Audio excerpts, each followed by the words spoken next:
Everybody. My voice is coming back slightly.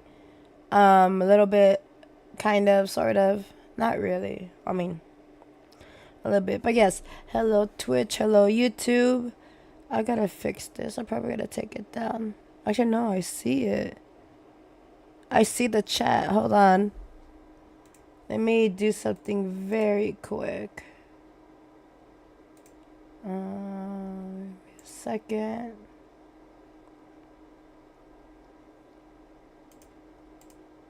One second, per fever.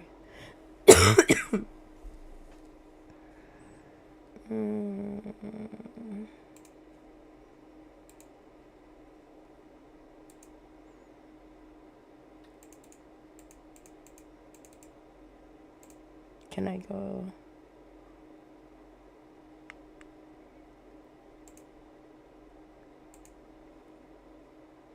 Okay, yeah, it's this. The text size is kind of small.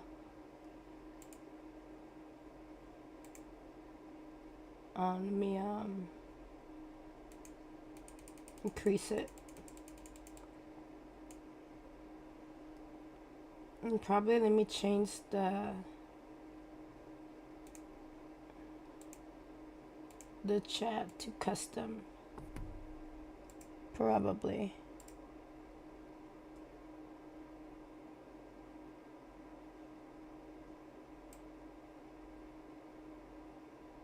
Did it do anything? I don't think it did. No, I don't think it did.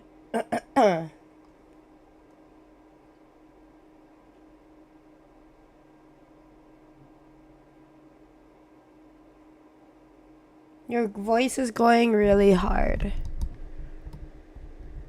What do you mean really hard? Like, in a good way, in a bad way?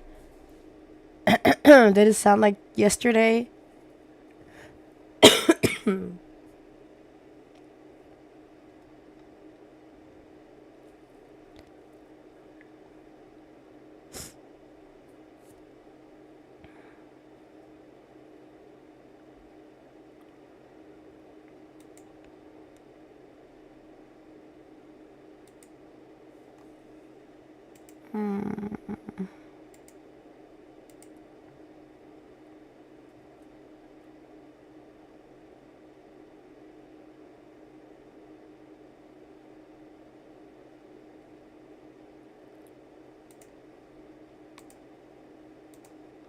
Let me test something out very quick.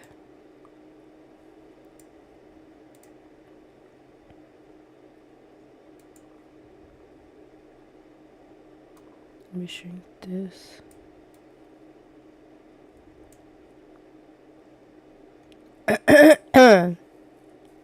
Yes, again, hello YouTube, hello Twitch.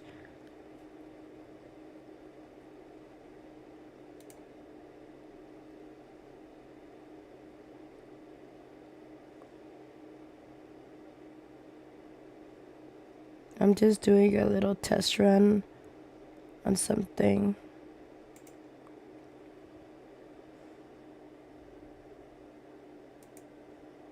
Let me type something up. Let me see if...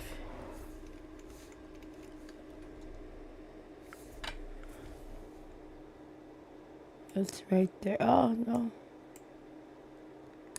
It's right there, chat. I don't make it too big.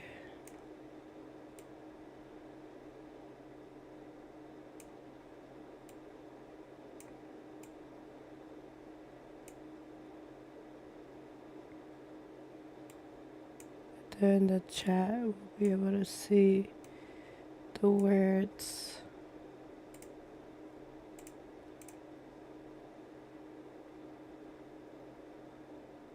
Alright, we're gonna keep it in...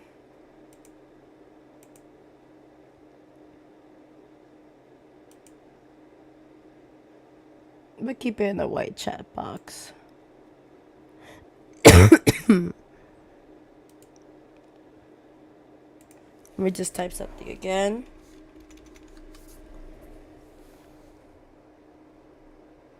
There you go. It looks a little bit much better.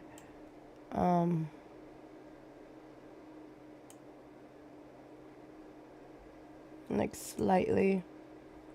Let me see the rest of the.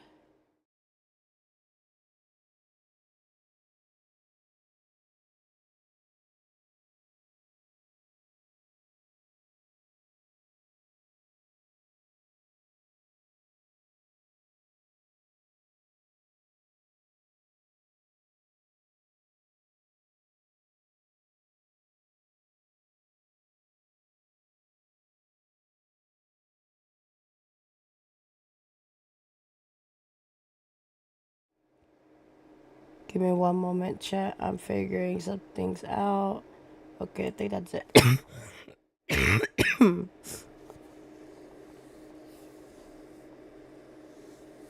You know, Streamlabs have something for that shell. They do? They do? I didn't know. Let me go get like a paper roll very quick, cause I feel like I'm gonna sneeze any moment.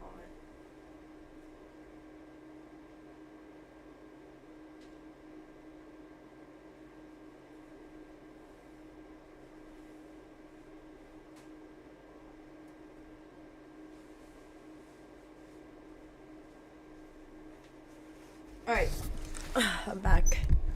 I brought like paper roll. Let me zoom in this camera. There we go.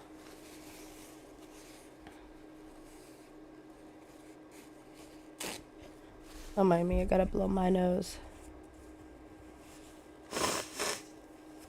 Hi. Yep, though I know for Twitch the chat thing works. Kick doesn't, and YouTube, I'm not sure. Well, if anyone's watching my YouTube channel, it's on there for sure. It should be.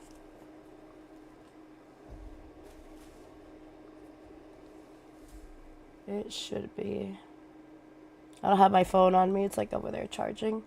But it should be. Stream Elements, I mean, not Streamlabs.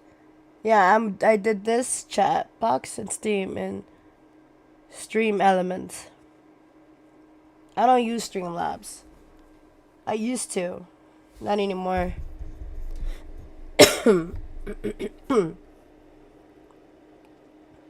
Probably in a little bit I'm gonna get some tea. Probably in a bit.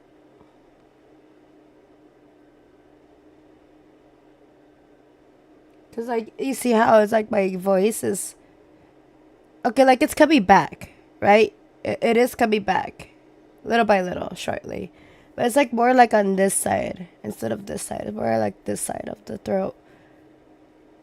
It sucks, honestly. It sucks, but yeah.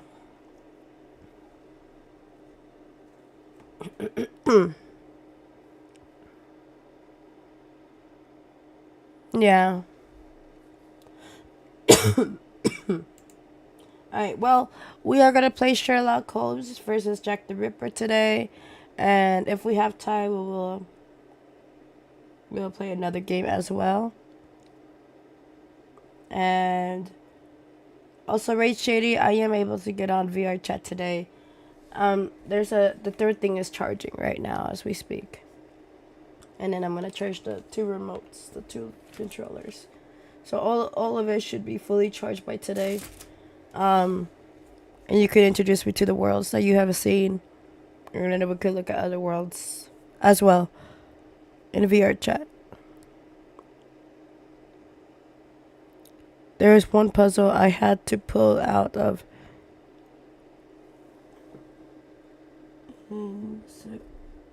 encyclopedia. Really? What kind of puzzle? Alright, we're gonna play Sherlock Holmes versus Jack the Ripper. Give me one moment. Oh my goodness.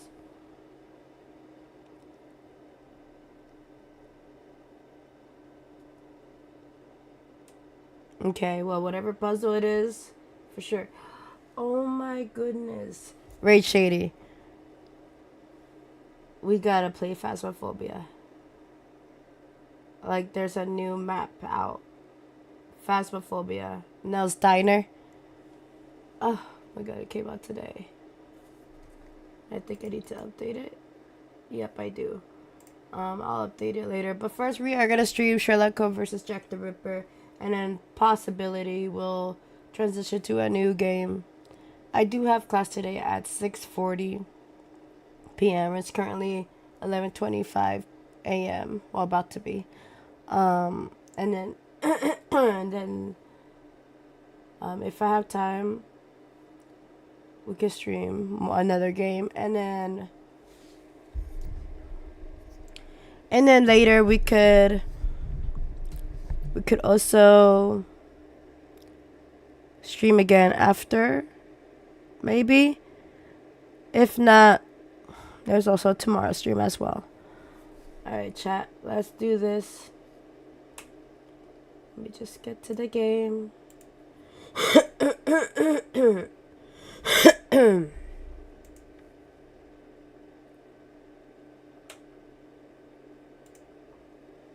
Here we go. Sherlock Holmes versus Jack the Ripper. Then we transition to the live scene.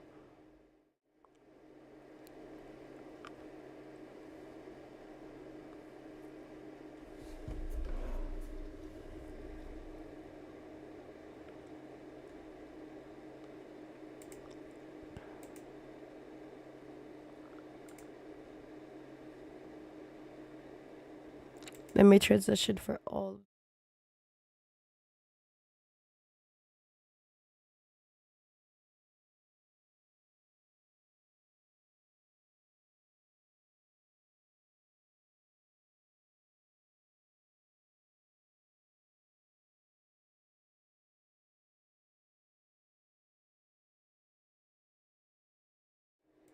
Alright, give me 1 second.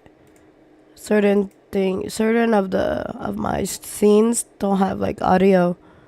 Give me 1 second. Alright, here we go. We're gonna go to the live scene.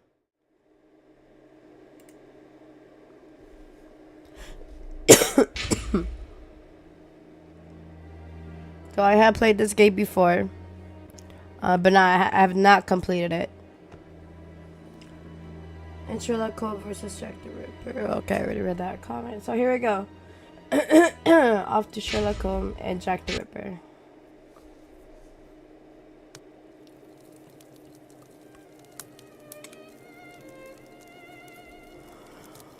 In the name of my health and yours, Holmes, stop smoking so much. There is more fog in our apartment than in the street. You are right, Watson, but this evening is never ending, and I have nothing to do but make smoke rings. A more amusing pastime would suit better, but my doctor is against it. Perhaps a little tune on the violin. My heart is not in it tonight, Watson. Have you noticed how this cigarette burns? Would you not say it is like a life being consumed? How many lives will end tonight in London? How many crimes will be committed within the life of a single cigarette? Ah, the vanity of existence. It is but complaints and smoke, the meagre panache of its sickly soul. The tobacco is giving you very somber thoughts. I am certain that this inactivity will not last. Let's retire. You'll be in better humour tomorrow. Reason speaks. Let's to bed.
Come this way, my lovely. We'll have a right good time. Wait, let me help you. Oh, it's my hair that pleases you.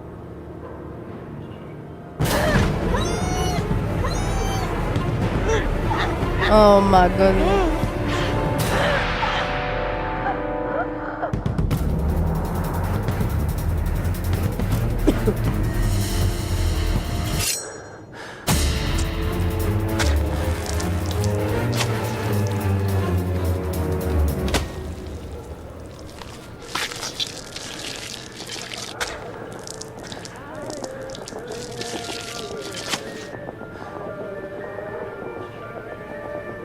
That's just sad.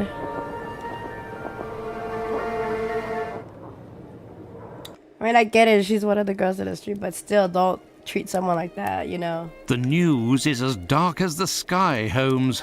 An inquest has been opened into the murder of a poor woman in the East End. The unfortunate girl was discovered last night, lying in the street, still warm. The murderer was filled with an incredible savagery. Oh, the article gave me shivers down my spine. The inspectors in charge of the case don't seem to have even the slightest lead. A similar murder took place less than a month ago. Ah, love. A romantic walk, a kiss in the moonlight, a polite refusal, a terrible anger, and a hanging. This area of Whitechapel is a disgrace to London. The government should take serious note of what is going on there. Whitechapel? This woman was found in Whitechapel? Yes, indeed. Bucks Row, to be specific.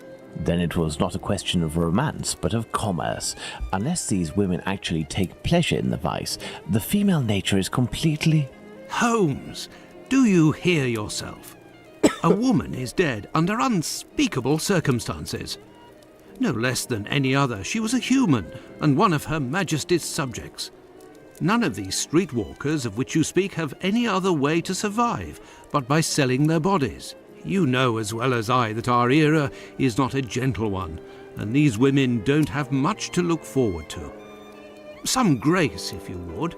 Do not refuse them your compassion. Do not say another word, my dear Watson. We shall leave immediately for Whitechapel. To the scene of the crime? No, I think it would be better to arrive there a bit later once night has fallen. At the moment, the spot will be overrun by police officers and spectators.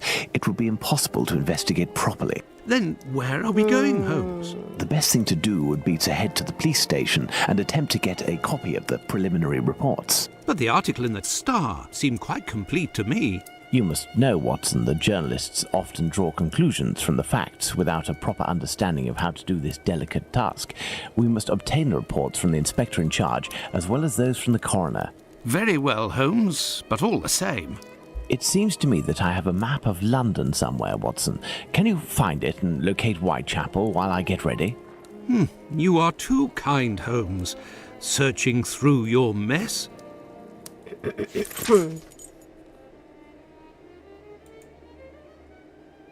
Okay.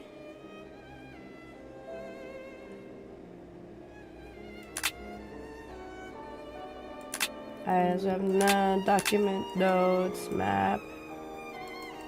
Oh, we even have a map.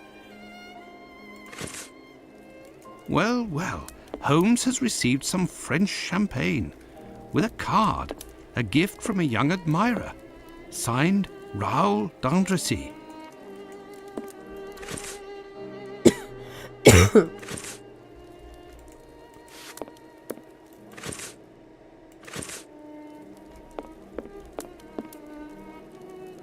Well, well, Holmes has received some French champagne with a card, a gift from a young admirer, signed Raoul d'Andrecy. Who on earth could that be?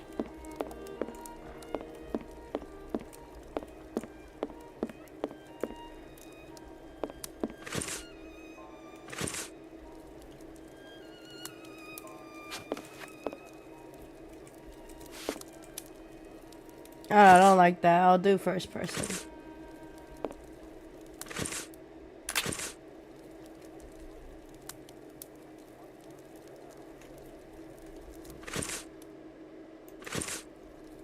Holmes's violin.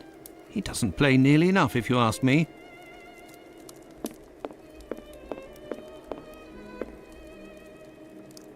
One is green is already been looked at.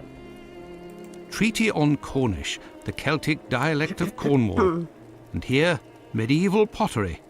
How can Holmes possibly read such things? Have you found the map of London, Watson? Come, my friend, it can't be too far. Be sure to locate the police station in Whitechapel we must get to. Understood, Holmes. Holmes uses this old Persian slipper to hold his pipe tobacco. Colonel Gordon, during the last adventure of the resident patient. This is the coal bucket in which Holmes keeps his cigars. What a funny idea. This is how Holmes stores his post. Thank goodness his clients don't see this.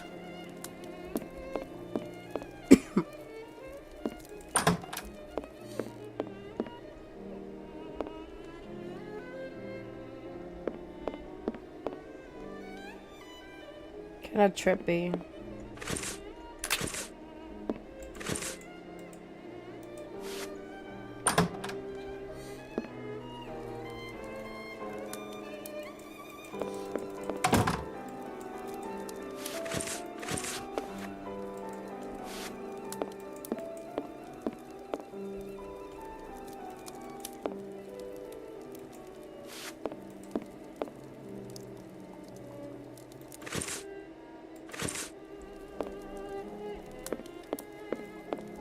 Holmes's experiment table.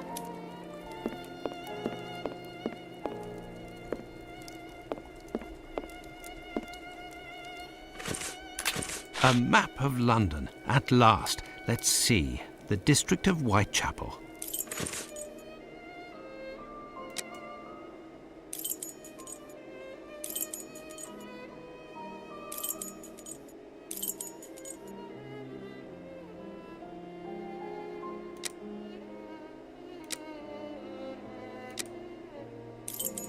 I found the map, Holmes, and I was able to locate the Whitechapel police station. Congratulations, Watson.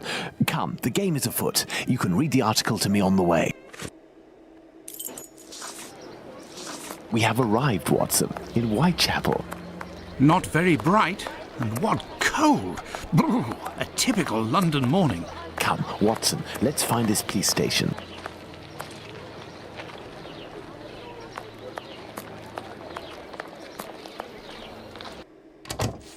Well, this station isn't very well kept, I say. It's a local outpost, Watson. The daily tasks that confront these constables are not the easiest, and they are poorly paid.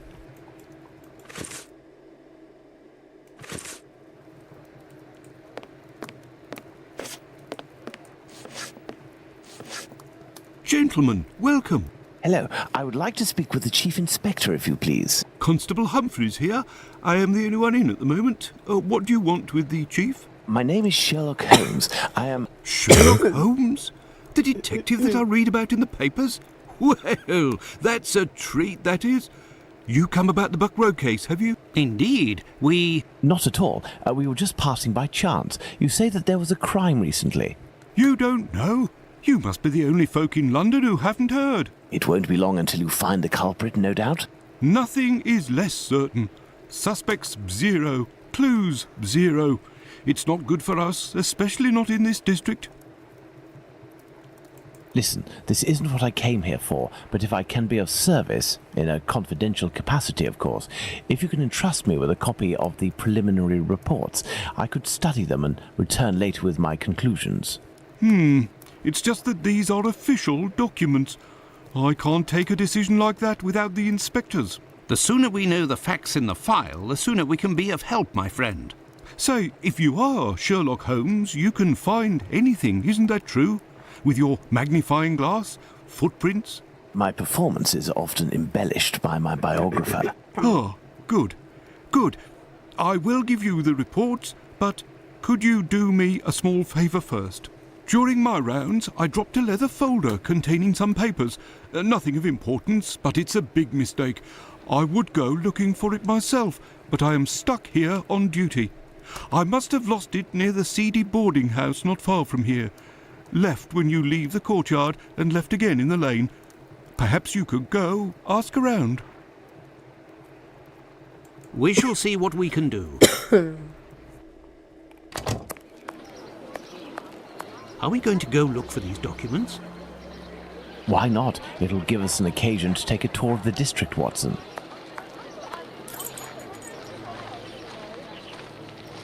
Why don't we do first person instead?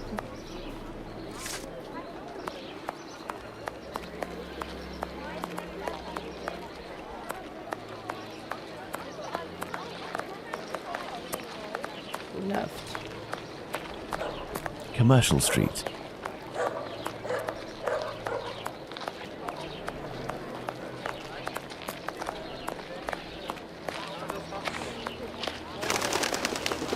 Commercial Street.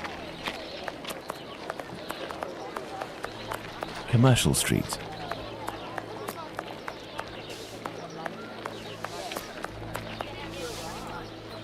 Good day, sir. You wouldn't happen to have seen a leather folder on the ground around here, would you? Good day, gentlemen.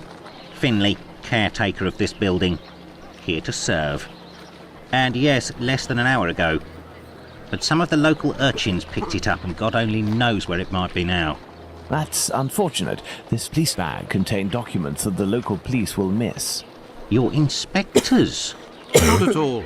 I am Dr. Watson, and this is Sherlock Holmes, the detective. Sherlock Holmes, the great detective. You must be here about last night's murder. Have you discovered the identity of the poor woman? Indeed, I'd only to read the papers. Mine is dated from this morning, and it does not say who it is. I'm not really engaged in this case, but if I can help the police, I will do so willingly. Oh, to be sure. I've been told that Inspector Aberline is in charge. A very capable man. So, according to you, I have no chance of finding this folder then? Indeed. But I, on the other hand, should be able to find it. Do me a favour in exchange. A vagrant comes almost every night to sleep in one of the nooks not far from my windows. He coughs, howls, sometimes even sings. He's quite hefty and I don't dare approach him. I've lost 3 tenants because of him. If it's you who speaks to the police, they will take this matter more seriously. Tell them about the captain. They'll know who you're talking about. In the meantime, I'll find your police bag.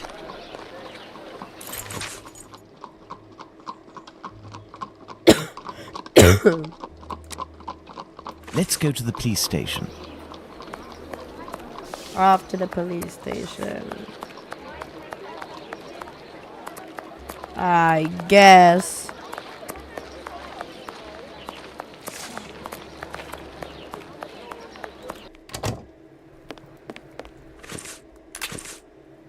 So, gentlemen, have you found my police bag? Not quite yet. Do you know a vagrant who goes by the name of the Captain? Captain? Yes, an old sailor, strong as a Turk and tattooed from head to toe. The drink has turned him into a derelict. He appears to be causing some problems for the caretaker of the building at the end of the street. What do you want us to do? Every night, stairwells, halls and porches become public dormitories, and people don't only come to sleep. I believe this man has a niece who puts him up sometimes. Her lodgings are in Commercial Street, right after the alley with the boarding house. You won't forget my folder, will you? Do you believe this woman will agree to have her uncle stay with her? No idea. Oh well, let's go see her just the same. She's in Commercial Street.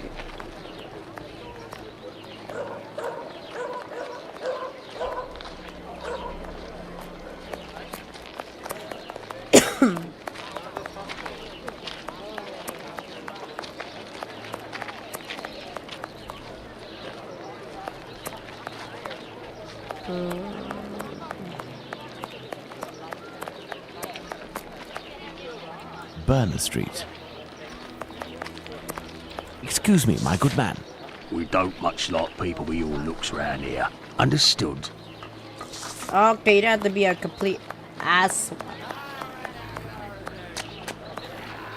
Burner Street. Berner Street.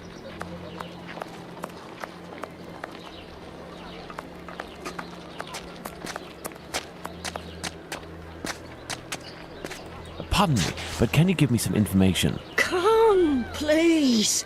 It's quick and it don't cost much. And I'm cold.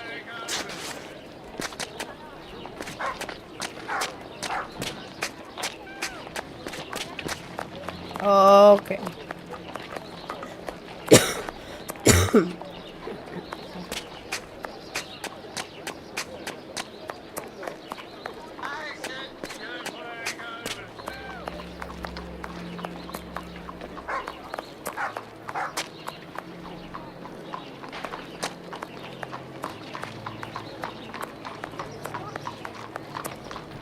Come, my lord, a little coin. Oi! It's so bad, guys. My throat. Batty Street.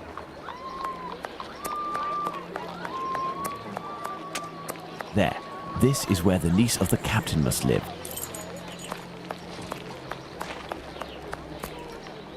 Good day, miss. Would you happen to be the niece of the man known as the captain? Oh, yes, that would be me.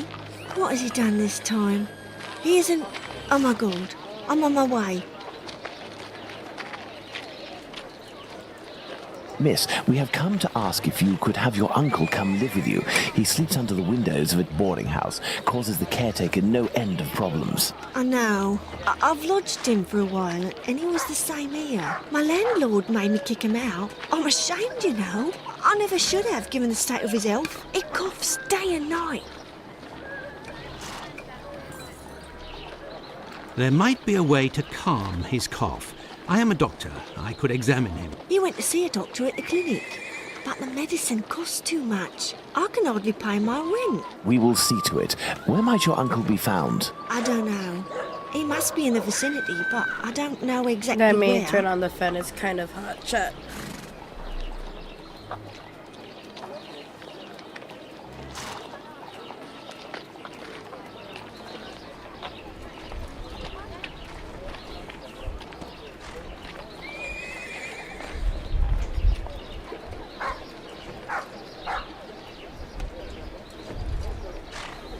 I should be good enough.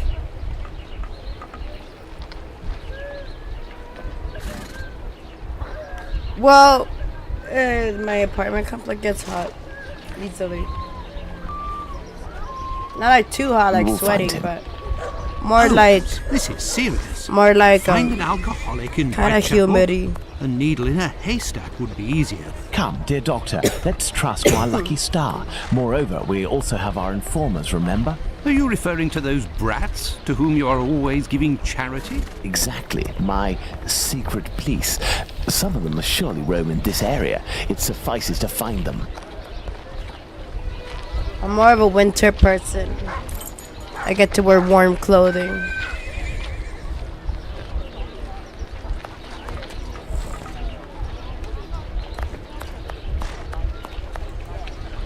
Hello, young man. How are you? I recognize him.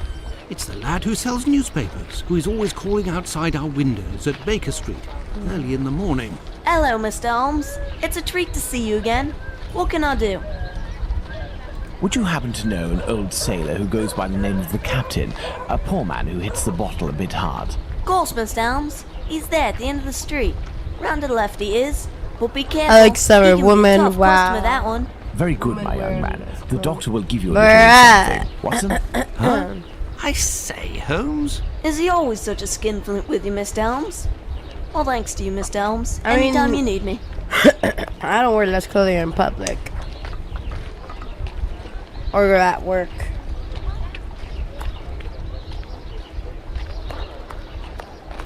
Batty Street.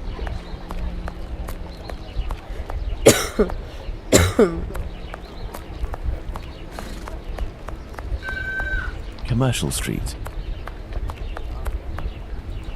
I have nothing to ask. Pardon me, but can you give me some information? Excuse me, sir. I'm in a hurry. Ah, Pardon me, but can you give me some information? We were not introduced, young man. Goodbye. Not to be rude. I have nothing to ask. Excuse me, my good man. Nasty weather, eh?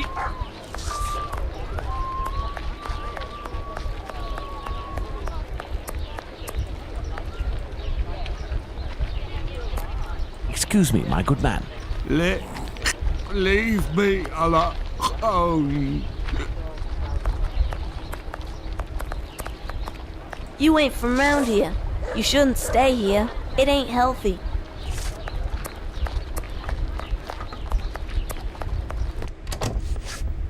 So, what news do you have, Miss Holmes? I got none. What are we doing, Holmes? What do you think, Holmes?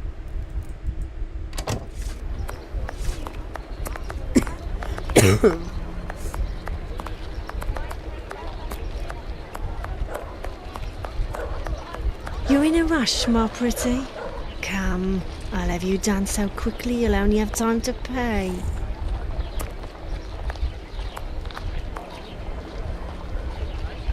I have no reason to go that way.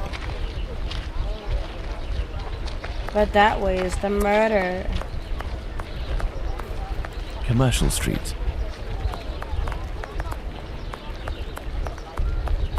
Commercial Street.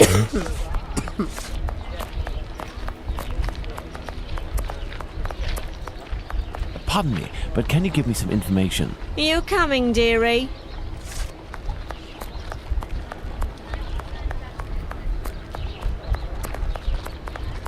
Excuse me, my good man. We don't much like people with your looks round here. Understood? Understood. Welcome back.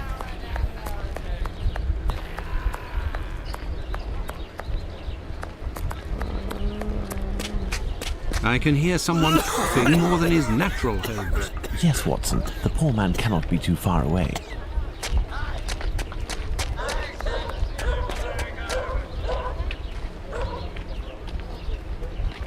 If, in order to listen to us, this man imposes as condition that we find his pet cockroach, there will be another murder in Whitechapel today, Watson. Yours. Ah! He is in a critical state, Holmes. He has barely a month left. Is there a way, dear doctor, to ensure that this last month passes in silence? Really, Holmes, sometimes you... Oh, really? I will make note of some medicine to get immediately that will relieve his pain. Very well. I will locate an apothecary or a clinic.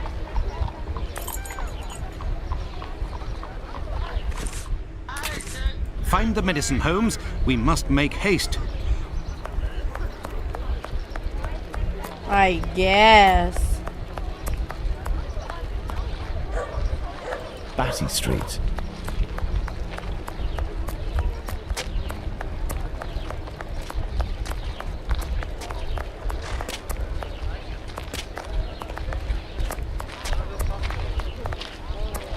So he asks me, how old are you? And I'll tell him, well, it depends on how much you'll be paying me.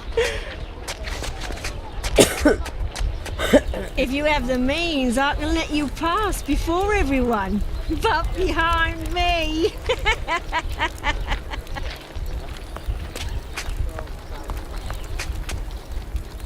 Closed.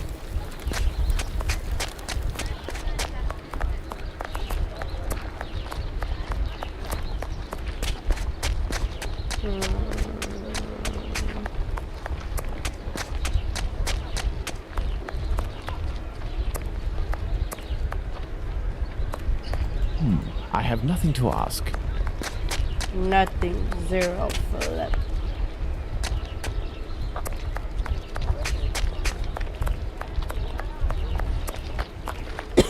The Whitechapel Church. The clock is wrong.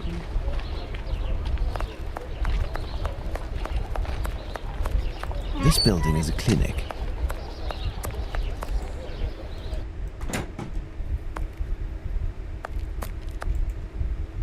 Good day, sir. Dr. Gibbons.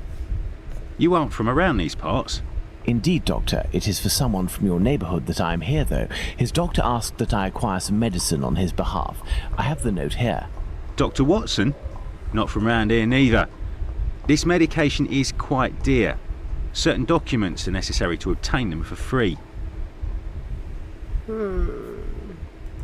I don't have it. You'll have to accept my spare change. Will it be enough? Enough to relieve your patient for a month. Would you like me to make this prescription available after that time? According to Dr. Watson, that won't be necessary. The possibility of a recovery? A definitive one, yes. There, sir. Thank you. It's rather quiet here. An unusual chain of events. The majority of the people hereabouts went out last night to see the great fire at the warehouse.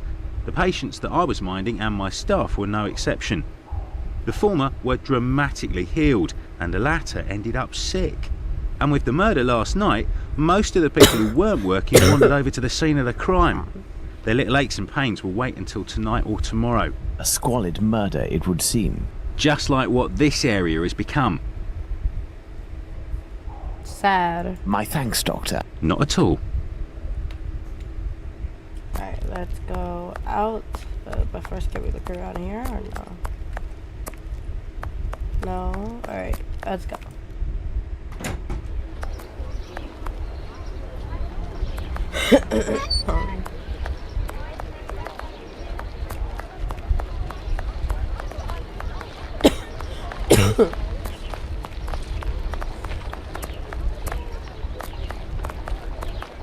I have no reason to go that way.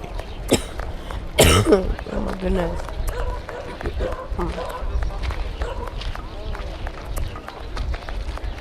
Can I go this way?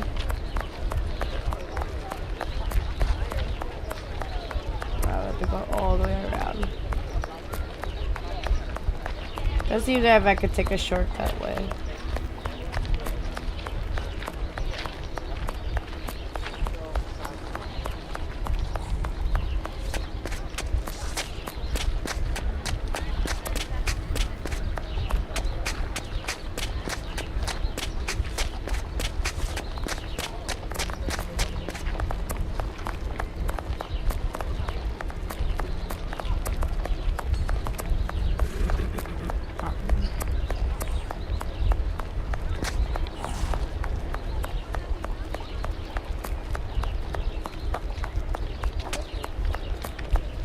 Find the medicine, Holmes. We must make...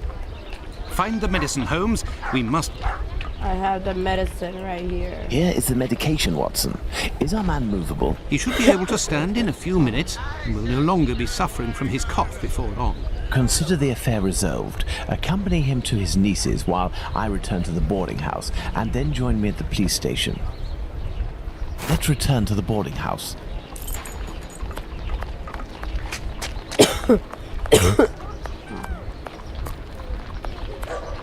Batty Street. So we have to go this way.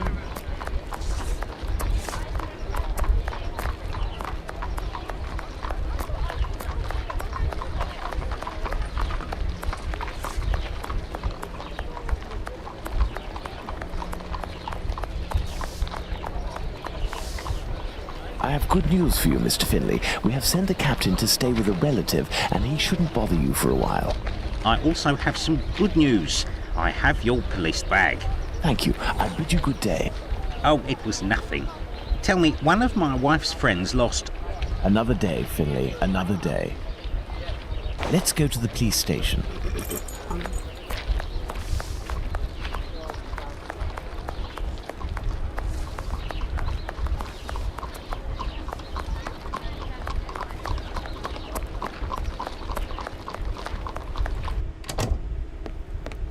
So, what news do you have, Mr. Holmes? Are you sure it's the police bag that you lost? Yes, but someone attempted to force it open. They didn't succeed, but now the lock is stuck. Perhaps you could... Let's see. I like a little bump on my finger. I just noticed that, chat. Alright.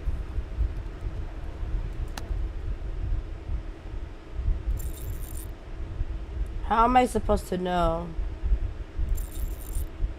3.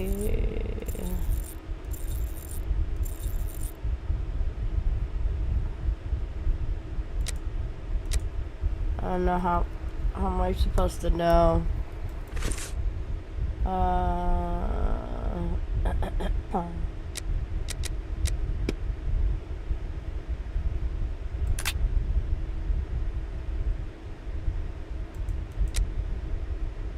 Like any numbers in here? Does it look like it? Wait. It doesn't look like it.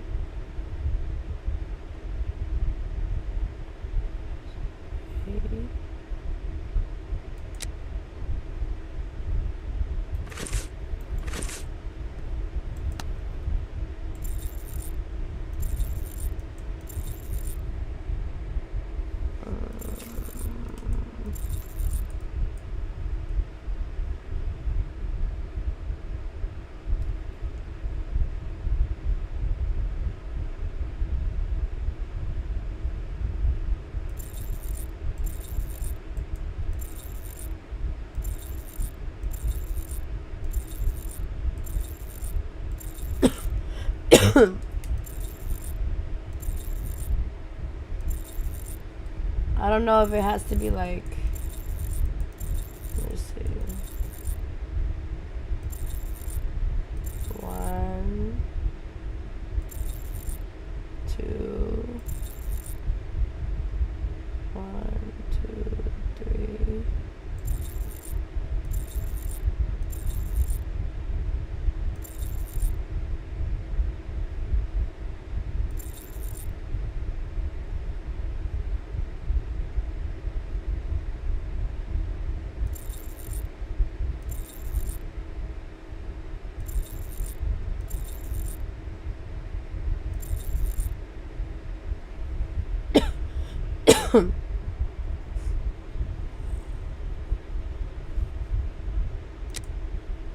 I don't know.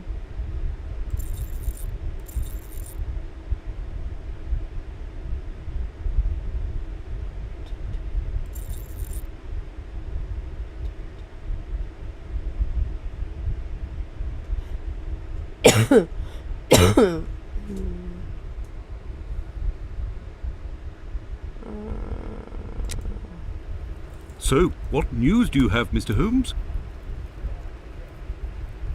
News is like I need to figure out what's the code for your thing.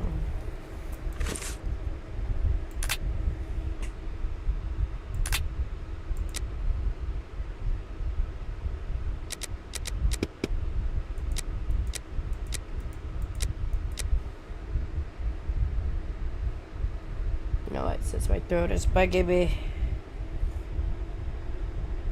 I'll be back. We go make myself some tea. Be right back, chat.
Alright. I'm back, chat. I got my tea in a Chucky mug. Got my tea. Have you guys ever tried like your own homemade tea? Like this, I just like grab a pouch. That's it.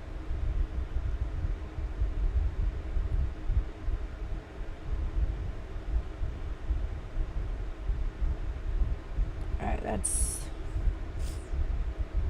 I guess I don't have class today, chat. Week 11, November 10th to the 16th. We don't have class this week due to observance of Veterans Day. Continue to work on your learning plan assignments. So, okay, so my learning plan assignment is not due till December. But I do have other assignments I have to do before, like, different class. But yeah, just letting y'all know that no class today, so I'll be still streaming. Haha. I'll be still streaming, for sure.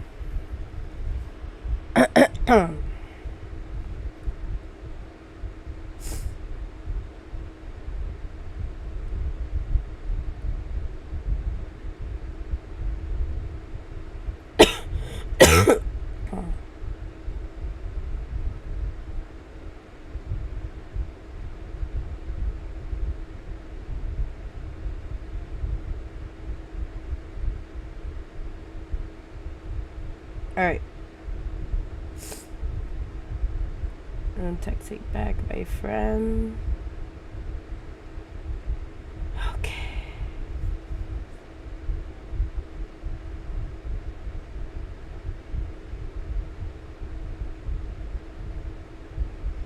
I'm gonna put in battery saved mode.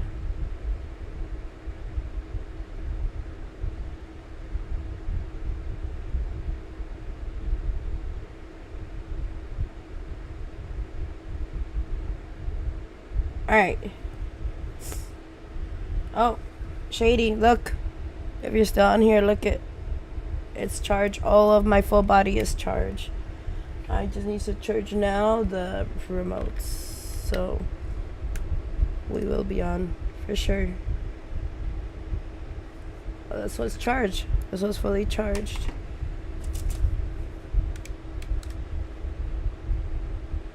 This one is not. Alright. So just one remote.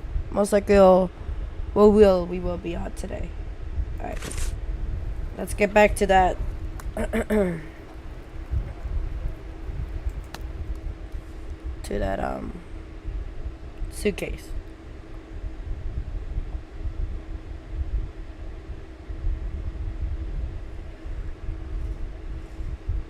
Right.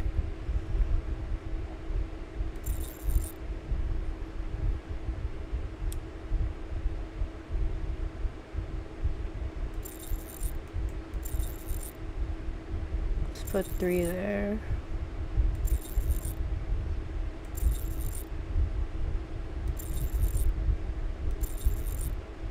One, two, three. Right?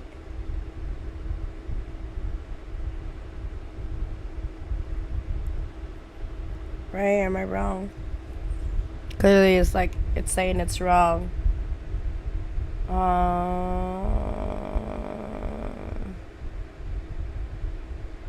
1, 2, 3. What?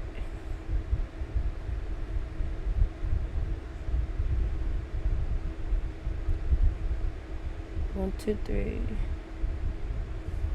1, 2, 3. 4, 5. I don't get it. What am I doing wrong, chat?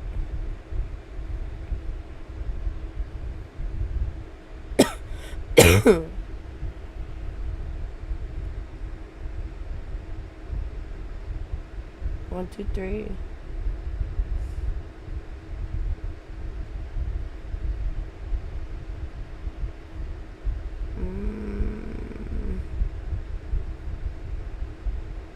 1, 2, 3.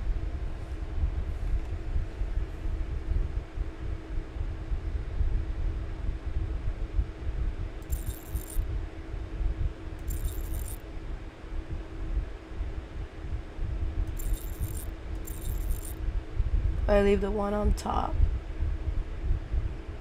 The 2 could go there.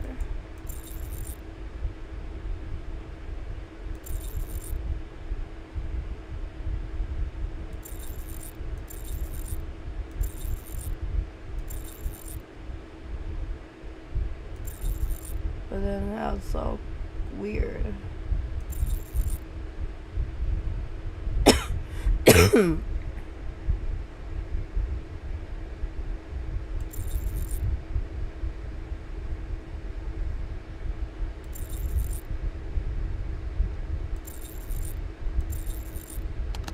All done. A big thank you, Mr. Holmes. Think nothing of it, my friend. So, the reports. Why don't you wait till the inspectors get back? You would Got it. certainly learn more. If I wanted to meet the inspectors, I would have done so. So, give me the preliminary reports, and above all, do not mention my visit to anyone. Is that clear? Sure, if that's what you want. Here are the reports. Thank you. Of course, of course. Death of Polly Nicole, 31 August 1888. Autopsy report, Dr. Henry Lowe, surgeon. Her throat had been cut from left to right. Oh my.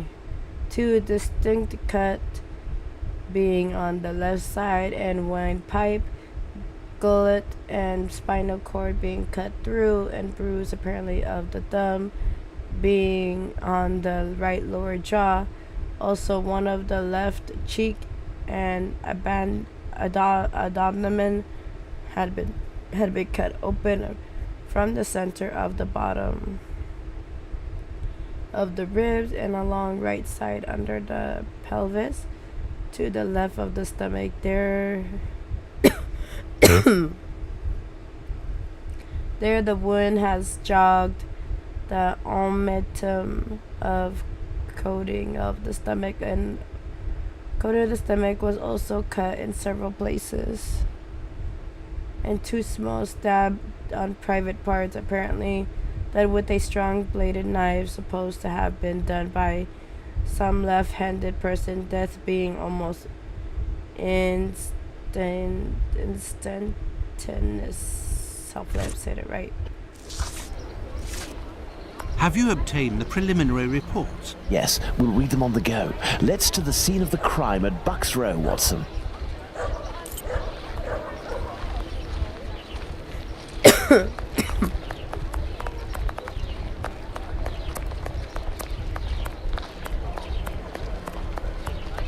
I have no reason to go that way. Okay, so it's not that way. Where's the map? Clinic.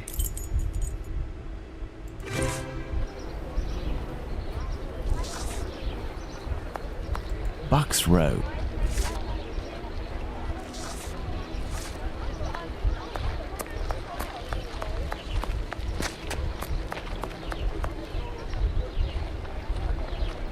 But what are all these people doing here, Holmes? Apparently they came to see the scene of the crime. What about us? Aren't we going to see it? We will return this evening, Watson. The circumstances should be ideal for carrying out our little experiments. Well, Watson, we are at the scene of the Polly Nichols murder. Imagine the victim lying at the spot where she was found and try to discern all of the clues we can. Watson, you are a writer. I am therefore entrusting you with our deduction board. It will help us to establish certain facts. Understood, Holmes.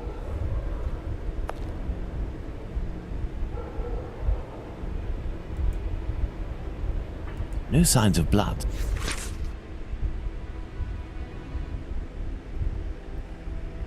No traces of blood.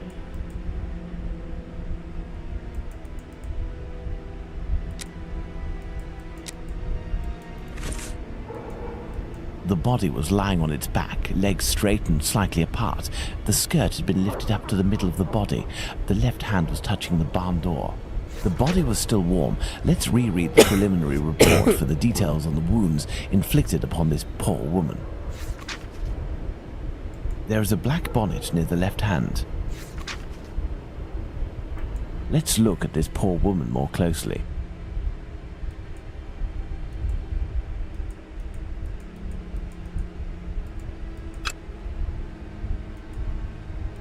There's a bruise on the left cheek. The throat was slit from left to right. There are 2 incisions. There is a bruise at the level of the right maxilla.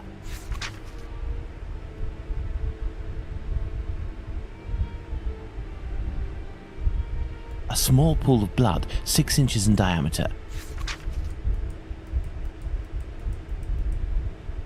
The tongue is swollen. There is a bruise at the level of the right maxilla. A small pool of blood. The throat was slit from left.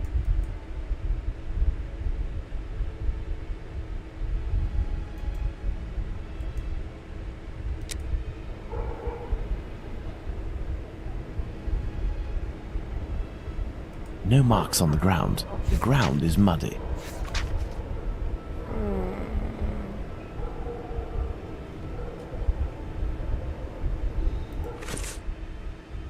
Okay. Victim had her throat slit. A little pool of blood. A black bonnet near the left hand. Actually, okay. The body was still warm.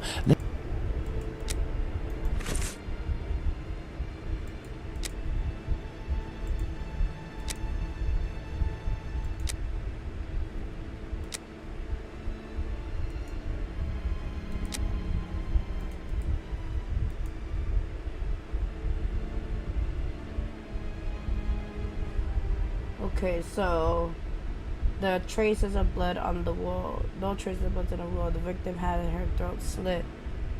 The victim didn't have her throat slit while standing. The killer slit the victim's throat quietly. The wall was washed.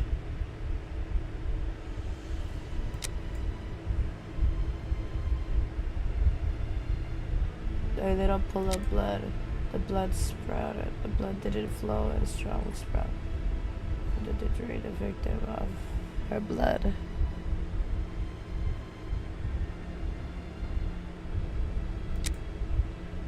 Dirty and damp ground. There were relations of the murder threw water on the ground.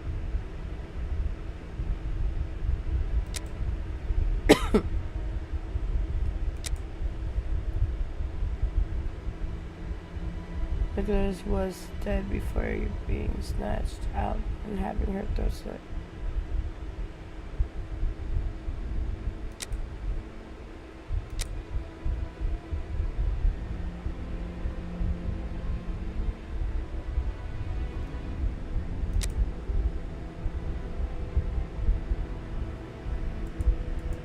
Something is wrong.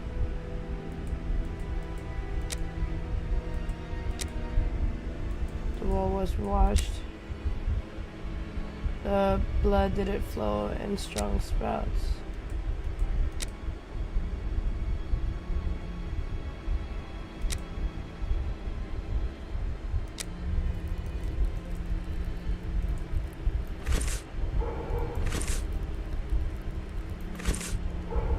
Let's look at this poor woman. No.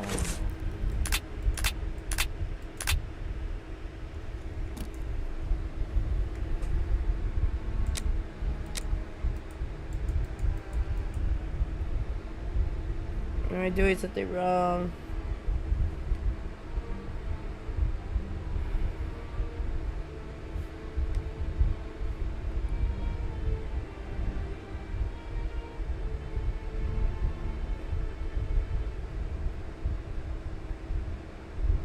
I'm gonna pay this bill I have for Home Depot, chat.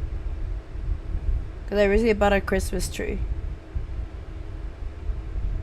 Let me see, it's gonna cost me.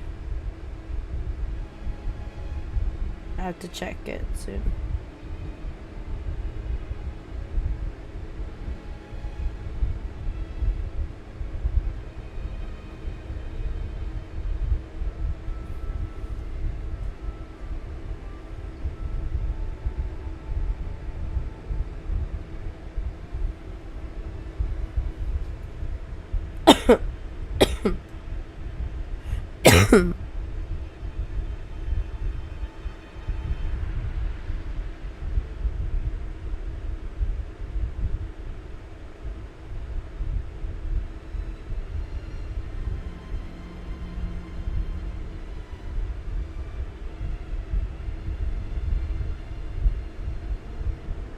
Texting my old coworker.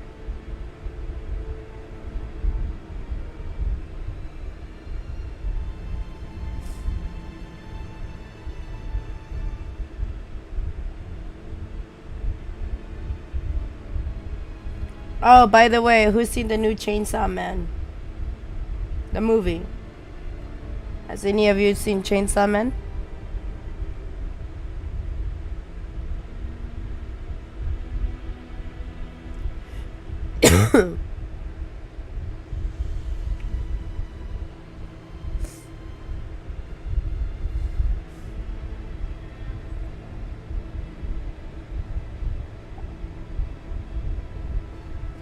My favorite, I'm gonna say spoilers alert if no one's seen the Chainsaw Man movie. My favorite demon, favorite devil is the bomb girl. She didn't deserve what she had with her.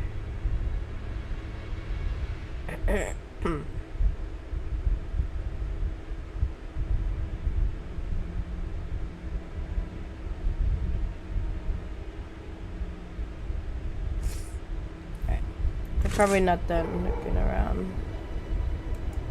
This spot is deserted, Holmes. The prostitutes only come here to exercise. There is only one streetlight lit on this street, Watson, and this spot is particularly poorly lit.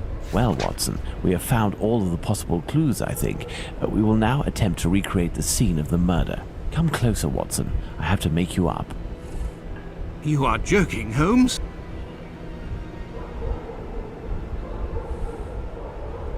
I feel ridiculous, Holmes. Now, Watson, come and stand here in front of me. You shall play the role of the poor woman and I shall play that of the murderer. Let's try to reconstruct the facts to ensure the final result corresponds indisputably to the way that Polly Nichols was killed. Alright, let's see.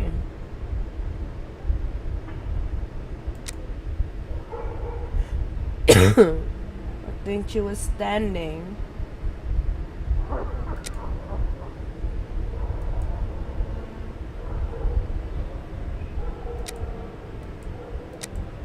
She was standing. He didn't have a knife yet.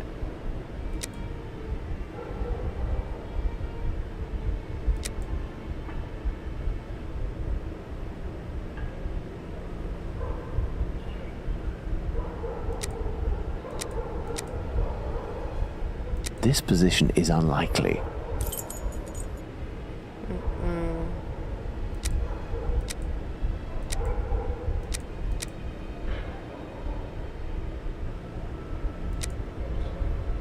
No, had the victim had her throat slit while standing, there would naturally be blood on the walls.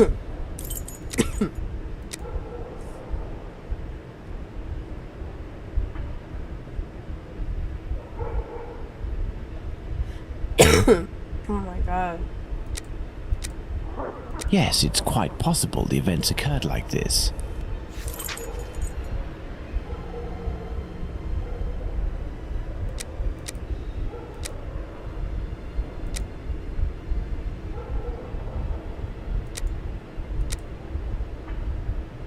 I hope that, as with the real murder, nobody had to witness all of that, Watson. If the murderer used his right hand astride his victim, there wasn't much room.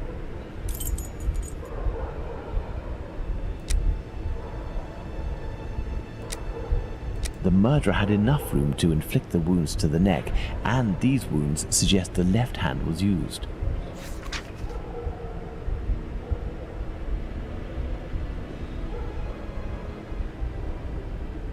My dear Watson, now that we have found all of our clues, nothing remains but to subject them to our most likely hypotheses in order to deduce the facts. Alright. poorly lit. The person only go down the street to exercise.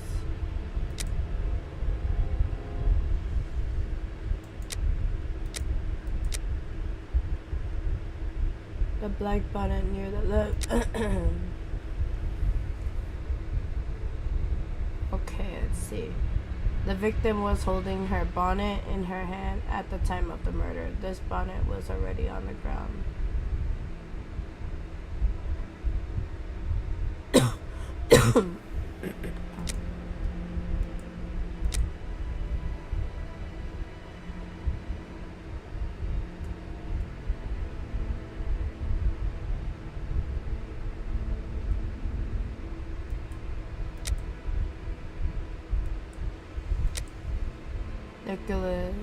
Nicholas wasn't cautious. Didn't have a bonnet. Nicholas had her bonnet in her hand and was ready to exercise. Oh, there's still more, bro. Okay. No footsteps on the ground.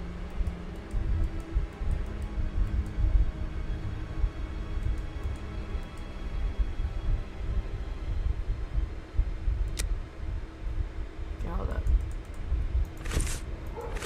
Can I start all over? I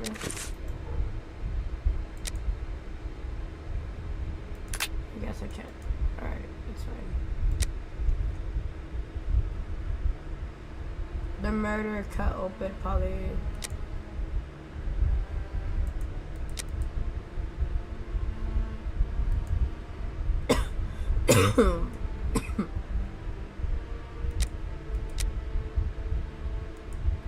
Yo, why?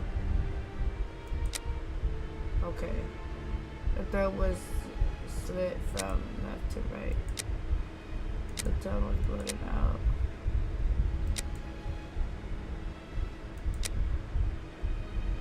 The murderer was standing in front of the victim to strangle her.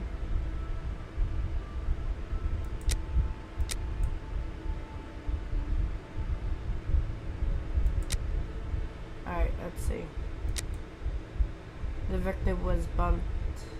The murderer warmed the victim up.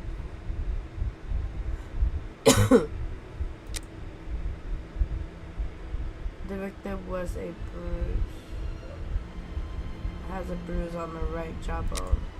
The murderer beat the victim. The bruise was caused by hard pressure with the fingers.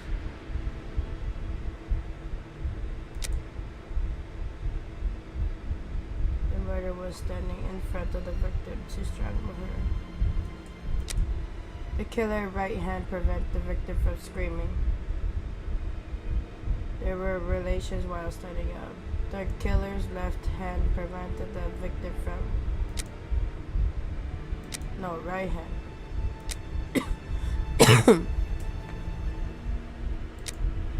The killer strangled the victim with his right hand. The killer strangled the victim with both hands.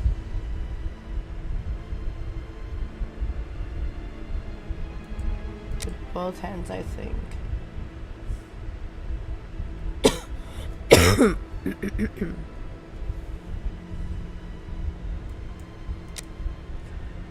Nicholas' murder took place in the daytime.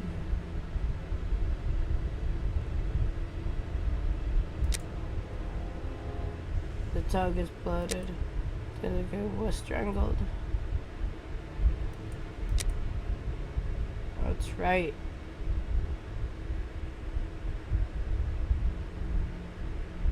The throat was slit from left to right.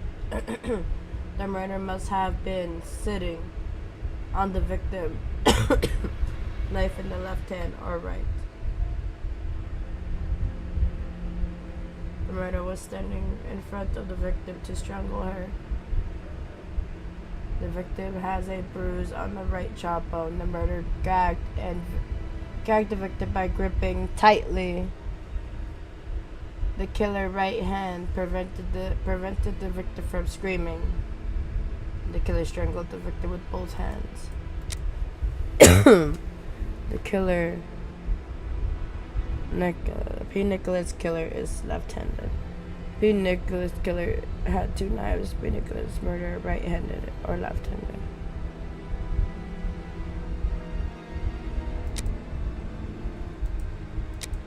No? None of these are right. I would just say that. Nicholas Killer is a big man.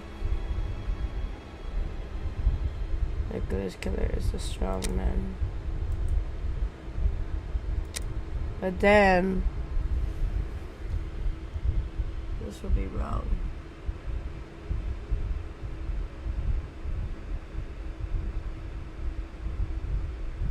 Learning and graph.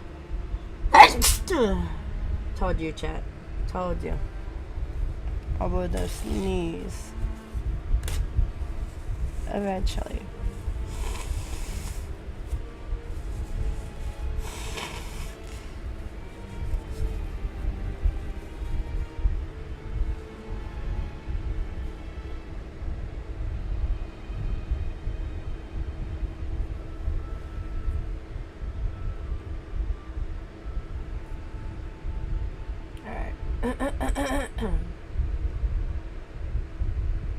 There were relations.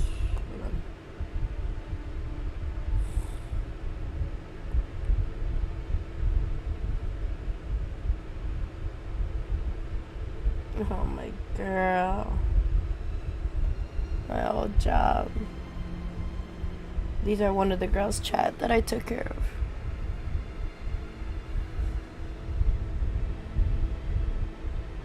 I miss her so deeply.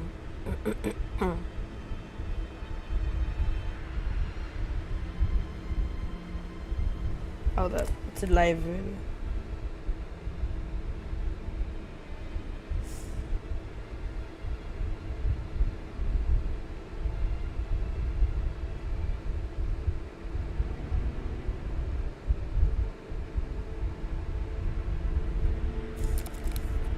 Alright.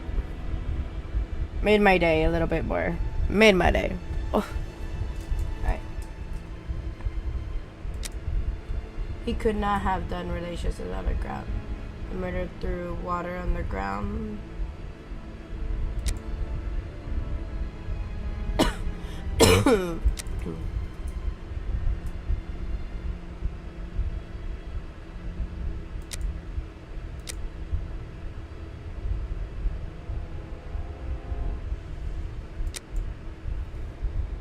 I think I'm doing it wrong.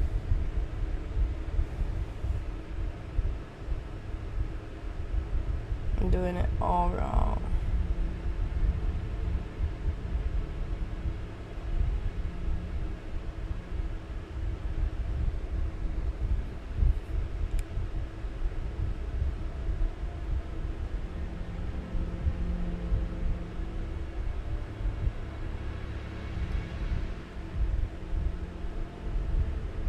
Probably why it's red. Okay, let me see. The black bonnet near the hand. Okay, so these are right. They would have to be right. But this one. The victim was holding her bonnet in her hand at the time of the murder. Which she did. The victim was asking for her.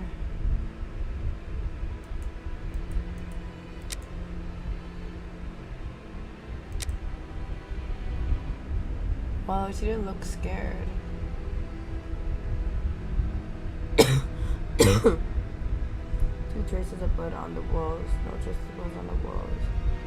The victim had her throat slit. The wall was washed. The killer slit the victim's throat. It didn't.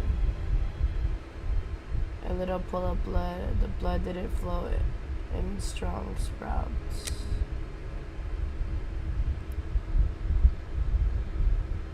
The murderer wanted to drain the victim. Right? The blood was... And then he could not have had relations on the ground. Nicholas was killed.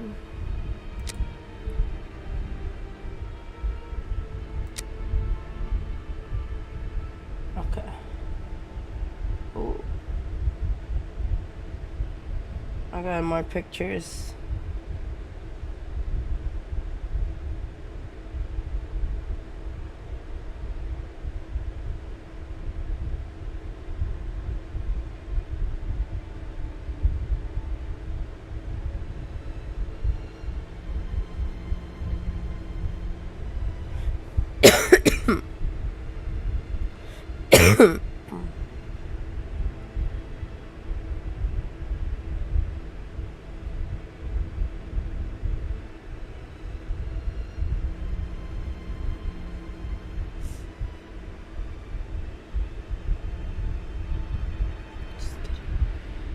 Oh, she's getting so big.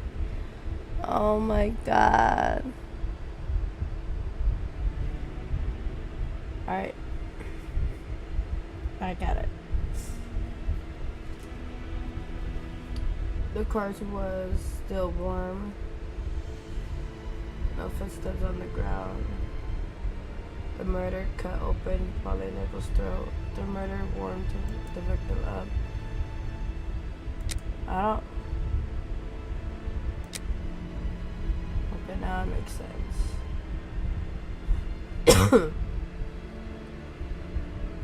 The throat was slit from left to right. The murder must have been sitting on the victim, knife in the hand, in the left hand or right. The killer strangled strangled the victim with both hands.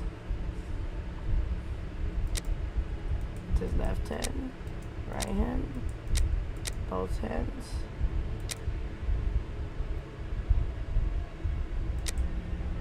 No. Or this must be wrong. The victim has a bruise on the right jaw bone. The murder gagged victim by grabbing. The bruise was caused by hard pressure with the fingers.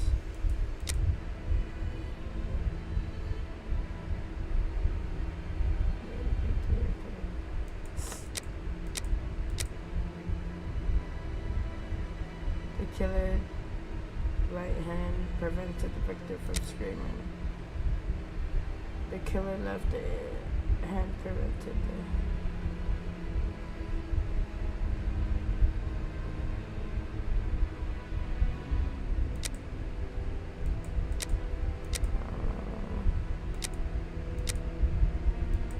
It wouldn't make any sense. It wouldn't make any sense. Oh, another picture. Oh, I miss her chat.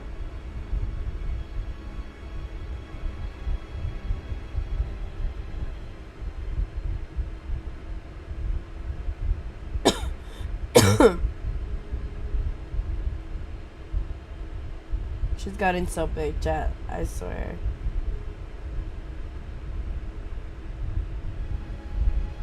Alright. I got it. Critical study. Bruise was caused by hard pressure with the fingers. Which was true. Killer right hand prevented. But, hold on, no, it would have to be left hand. Right?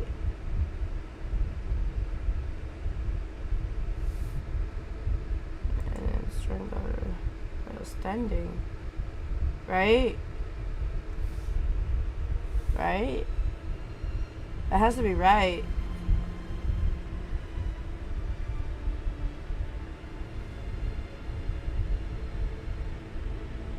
Okay. That has to be right.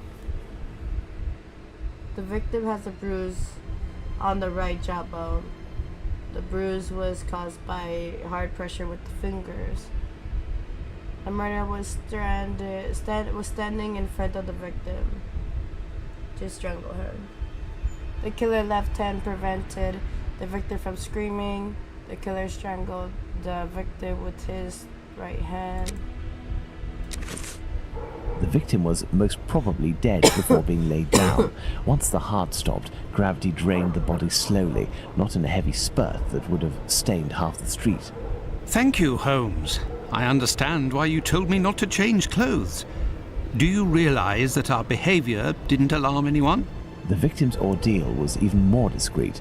By acting in silence, we have confirmed something. The crime definitely took place here. The victim and her murderer were able to come here without making any noise, and afterwards the murder took place without the slightest cry being uttered. Come, Watson, let's go home. We have spent far too long in this sinister alley. And so, my dear Watson, the day and night which we passed in Whitechapel were enlightening, weren't they? An adventure that I most certainly will never relate. To be in the skin of that poor woman. I prefer not to speak of it further. But have we really learned anything about the murderer? Obviously a man, given the necessary strength. We have little to go on, at least no more than the police. But in my opinion, Inspector Aberline has a trick or two up his sleeve. No, I want to talk about the facts and what we can draw from them. We know where the crime was committed and under what conditions. I would like to ask you about the possible motives for the crime. According to you, Watson, what could have pushed the murderer to act in such a way?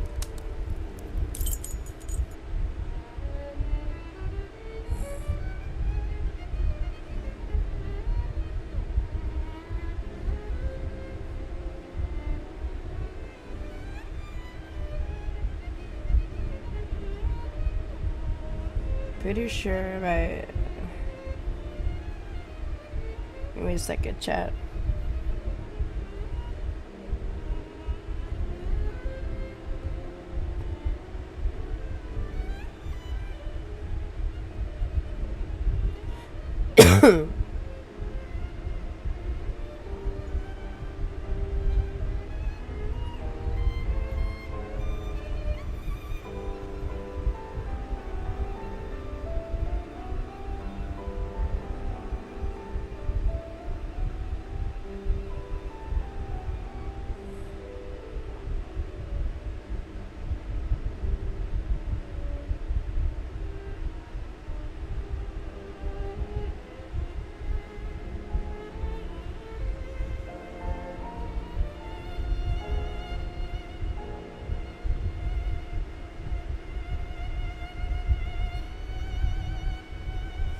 I hope she wears the outfit I gave her like once.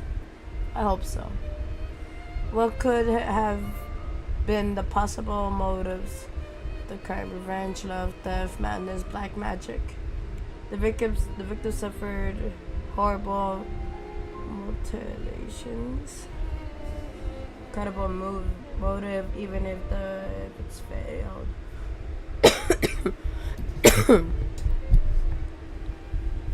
Even if it's a failed that Sherlock doesn't know. The victim was an occasional prostitute without family or ties. The family lived in misery, resentment, and lead of irritable act.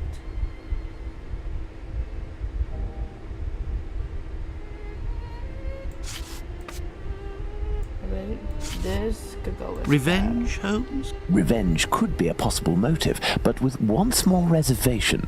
We have reason to believe that the victim considered her murderer to be a typical client.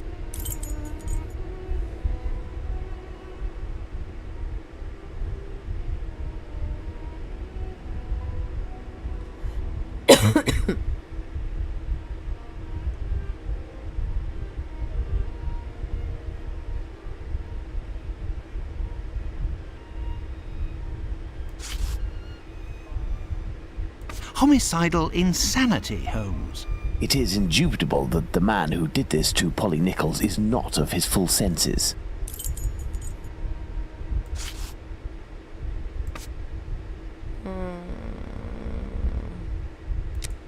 Actually, reset.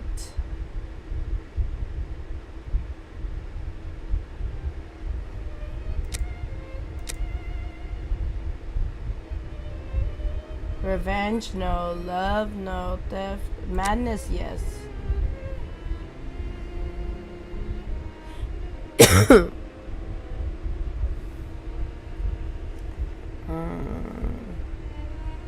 I believe it is madness.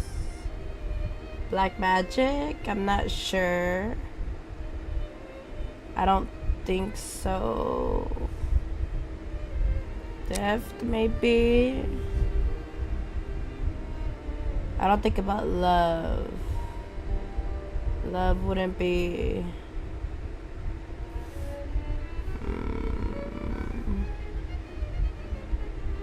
Oh, I don't know. Revenge, yes. Actually, now look at it. Love. No. Theft, no. Madness, yes. Black magic. Let's say yes for these. Because I don't think it's death or love. Alright. Let's see. I'm still gonna take that Revenge, Holmes? Revenge. And then the victim lived in misery. The victim suffered horrible mutilation.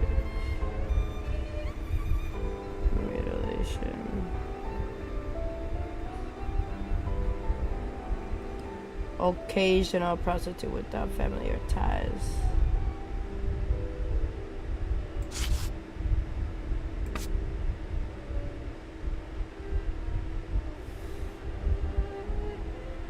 I don't know.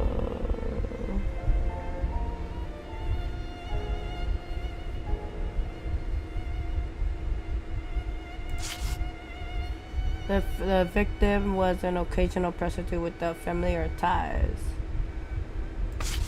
Oh. Revenge, Holmes? Revenge could be a possible motive, but with one small reservation. We have reason to believe that the A personal drama. Love can certainly lead to many a drama, but we have to consider the That's fact that the true. victim didn't know her attacker. Victim lived in misery. Oh no, that's not it. Theft, perhaps. I have a hard time believing that someone would attack poor Polly so fiercely just to rob her of a few coins. Credible motive, even if. Black magic? I'm not terribly interested in the occult or black magic. Let's give the benefit of the doubt to this motive. Elementary. Very well, Watson. I think that we've exhausted the topic. Take a rest and we'll speak again later. Ah, it would seem that the investigation is advancing, Holmes. Yesterday's Star said that a suspect is in the hands of the police, a man with a rather sinister reputation. I was about to join you in your optimistic outlook until you informed me that the good news came from the press, Watson. But surely they wouldn't invent the fact that the police are holding a suspect, or the acts that are attributed to him. You will have an exact answer to these two questions in less than 50 seconds, Watson. Pardon? Enter, Inspector. Good day. Dear Watson, allow me to introduce Inspector Aberline, Inspector Dr. Watson. Inspector? To what do we owe the honour of your presence, Inspector? I heard that the two of you made your way to Whitechapel a few days ago. Your arrival, you are aware, coincides with a very serious affair which our police service is going to great lengths to solve and which is creating strong tensions in the area. Pardon me, but haven't you arrested someone? A certain Leather Apron? Absolutely not. The man who hides behind this name is indeed being actively searched for by the force. Besides, nothing at the moment suggests that he is the Bucks Row murderer. There, you've been enlightened, Watson. Now it is our turn to answer Inspector Aberline's questions. Indeed. I will be brief and precise. Do you intend to investigate this case, or have you already started? It is to be of service to a friend that I went to Whitechapel. We did, out of curiosity, familiarize ourselves with the preliminary reports, and we made our way to the scene of the crime. Our conclusions are slim, as are the clues. Having not been officially appointed by a client, I believe that my intervention in this business will end there. Very well. To be frank, you take the weight off my shoulders by distancing yourself from the case. Our image isn't very good, to say nothing of what the press puts us through. Thus, if overnight they found out that you were on the case, people would turn against us. And they would pester me, overwhelm me, and finally make me out to be responsible for the inevitable failure such a scenario entails. Neither you nor I wish for this to happen. I know that your time is precious, Inspector. I will send you a note regarding my conclusions shortly. With pleasure. Gentlemen?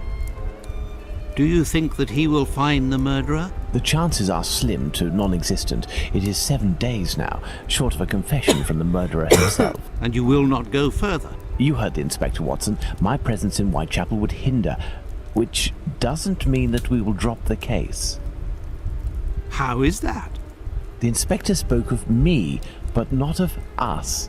It is you, Watson, who will lead the investigation tonight. It is you who will bring to the police station the little note that I will write regarding our conclusions. Despite the late hour, there is nothing to stop you from making inquiries about this famous leather apron while you are there. Wow.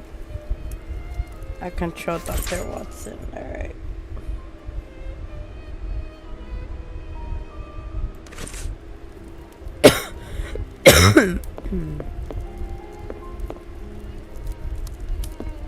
What? You still haven't left for Whitechapel, Watson?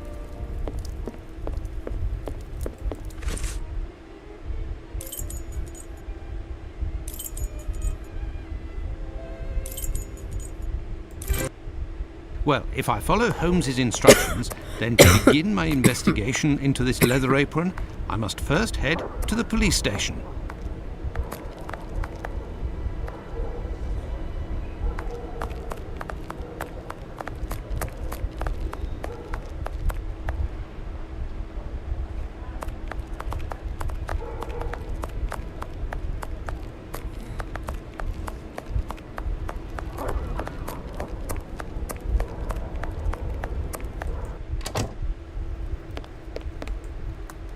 Good evening, sir. What do you...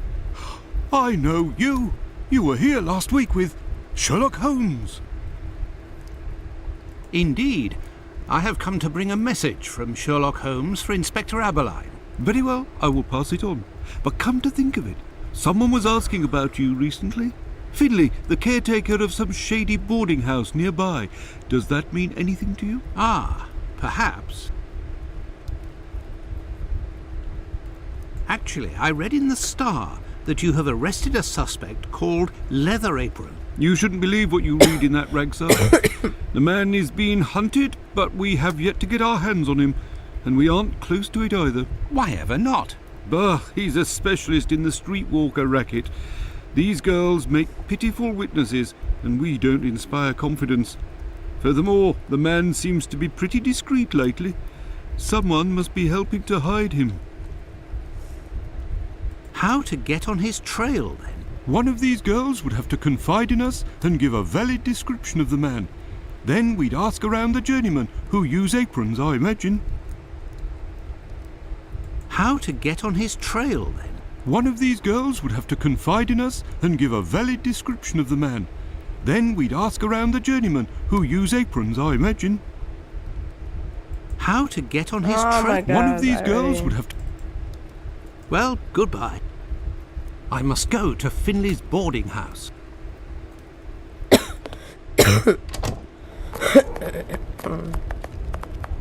Alright, you go to the boarding house.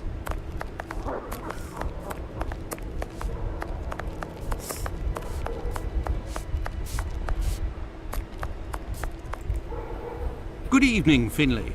Oh, good evening, sir. Aren't you the gentleman who was with the great detective the other time? That is indeed me, Dr. Watson.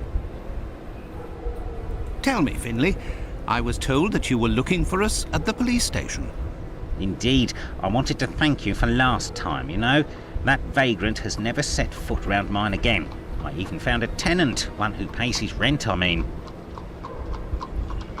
You don't seem very happy, but you were lucky to have found a good tenant so quickly.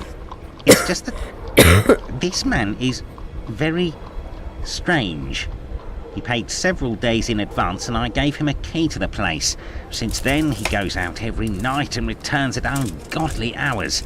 I'm sure he goes to visit the ladies, but still, every night. And when he moved in, something must have broken in his case and stank up the stairs in his room for 2 days.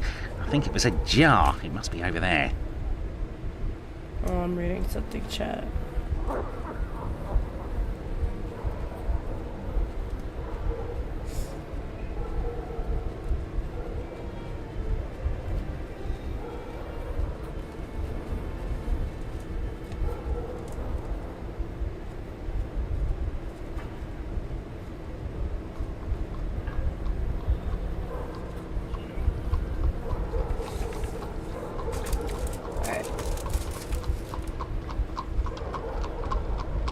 Tell me, have you heard talk of Leather Apron? By the papers, that's all. This man seems very sinister. Do you know any journeymen who use this type of apron? The slaughterhouse butchers, I believe, but definitely the cobblers.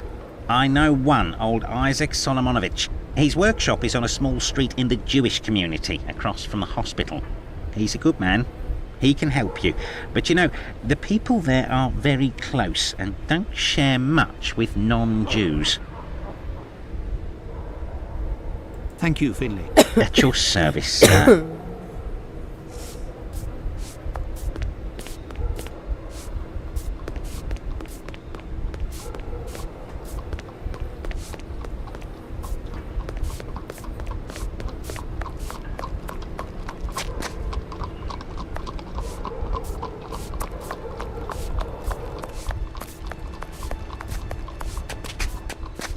Where am I going?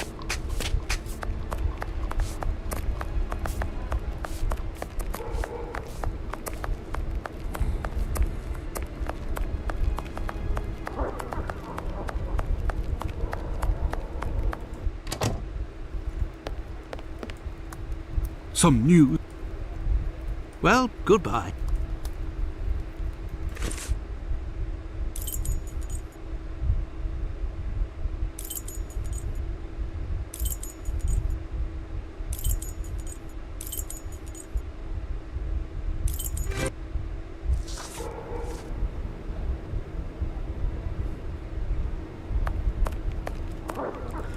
Oh, it's you. I'm coming. Dr. Watson, how are you? Well, and yourself? And how's your uncle? Well, he sleeps a lot, but he doesn't seem to be suffering. Your medicine has worked wonders. Thank you again. It was the least I could do. I have come to see you about a certain Leather Apron. Have you heard of him? Oh, yes, of course. Terrible things are said about that man. Have you ever come across him? Goodness gracious, no. But I know that he has threatened and taken many girls in my situation. I don't know what more I can say, but Bella will be able to tell you some. Who is Bella? Bella Pullman. She's the landlady of the place where I could take you there if you like. Please do. It's me. It's Lucy. This gentleman would like to speak to Bella. It's the doctor who helped me. I must leave to return to my uncle. Thanks again.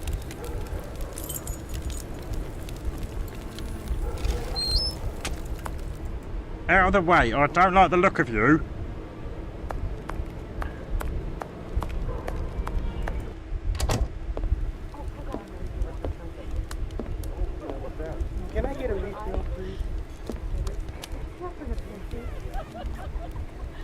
If you'd be patient, Madam Bella will arrive in a moment. Good evening. I am Dr. Watson. It is young Lucy who told me to come see you.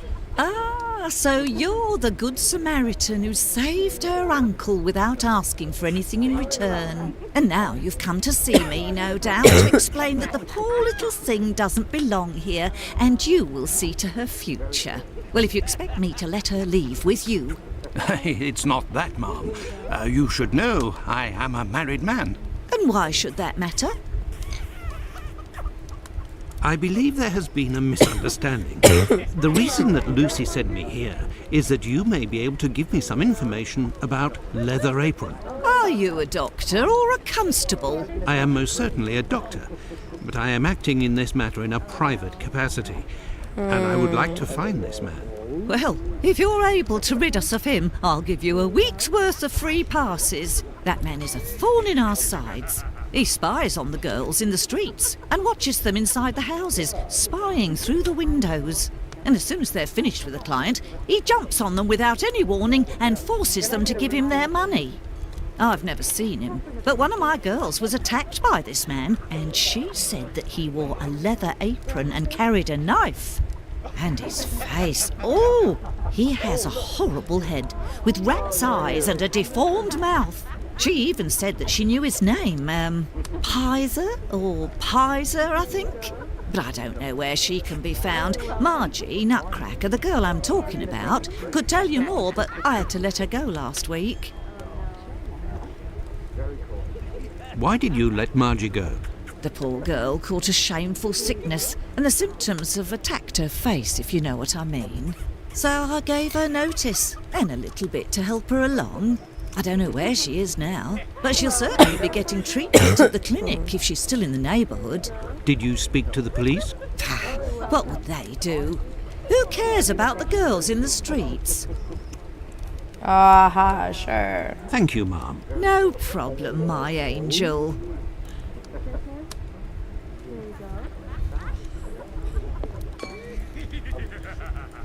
What happened to this rug? Oh, it's when we got a coal yesterday. I asked the young man to fill the pail. Came back to put it down, but his feet were covered in soot and he made a black print. Madam Bella said it was my fault and I got a shilling's penalty. I also have to clean the print and it's no picnic. He has immense feet, that boy. Who delivers the coal? It's never the same person. I've never seen that lad before. Until next time, miss. With pleasure, sir. A large black footprint. Best not to stray off in that direction.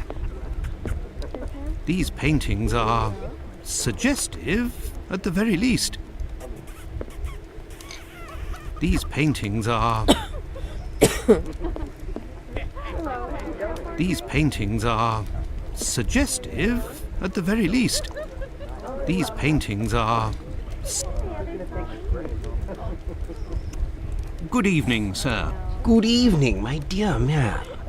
I was led to believe that you're a doctor. None of the residents of this establishment are among my patients, sir. Oh, you're not here as a doctor, but as a man, then. I understand. This is my kind of place, too. It's in these houses in Whitechapel that you find the girls that are the most natural and definitely the most docile. Your way of speaking about these women is not that of a gentleman, sir. Well, I shall leave you, Mr. Sickert, artist and aficionado of lovely girls. Best not to stray off in that direction. These paintings are... These paintings are...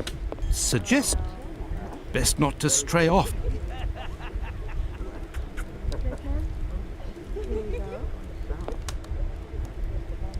Alright, let's get out of here.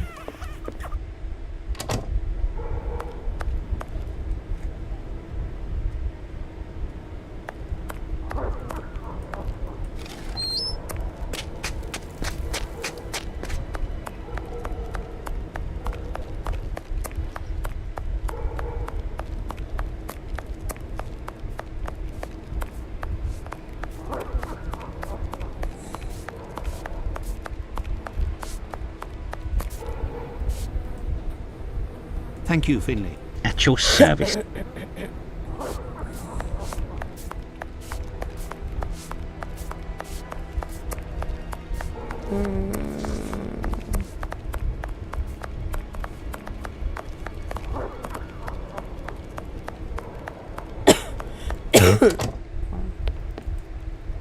Some...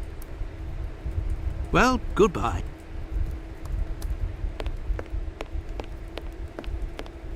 This police station is like a...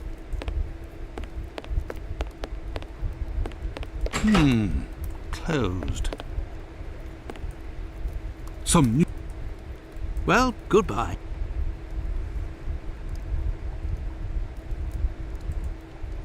Some news... Well, goodbye.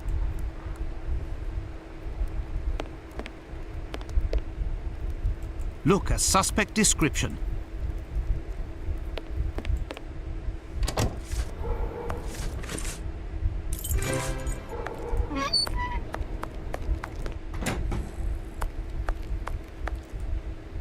Good evening, Doctor. My name is Dr. Watson. Pleased to meet you. Good evening. I have come to see you about one of your patients. Margie goes by the nickname Nutcracker, who gets her prescription from the clinic. She's a lady of the night and is afflicted with a venereal disease. I know who you're talking about. Indeed, Margie has syphilis and is being treated with mercury. Do you have her address? No. And for your information, she left London for good 3 days ago. She felt threatened. Margie felt threatened? But by whom? I believe that Margie was particularly scared of a terrifying man who attacked her once. Did she say the name Pizer or Pyther? Unfortunately, she didn't give a name, but she described a man with shifty, rat-like eyes and a mouth twisted in a sinister grimace. Did Margie have any idea where this man who terrified her so much might be found? No, but she told me that another girl who'd been attacked like her had told her that this man worked in a cobbler's run by an old Israeli. Also, she saw him again last week, the night of the big fire. She told of going to see the fire like most everyone else in the area. While there, she recognised her attacker in the crowds gathered at the warehouses. There was no mistaking a face like that, she said. She kept an eye on the man the whole time the firemen were working in order to avoid him. So like my throat's like so bugging me a bit still. Did Margie have any idea? No, she kept... Goodbye, Dr. Gibbons. Until we meet again, my dear colleague. Well,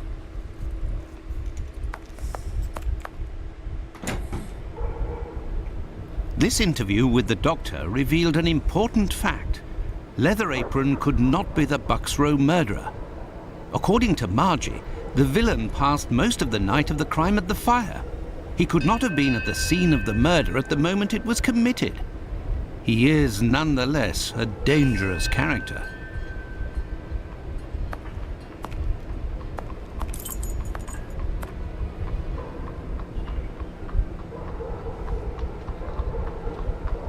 I don't know if I should order food. Cause I don't have like soup.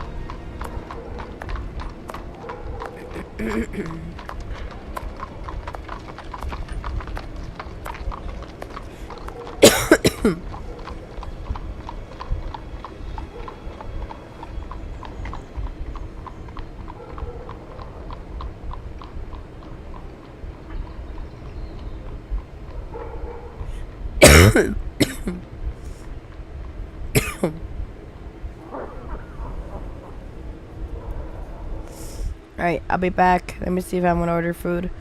I'll be right back, chat.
back. So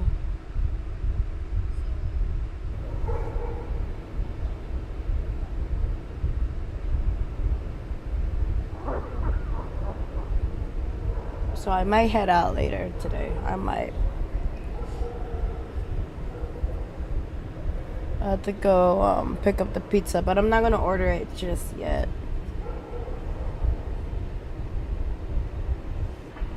It has to decide what we're having for dinner.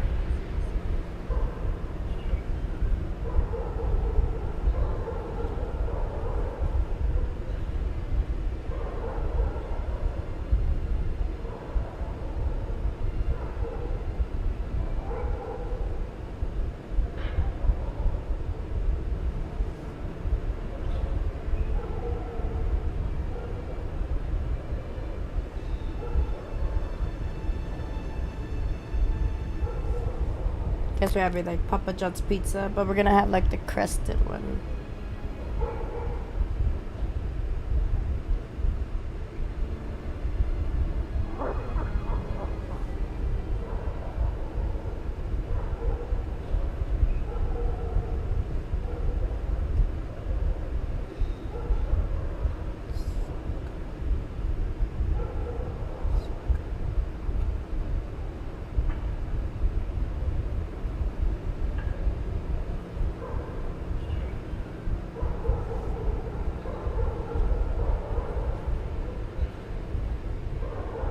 Thanks for the follow, Twin Soul.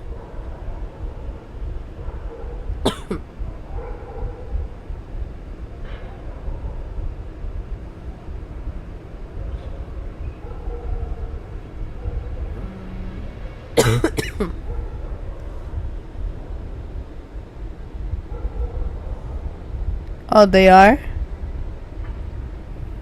The heck is about doing in my stream?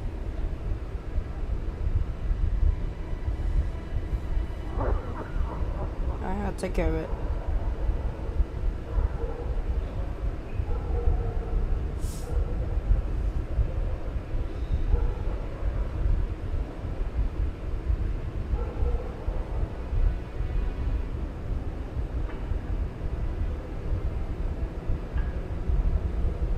Why can't I?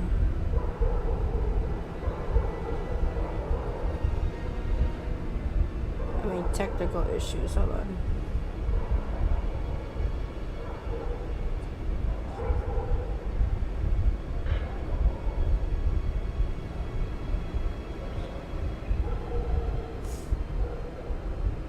Looks like it's already been banned.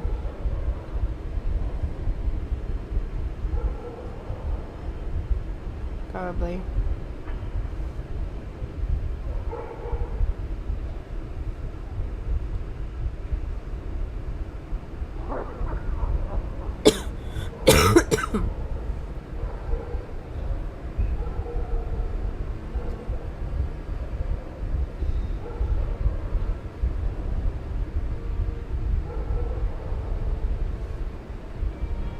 Have anyone tried garlic pizza, by the way? Like,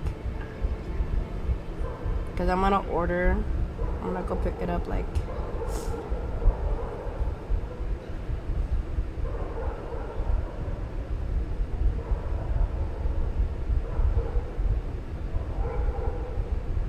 I'm gonna go pick it up like 5 to 5:20. I think that's about the time my husband is home.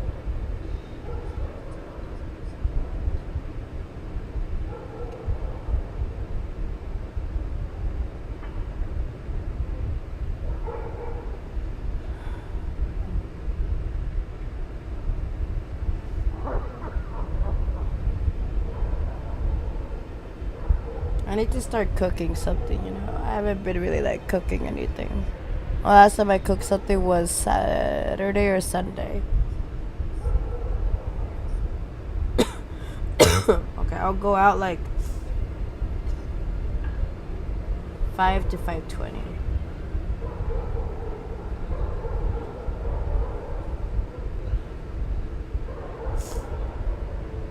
That'll be the picked up time.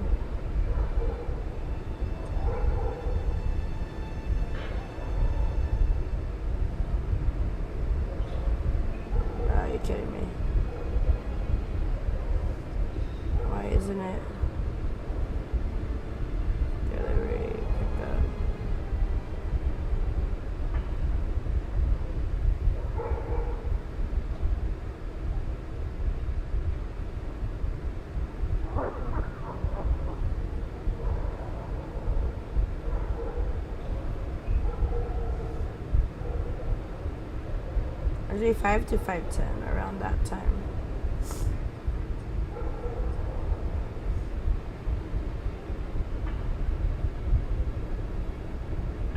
Cause then I'm like thinking, how much would it be for delivery? It's like across. It's like across the street, but it's not even much of a difference.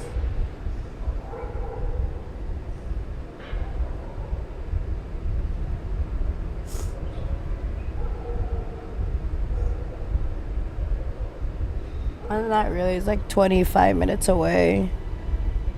And I was already planning to go out tomorrow, chat. I don't know. I don't know.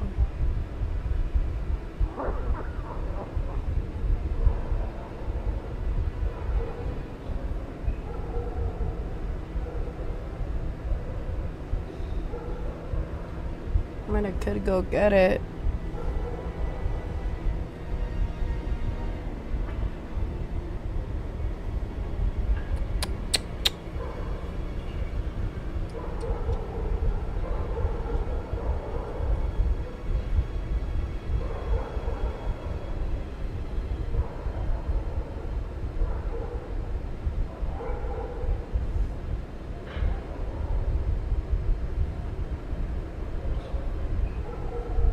I have fruit I'm eating for right now for lunch. Fruit with lime and tahini. Very good. Like I'm eating green apples and cucumbers.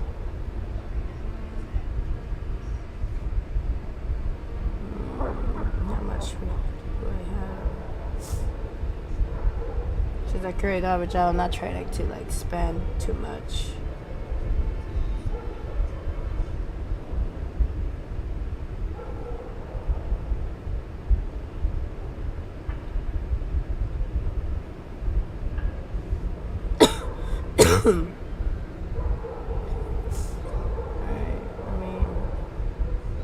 Oops.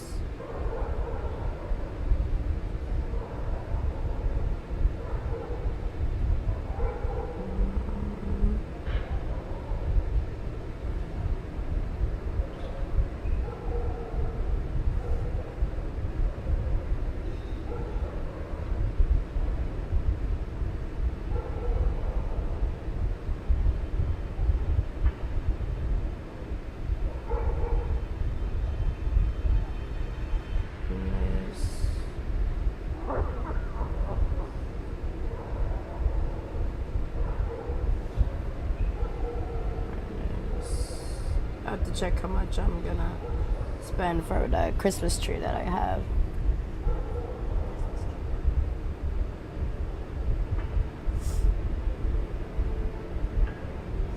I haven't even gotten like Christmas gifts yet. That's how bad it is. Like I was planning to original plan is like to work for Uber Eats. Since I was supposed to work for Uber Eats, but my car is not the best.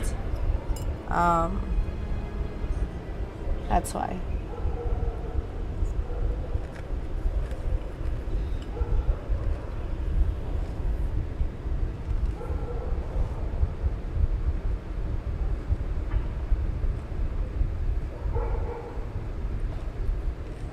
I mean, not the best, like, driving is fine, but it's, like, old.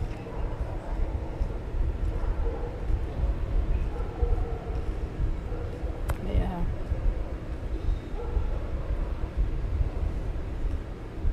Alright, I'll place the order. Oh, I'm just gonna have it delivered here because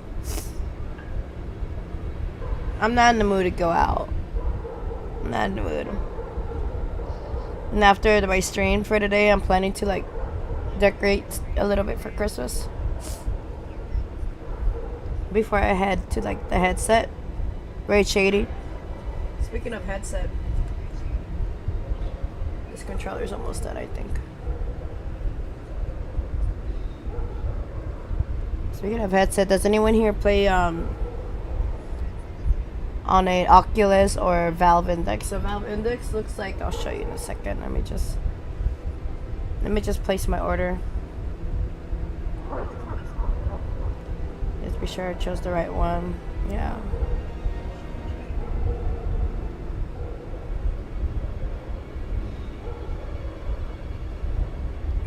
I'm in no mood to go out. No mood. No mood. Like, I am in a mood to be active and all that stuff, you know, but going out, not really. Like, if I go out, my plan for this week, like, I am already gonna go out tomorrow. And I'm planning to, and plus my throat's not helping me today, but I am trying to push myself to go out tomorrow. To put gas in my car.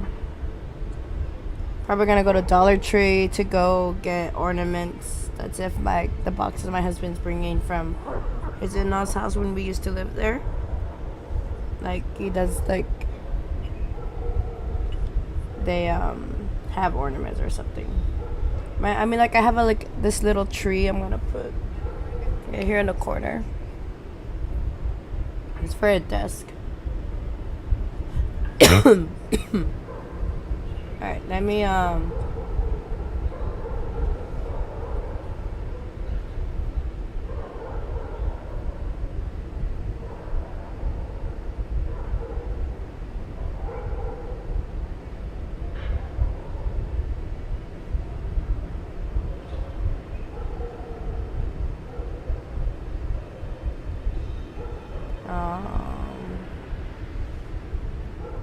give me one moment.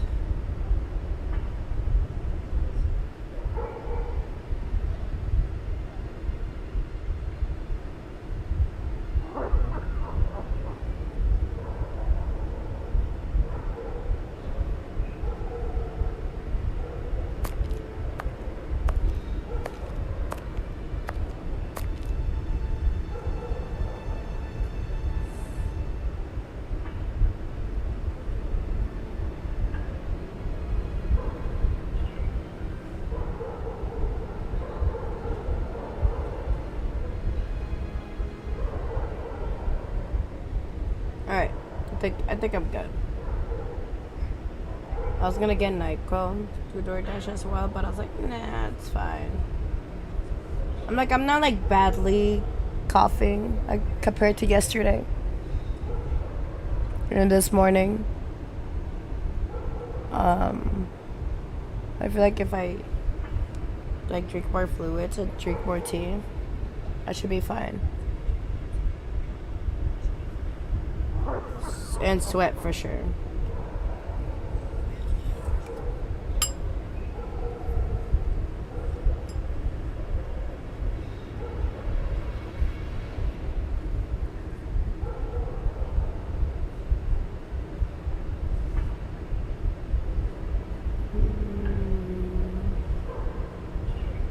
Okay.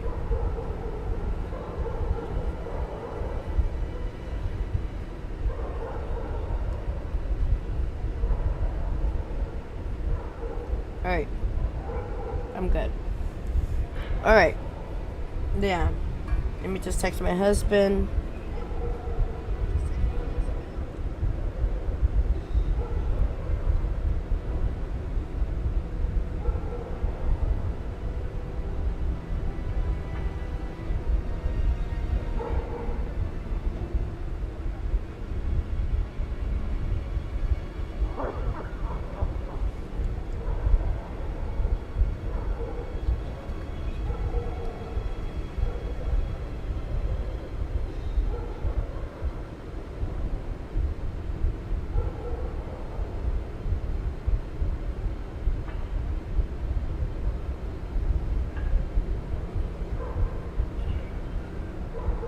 Alright.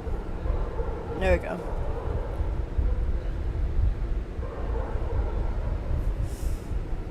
Alright, let me just eat a cucumber.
Thank you, Finley. At your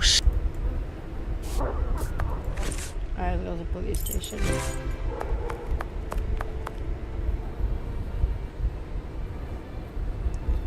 Alexa ad showed up. Never really liked Alexa. Some news, Doctor? Well, goodbye. I forgot. Did I have to go back to Sherlock Holmes?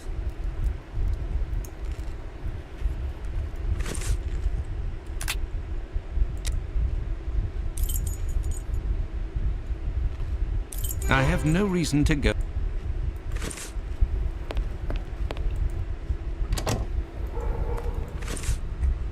What do I have to do?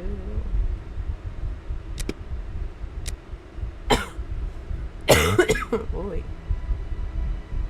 Like I'm coughing out something.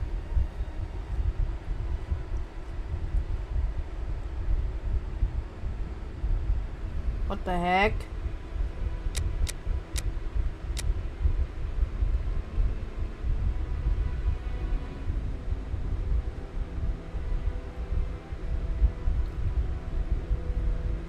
As most of the night, the crime could not have been at the scene of the murder at the moment it was committed. He is nonetheless dangerous. Okay, hold up.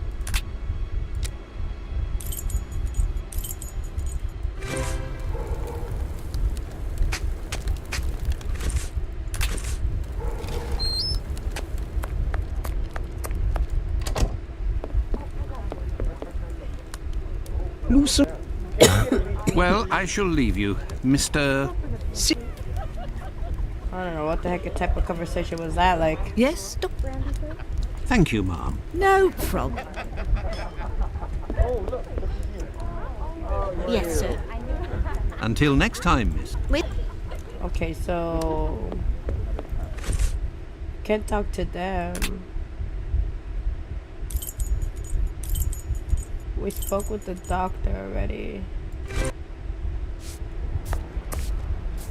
What can we do?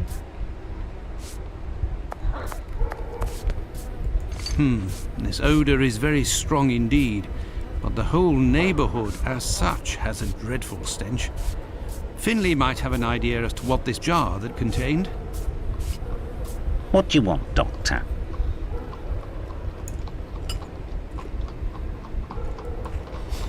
You're right, the pieces of the jar that your tenant broke do give off a strange smell. It's true. That's quite normal given his trade. Yes, and what would the trade be of your strange tenant? A doctor like yourself, I believe. Dr. Tumblety, a foreigner. Canadian, perhaps. Dr. Tumblety. It might be interesting to know more about him. Thank you, Finley. At your service, sir.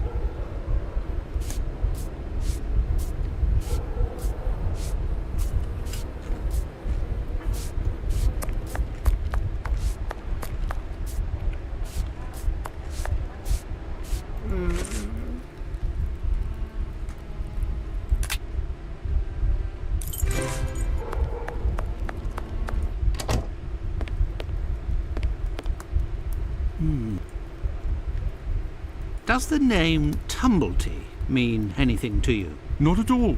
But if you like, I can make inquiries. Fine, why not? One never knows. Well, goodbye.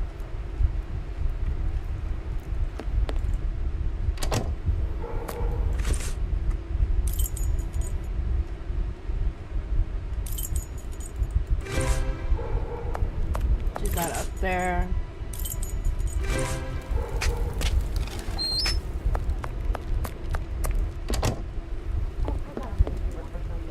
Yes, sir. Until next time, miss. With pleasure, sir. I'm asking around. Yes, Dr. Watson? Would you have received a visit from another doctor, a stranger by the name of Tumblety? I'm just like you, Doctor. Sworn to secrecy in my profession. But as I've taken a fancy to you, I can tell you that this name is not unknown to me. And if you do me a little favour, it is possible I might remember something about him. What kind of favour must I do for you? You see that man over there?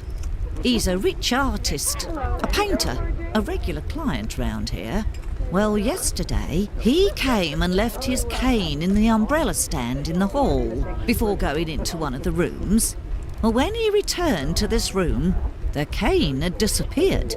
It's a cane with a massive silver knob. Must be worth a fortune. He threatened to call the police unless he got free services in my establishment for a year. I'll be forced to accept, unwillingly, of course, given the services that he's demanding, unless the cane is found.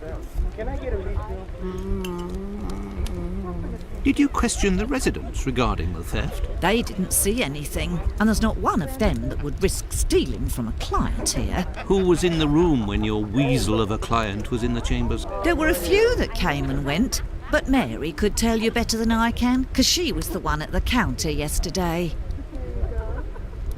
Thank you, Alright, we Ma'am. gotta go talk to No Mary. problem, my angel. Yes, sir. I heard that there was a theft yesterday. Did you see anything? No, and I was here the whole time.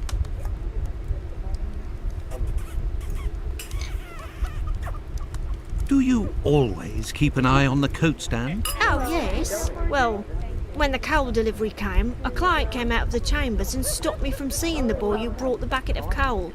You don't think he would have taken advantage? Oh, I don't know. Until next time, miss. With pleasure, sir. Let's talk to him. Loosen your belt, my friend. You're in Whitechapel. These girls would die of hunger if we weren't here. I heard that you were the victim of a robbery here. Oh, I'm not complaining. The loss of that walking stick will certainly bring me a very pleasant compensation.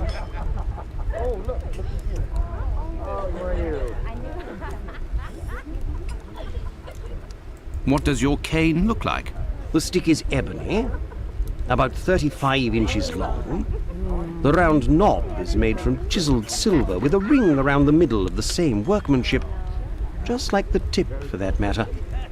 If you find it, don't tell a soul. Keep it for yourself. Got it? Nope. Well, goodbye, sir. Goodbye. Or until next time. And good evening.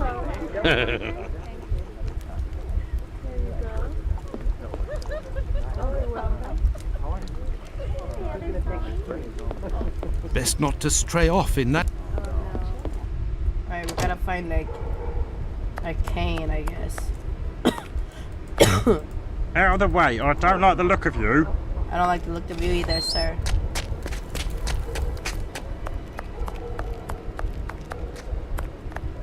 You're in a rush, my pretty. Come, I'll have you done so quickly you'll only have time to pay. Ah, you're funny.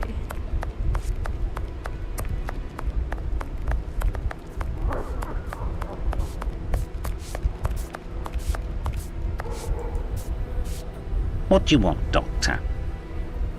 Thank you, Finley. At your service, sir.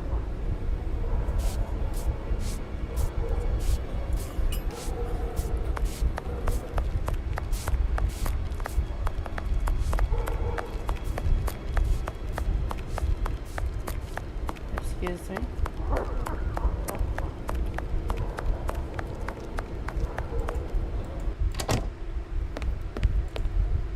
Some. Well, goodbye.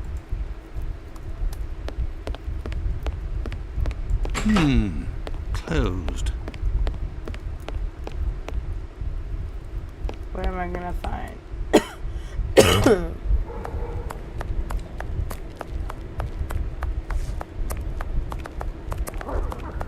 You're in a rush, my pretty. Come, I'll have you done so quickly you'll only have time to pay. I have no reason to go that way.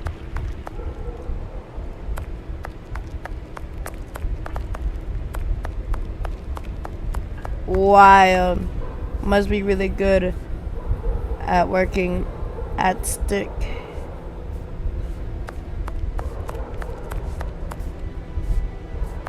Working at stick. Ha.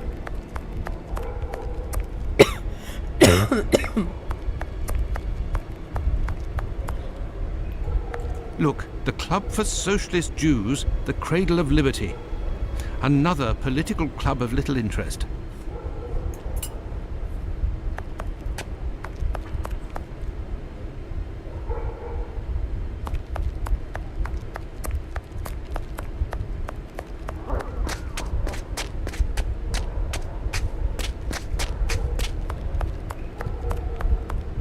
Where would be his cane?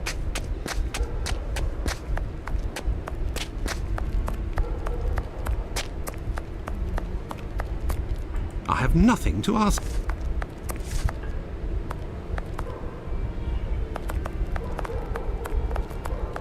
You don't look very nice, sir. Commercial Street.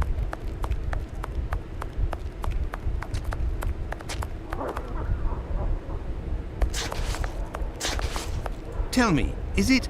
You should return home, sir.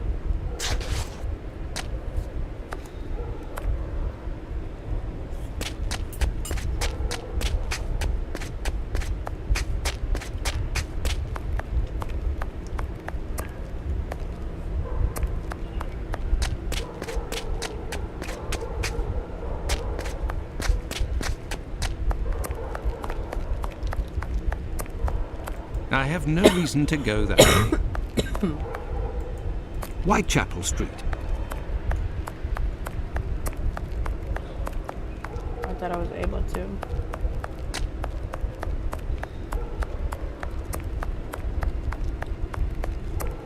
Wait a minute. Maybe. What can...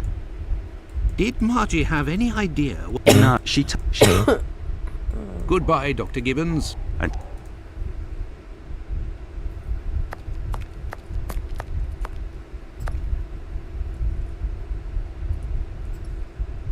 Oh, there's somebody here. Another lady there.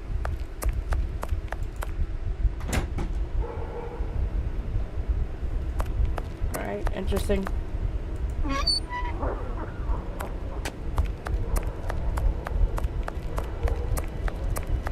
A cobbler's shop.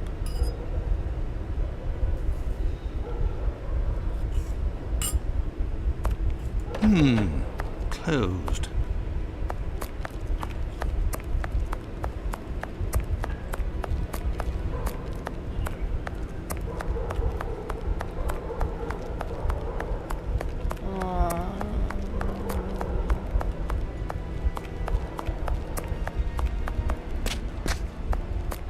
Bucks Row.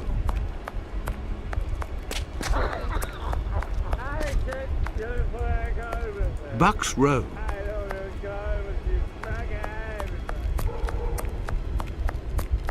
Bucks Row.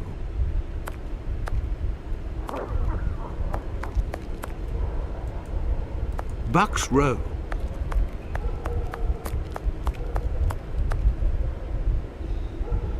Where was she murdered? Wasn't the murder here?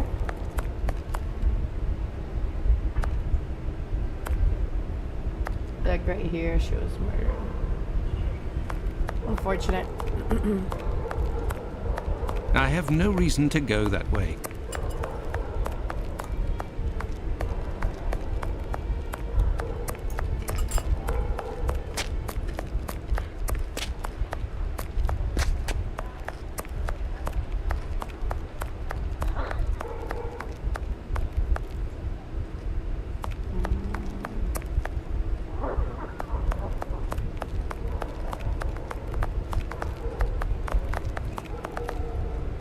Whitechapel Street.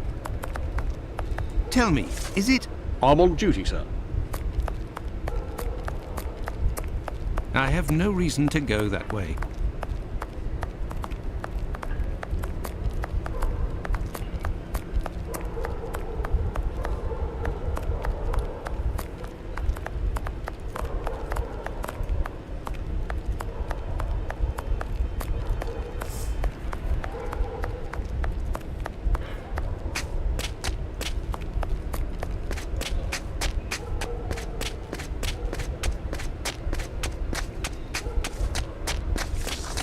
Damn.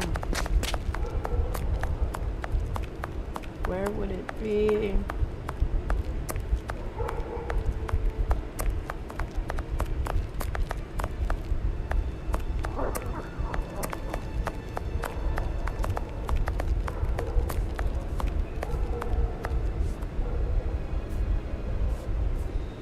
I don't know, where would it be?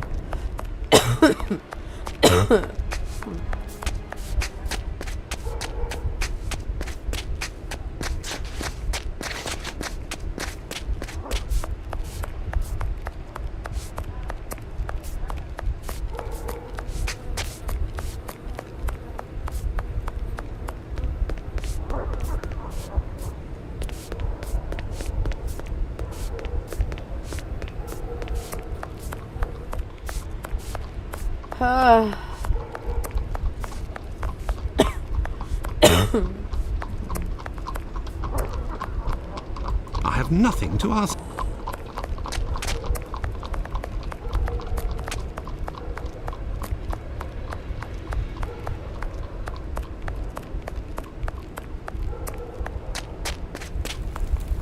You're in a rush, my pretty?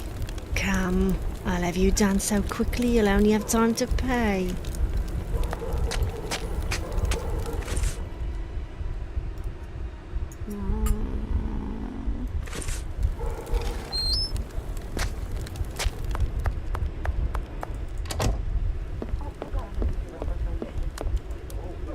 Yes? Thank you, ma'am. No.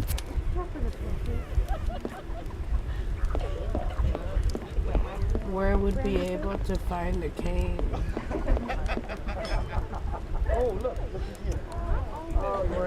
Yes, sir. Until next time, miss. With pleasure, sir.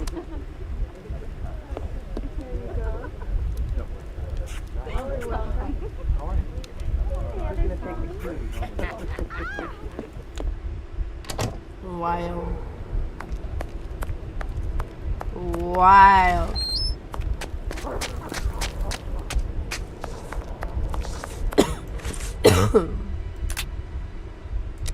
I have no... You're Sherlock Holmes.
I don't know where to go, chat.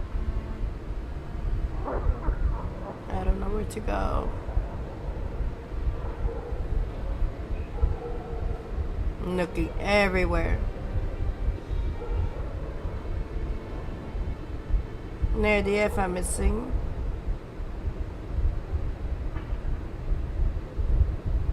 Like, am I missing a place to go? Chat. Well, we gotta find his stick and that girl who went into the room. Well, that too. the stick. Where we're gonna find them? No, I looked everywhere. Like, everywhere. I'd say ask the girl who was cleaning the floor. I did, and then there was nothing else to ask her.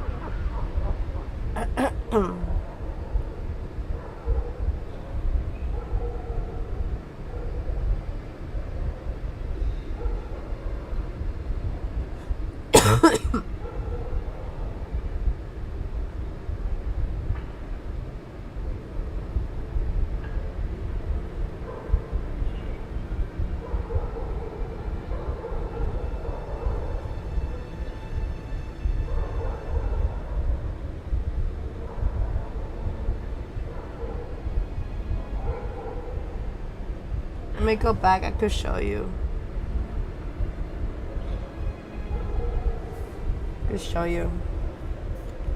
Let me...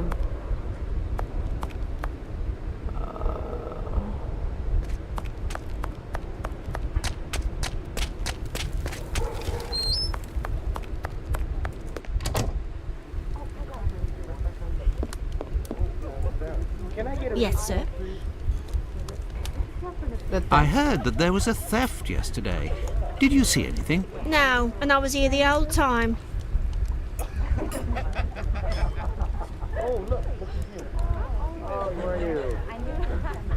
Do you always keep an eye on the coat stand? Oh, yes. Well, when the coal delivery came, a client came out of the chambers and stopped me from seeing the boy who brought the bucket of coal.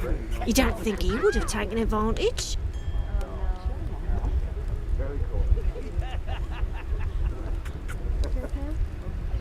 Until next time, miss. With pleasure. I feel like we have to go to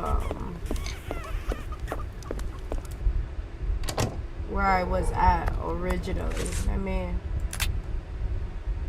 go here. And let me go right here.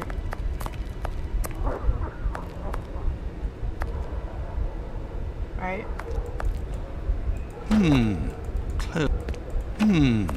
Closed. Closed. Didn't even break in, nothing.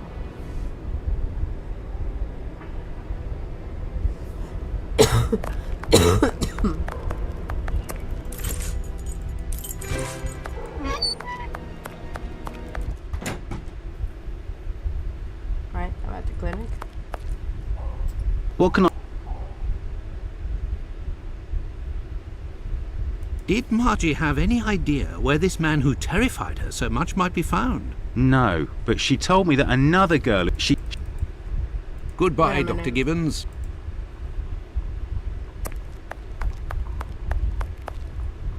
I open that? No. Something I have to open.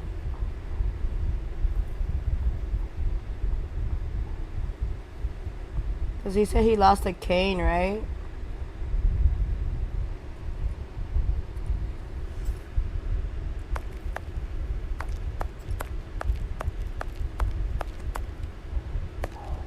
These footprints are the same as those found on the rug at the brothel.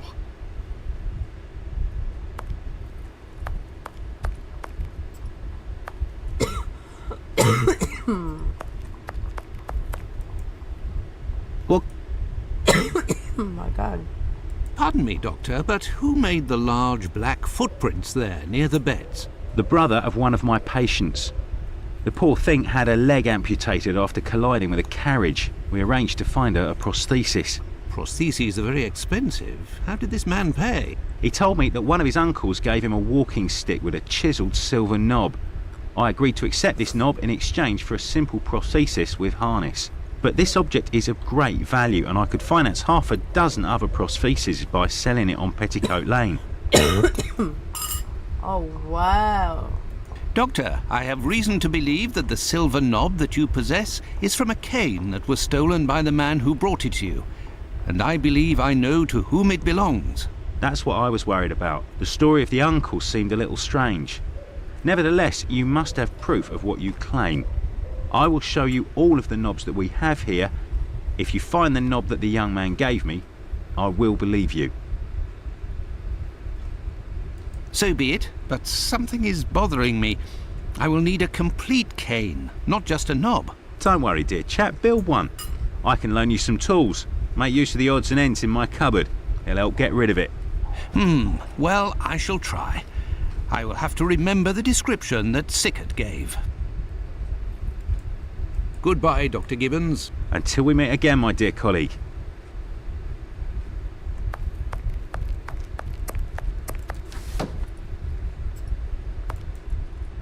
There we go. Silver knob. Right? Oh, let me...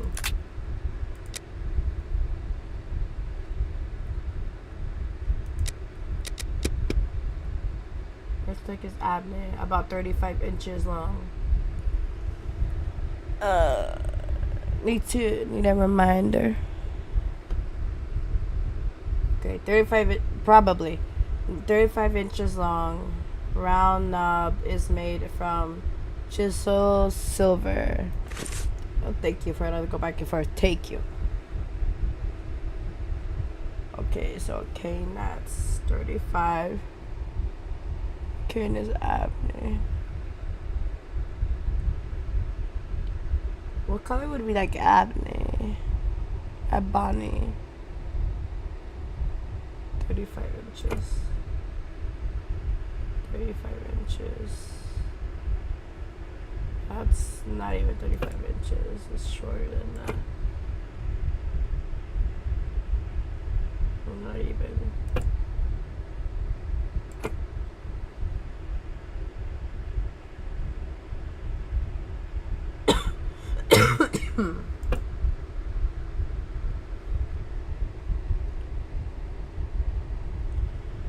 Only 35 inches long.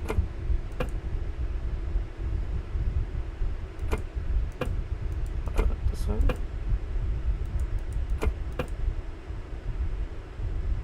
Not even 35 inches. This is not even 35 inches.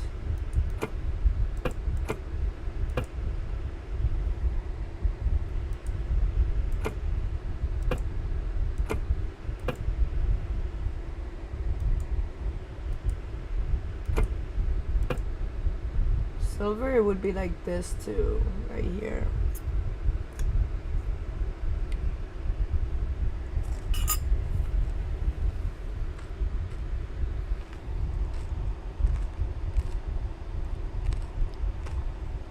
The round knob.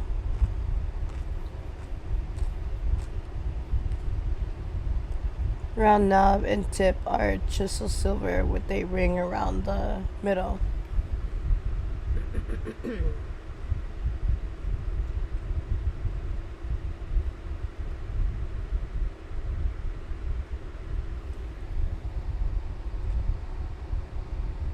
The chisel silver one.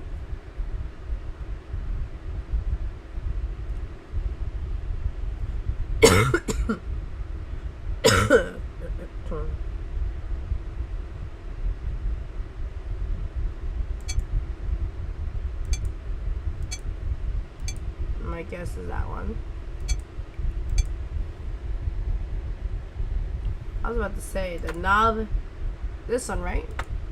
Or is it the other one?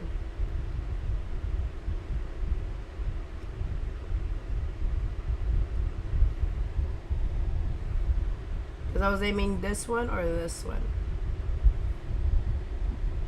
That's the right one. Okay, so I was right. My first one was this one. Okay. And then now the cane is ebony.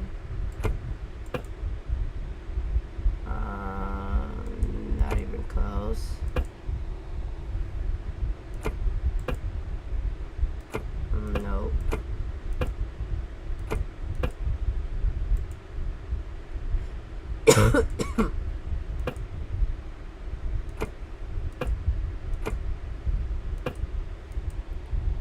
I'm not good with my colors. Ebony.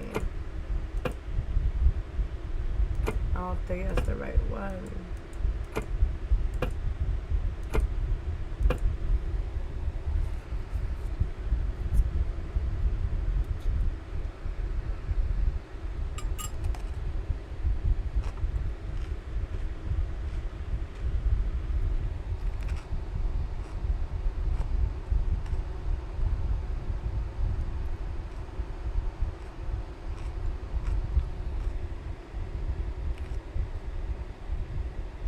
What color is that body?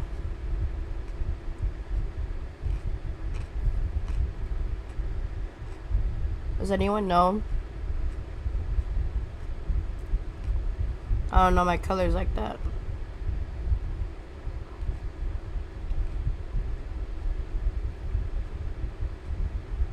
Let me look up the color.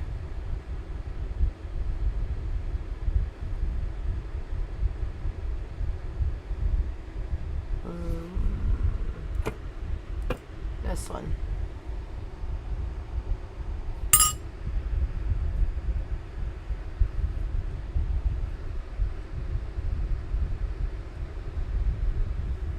And then what was the rest?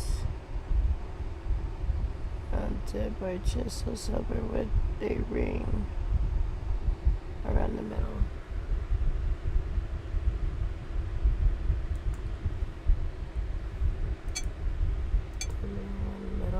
I'll talk about that ring. I'll talk about that ring.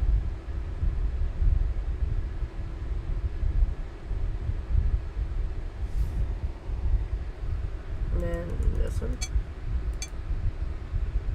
I'll try the ring is wrong. There, all done. Holmes couldn't have done better himself. What can I do for you, my dear colleague? I believe I found the knob from the stolen cane, which I succeeded in putting back together. That's the one. And yet I cannot give it to you, Doctor. I will only return it to the police, and only if there is an official complaint against me. Would there be a way to convince you to give me the cane? Find me a dozen solid adjustable harnesses for wooden leg prostheses, and it's yours, Doctor. Goodbye, Dr. Gibbons. Until we meet again, my dear colleague.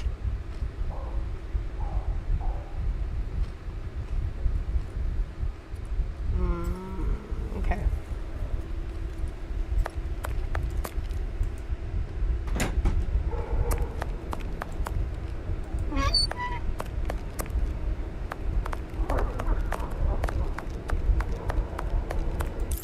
There's nobody here. How very odd.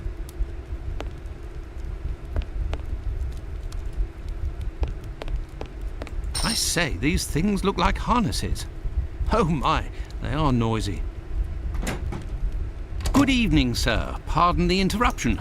The door was open. I didn't think that I would find anyone working at this hour. Good evening, sir. I didn't hear you come in. Say, those things that made noise, they are really harnesses, aren't they? Yes, horse harnesses. But I must tell you, sir, that the store is normally closed at this hour. That is why I've asked you to return tomorrow. I didn't come about my shoes. I came to speak of a cobbler, perhaps one of your former employees? A man with very particular habits. You aren't with the police by any chance? I'm sorry, but I do not want to speak of anything but shoes with you.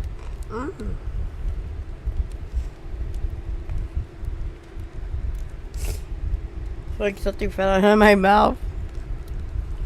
Oops. I am not a policeman. I am Dr. Watson. It's Mr. Finley, who told me that you might be in a position to inform me. Ah, that Mr. Finley is a very brave man. And if he sent you, then you must certainly be a worthy man also. So, Doctor, who is this cobbler with strange habits?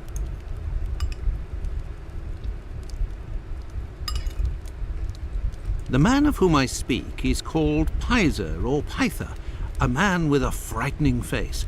Do you know him? Yes, John Pizer. He worked here for a while, but he is no longer here. Do you know where I can find him? No, and if you look, you will not find him. Why? Because he is in hiding, Doctor. You see, a week ago, a horrible murder took place in the neighborhood. A rumor circulated that he might have been responsible for this crime. They say he has quarreled with women of certain virtue in the past, if you understand me. Isaac, it is about the Bucks Row case that I have come to see you.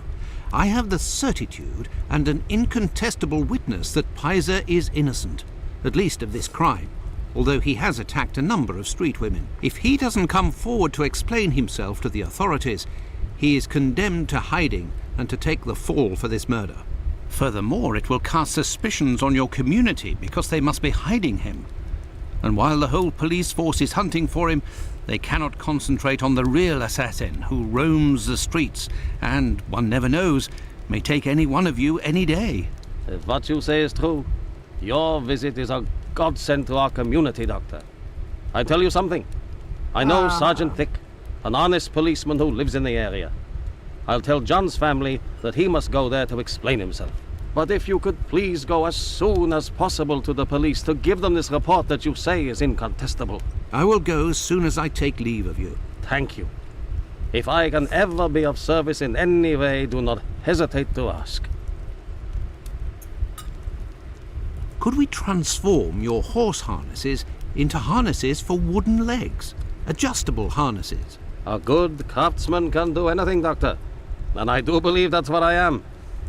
Come back in a while and it will be done. That will be my thanks for what you have done.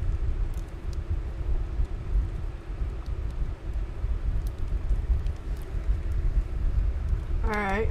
I shall return later. At your convenience, sir. I am spent. I would like to return home. But I promised to go to the police as soon as I could. Now then, let's go to the police station.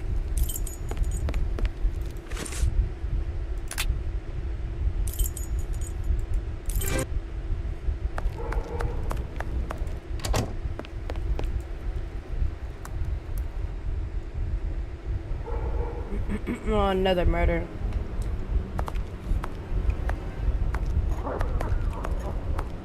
Will you? Yes. Hey, Doctor, you seem tired. Were you wandering the darker parts of Whitechapel all night? You could say that. I have some information on Leatherapron, the man of whom we spoke earlier. Do you know where he is? No, but I can clear him of the Bucks Row crime. A witness proved him totally innocent. Oh, Watson, is it only now, after many hours of walking, that you decide to pass on the important message that Inspector Aberline is waiting for? But, no. But what are you doing here, Holmes? I was worried, Watson, and with good reason it would appear. Go give the message to this policeman and let's go home. Nobody appreciates me hanging around here, you know, and it's freezing cold. Ah, Cradle, none too soon. You will take the testimony of this... No, you continue with your duty shift. I must find Chandler in Ambury Street. He struck again. Who? The murderer, the Bucks Row assassin. Hanbury Street. Let's go, Watson. We have no time to lose. What?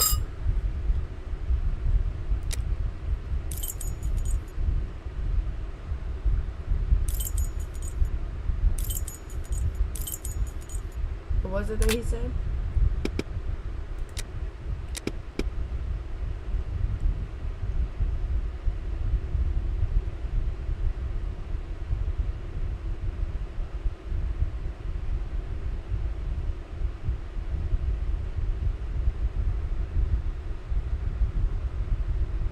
Hey. I have no reason to... I have no...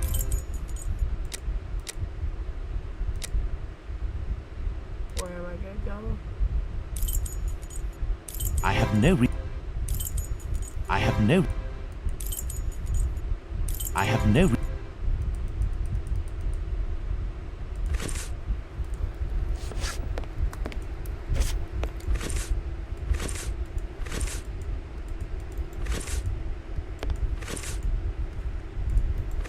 Okay, I gotta stop doing that.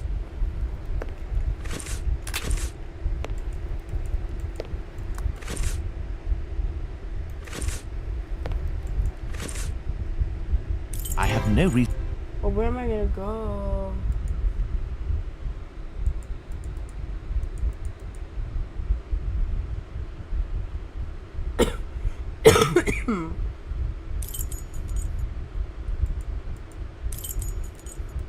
I have no... Can't go there. I have no... Can't go there. Anywhere here. No. I have no. I have no. Go there. Could even go there. I have no. Could even go I have.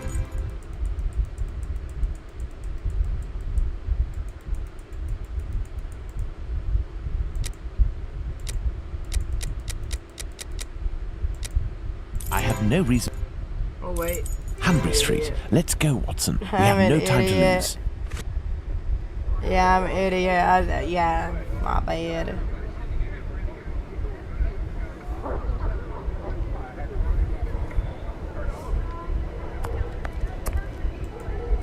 He's out of his mind, that man. He should be put in an asylum.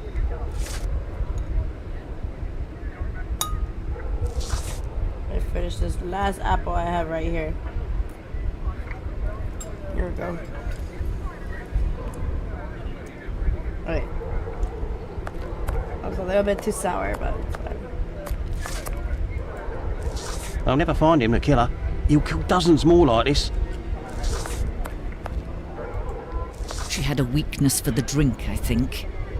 My God, she didn't deserve all that. Looks like he hacked her up good, this girl. You can go in, Mr. Holmes. She's there. We didn't touch a thing. Looks like they're offering a reward to turn in the Whitechapel killer. Even a pardon to the accomplice who rats him out. Looks like he hacked her up good, this girl. I know the killer. It's a fact. I know who it is, but I can't say. I won't say. I have nothing to ask.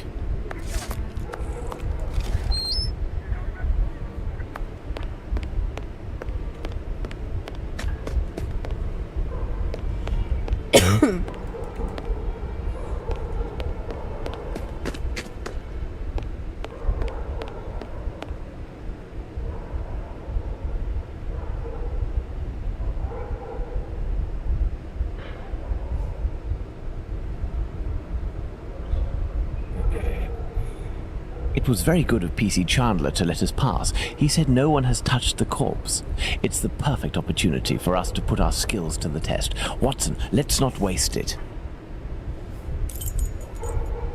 Alright, let's see. A piece of coarse muslin. 2 combs, curiously arranged.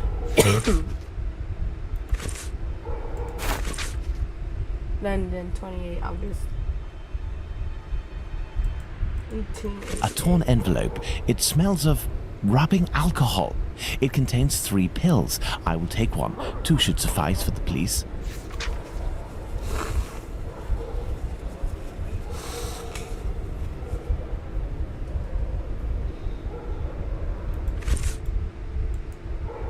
The blood is a dozen inches or so from the ground. Blood stains on the wall.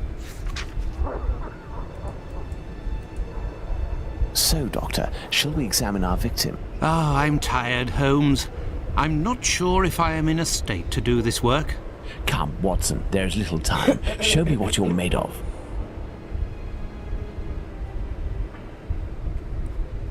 Oh, my God. Pray, Watson, pull yourself together. Can you establish the time of the crime? The extremities of the corpse are cold and rigor mortis is beginning to set in. I would say that the murder was committed over 2 hours ago, before 4:30 a.m.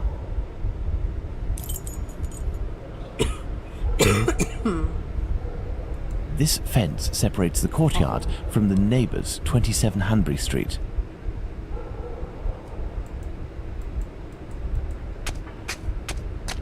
This apron is soaked with water and has left a clear mark on the ground.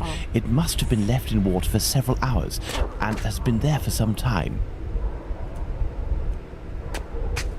What a stench! Nobody is hiding inside.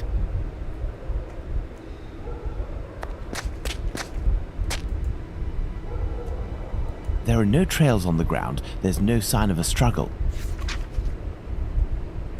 Let's look at this poor woman more closely.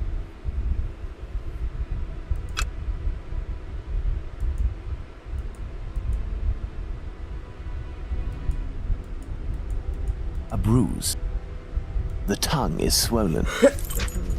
The victim's face appears to have bruising, wouldn't you say? under the maxilla and cheek. There is less on the right side. Look at her neck. What can you tell me? There are 2 incisions.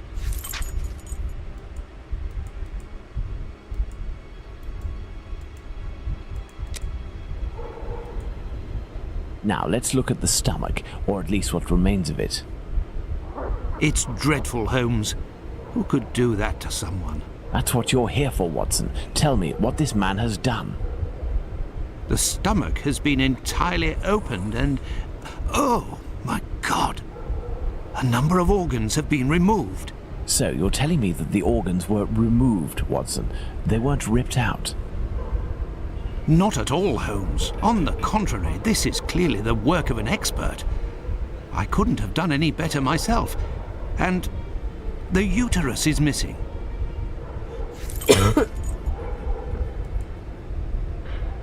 Looky here. It would seem he has a mark on his left hand.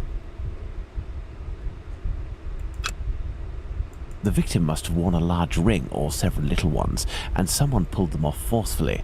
This detail will be very valuable, Watson. You can be sure of that.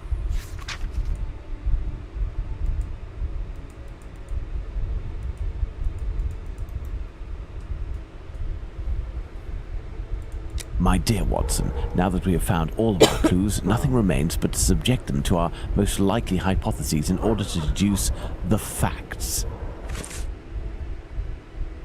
Alright, let's see. The item at the victim's feet are very orderly. Which means, before this, the body is cold at extreme and rigor. Recent large scrap on the right phalanx of the middle finger. Alright. So the item at the victim's feet are very orderly. These items fell at the moment of the murder. These items belong to the killer. These items belong to the victim. I think it belongs to the killer. Chapman struggled greatly. Possess some feminine items.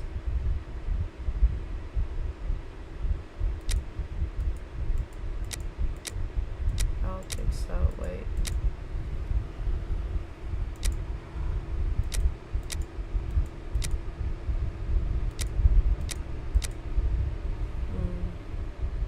Murder search.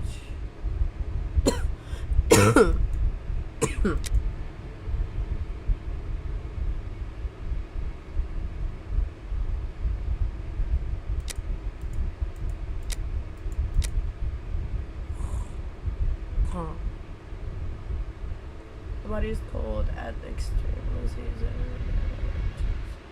Has barely started.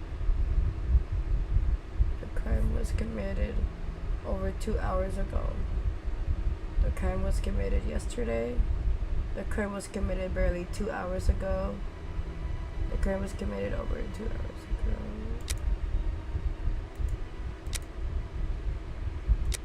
Oh, no. I thought it was... No, hold on.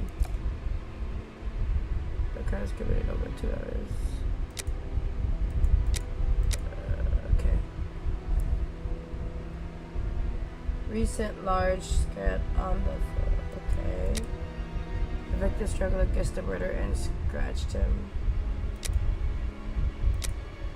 Chebe took off her rings.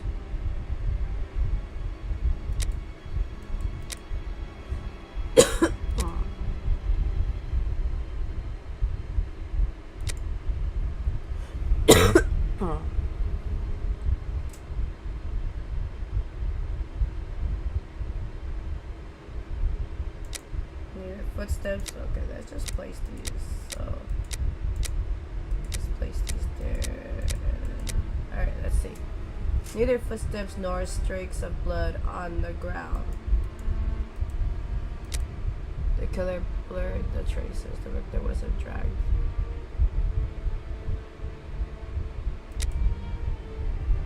The killer must have carried the victim.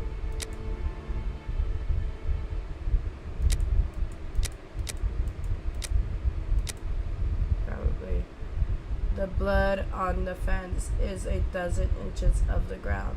Some blood sprouted on the wall near the stairs. The victim had her throat slit while laying down and still alive. The victim had her throat slit while standing up. The victim had her throat slit while laying down and already dead. That means that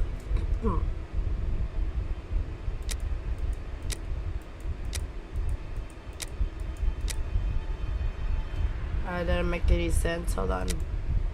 The killer blurred traces. It wasn't dragged.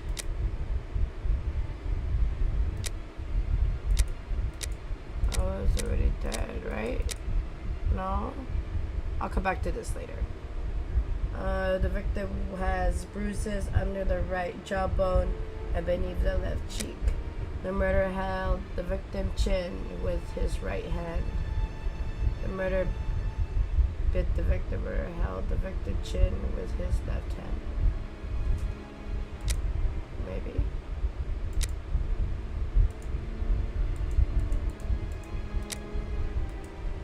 Maybe.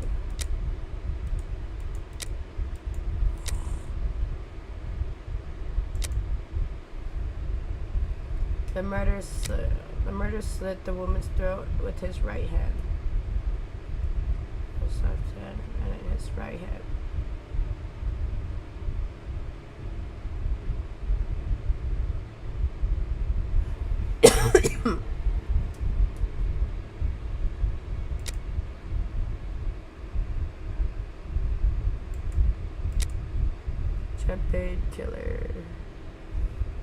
Chapman's killer must be left-handed. Right. Must be. I'll get back to all this if I don't get none of them right. The tongue is bloated. Obviously it was strangled.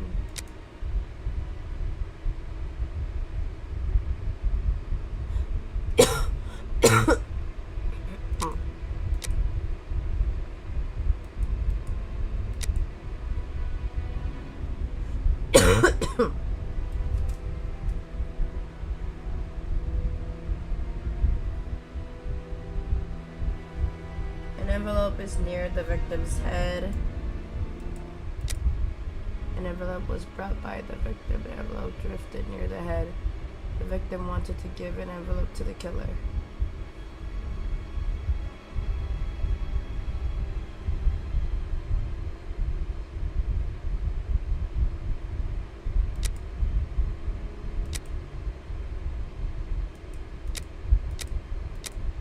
No?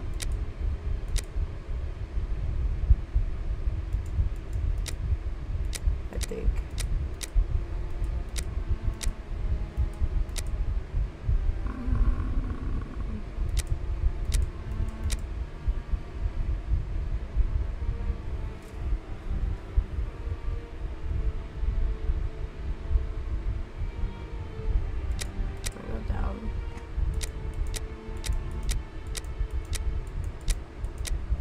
See. Organs are missing. The uterus was removed by the hand of an expert.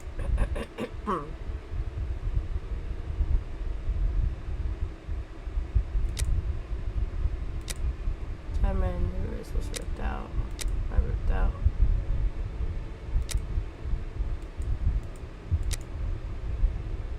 There was no.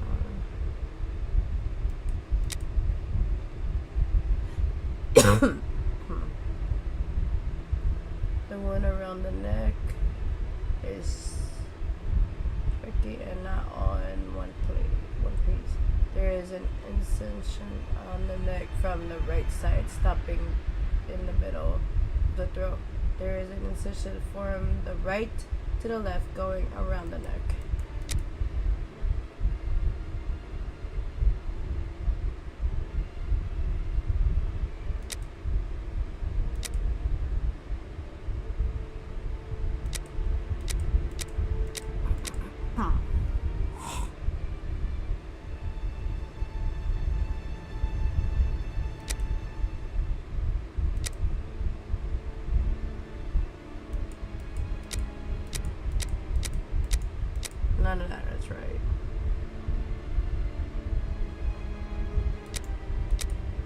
I don't know if it's like this.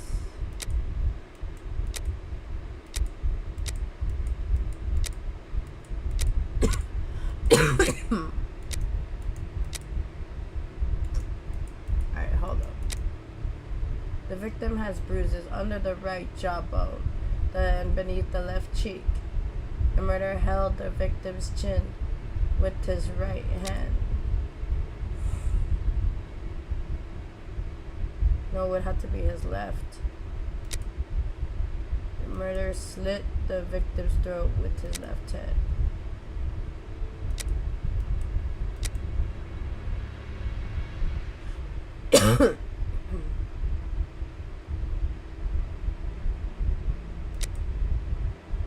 Maybe.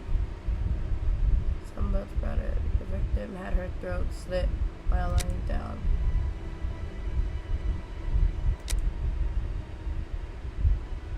It's still alive. The victim wasn't dragged. The victim was carried.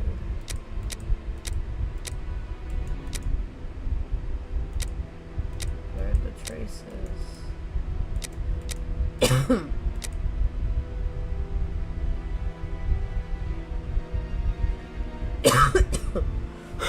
Oh my god, his throat.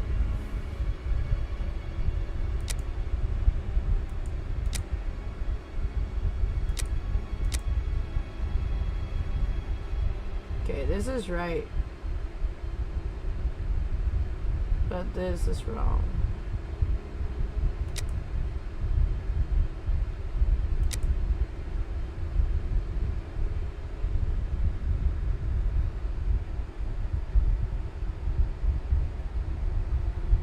I know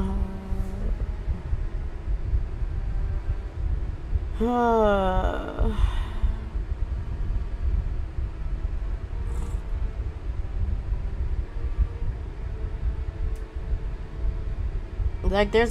There's like mucus stuck right here in the middle.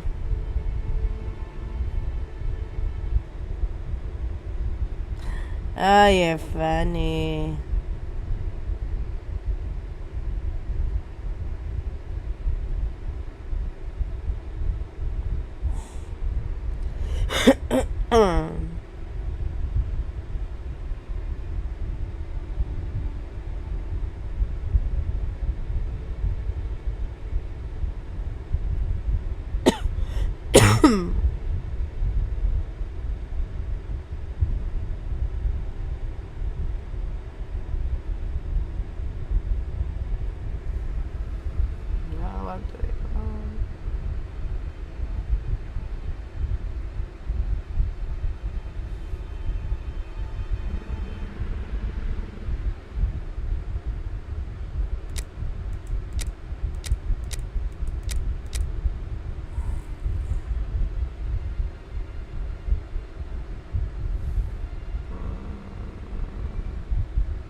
Victims are dragged.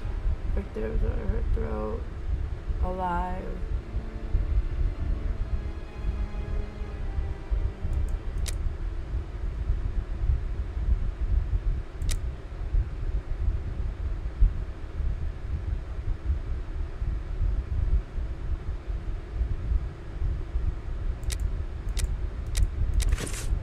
I hear a noise coming from the street, Watson. The authorities are arriving. It's time for us to go.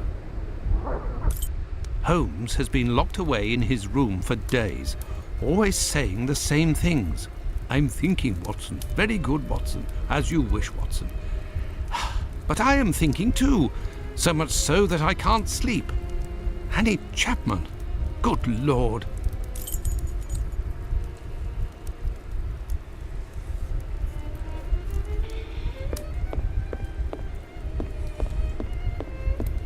Holmes examined the broken jar that belonged to Finley's tenant. I wonder what this substance is. I don't recognize the odor. Formalin, Watson. This jar contained formalin. Interesting, don't you think? I've been waiting for something for days. Just the tiniest bit of news that would make sense of this whole matter. But there's nothing, neither from the press nor the police. Unless Inspector Aberline is holding on to some information without realizing its importance, which is quite possible. It is time for you to return to the police station in Whitechapel, Watson. And didn't you tell me that you had a matter to take care of it? Take advantage of it to learn more about this pill and its contents.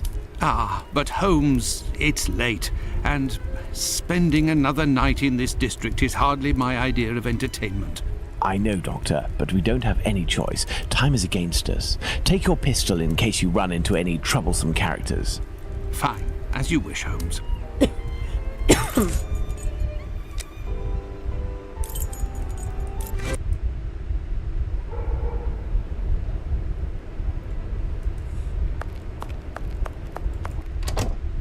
Good evening. I hope I'm not disturbing you.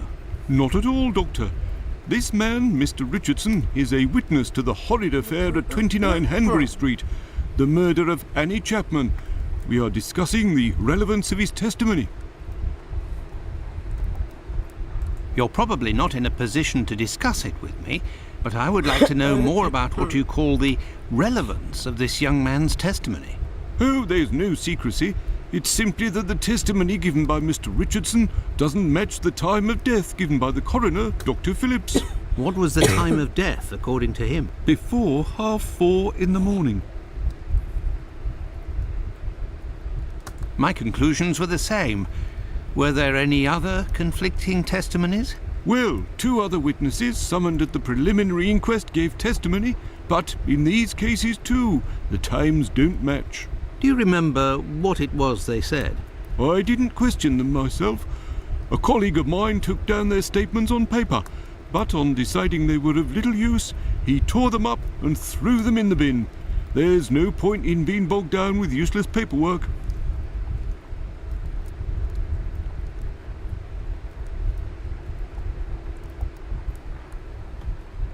Hold on, let me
I'm selling this printer that I have, chat, and like people keep saying, oh, does it work? But I don't have like a cable for it. Like I've been looking for one. I will take my leave, Humphreys. Goodbye, Doctor. Well, last time I checked, it did work.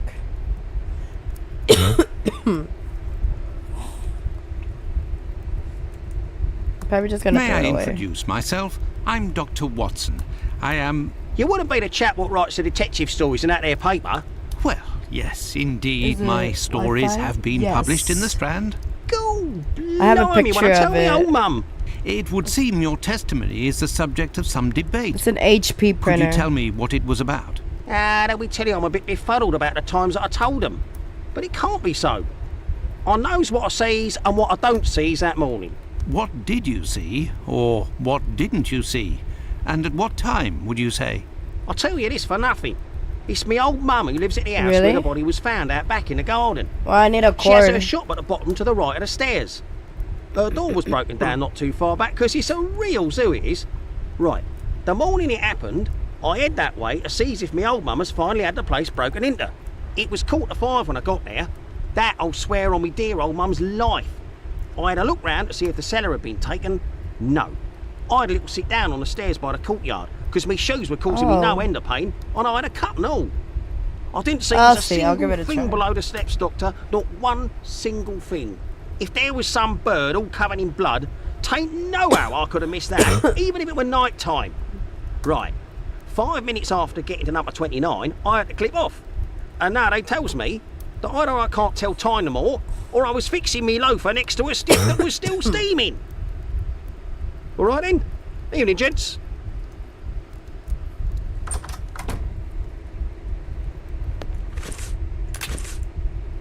Yes, Doctor? So, how far along are the investigations into these 2 recent murders? Everyone around here believes both crimes were committed by the same man.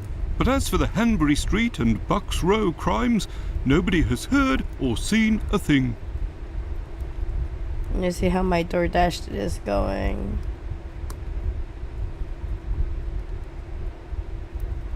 They should be working on it by now, I think.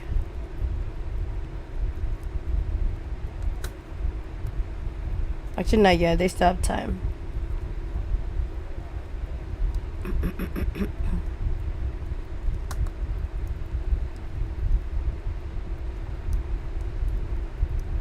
Yeah, they still have time.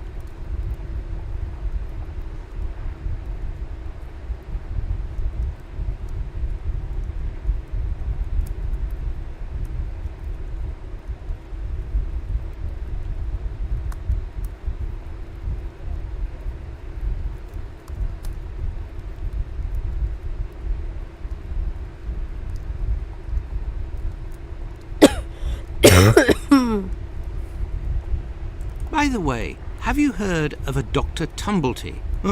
No. Is it All important? you gotta do Yes. is Well, no, on the printer, maybe. enter Actually, the Wi-Fi I don't router know. password, and I then have heard about this man. on the PC His get the frequent setup. nocturnal outings and bizarre Okay. behavior. What does the I'll do chap that look for like, sure. Doctor? And where can we find him? The last I heard was that he was staying at Finley's place, the man who was looking for me a few days ago. It would greatly assist us if you could ask Finley what your strange associate looks like. We could then see if the description matches any witness accounts. I will take my leave, Humphreys. Goodbye, Doctor. Alright,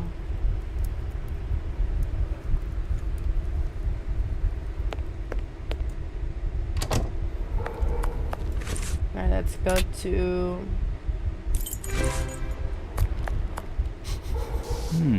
There is a strong smell of gas. It seems to be coming from the abandoned building. Good evening, Finley.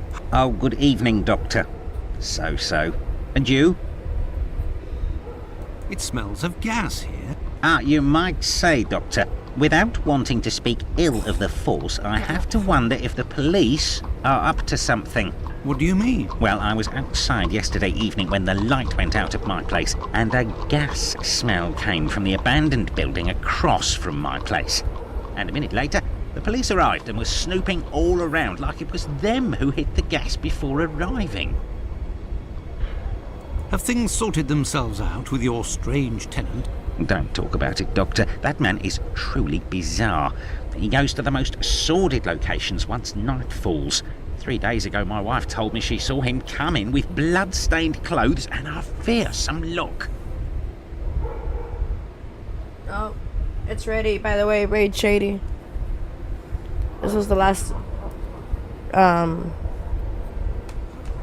thing that needed to be charged.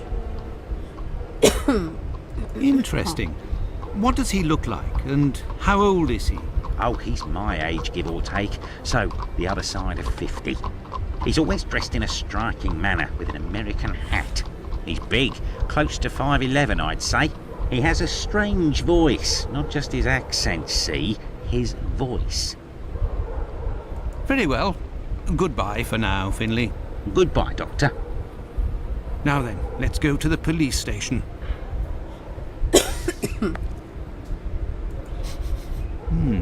There is a strong...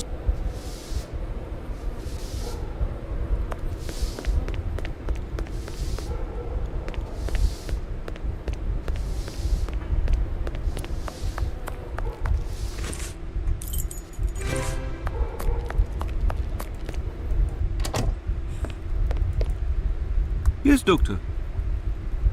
Tumblety is a man around 5'11", about 55 years old, extravagantly dressed and with a rather distinctive voice. He boards at Finley's.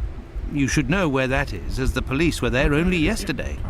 Their arrival coincided with a strange gas leak. Ah, yes, I know where you mean. Indeed, there was an odd affair with the gas. It was rather unsettling. We were searching for a well-known scoundrel who was ratted out by Squibby, the chap we followed and saved from the pack a few days ago.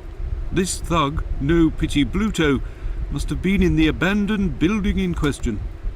But there was no sign of him when we arrived. Furthermore, an inspector said that, given the smell, the thingamabob that supplies gas to the building was probably damaged.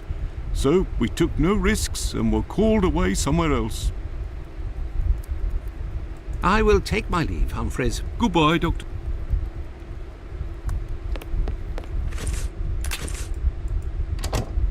Alright, let's go to nothing there.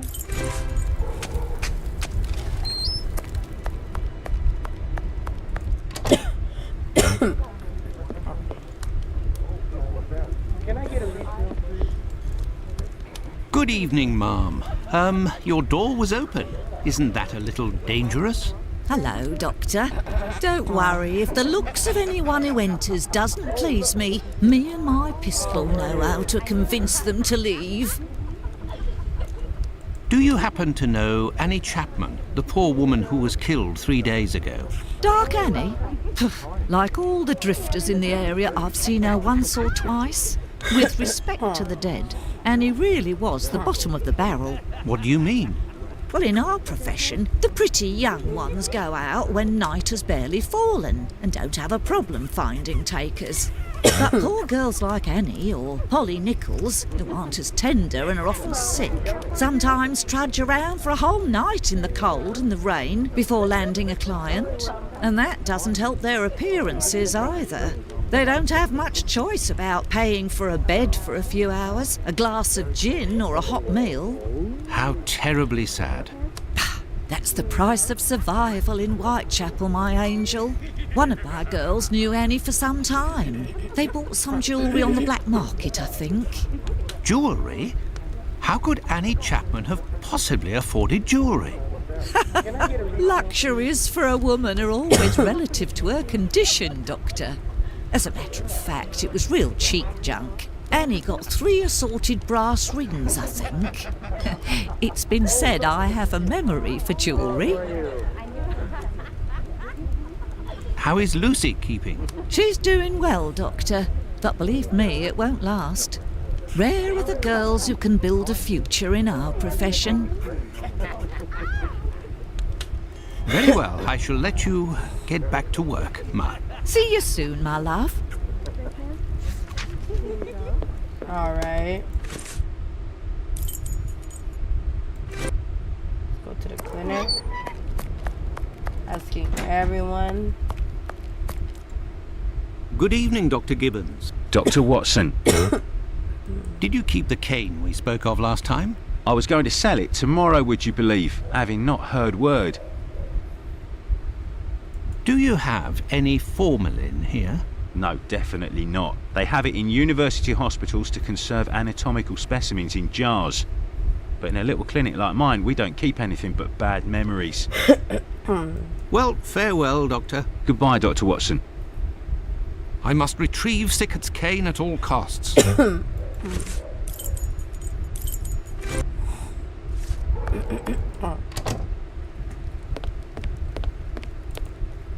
Good evening, Mr. Solomonovich. Good evening, Doctor. What a pleasure to see you again. Have you finished converting the harnesses? Yes, just now. I got a little behind because of all the commotion. Commotion? Don't you start. 3 days ago, the very afternoon that you passed by, there was a chase throughout the neighborhood. Hundreds of people were chasing one man, claiming he was responsible for the murders these last few days. Schmonz! It was awful. I hope those maniacs didn't catch him. Better the police should. Tell me, did John Pizer turn himself in to the police? Things unfolded as they should. Look in the newspaper, the Daily News from today. Farewell, Isaac. Goodbye, Doctor.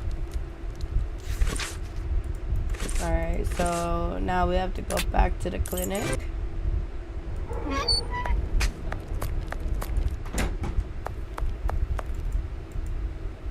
Yes, Doctor? Well, farewell, Doctor. Goodbye. I must retrieve Sickert's... Yes, Doctor?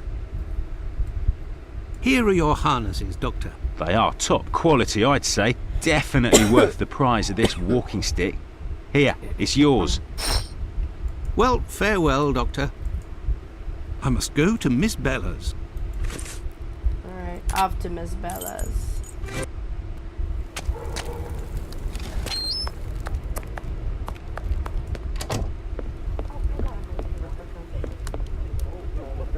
Can I get a refill, please? You're still there? Very well, I shall let... See? You're still there? I found the cane that was stolen from your client. Here it is. Doctor, you are a real saint, I can see that. I'll finally be able to present my bill to this damned painter. If by chance you see him, tell him that a little surprise awaits him here. You told me you would give me some information on this Dr. Tumblety. Agreed. He's a Canadian or an American. He parades from time to time through the neighbourhood in a 50-guinea suit and acts like a doctor. But for business, he isn't worth it. This damn Yankee hates women. The few times that he was approached by the girls, he spit on them, all the while hurling insults. It would seem that he was hunting for the bad boys. He's looking for trouble, that animal. Does he frequent any pub in particular? Aye, the Wasp's Nest on Burner Street, I think. A seedy spot even by our standards. Very well, I shall let you get back to work. See you soon, my love. Alright. I think we go back to...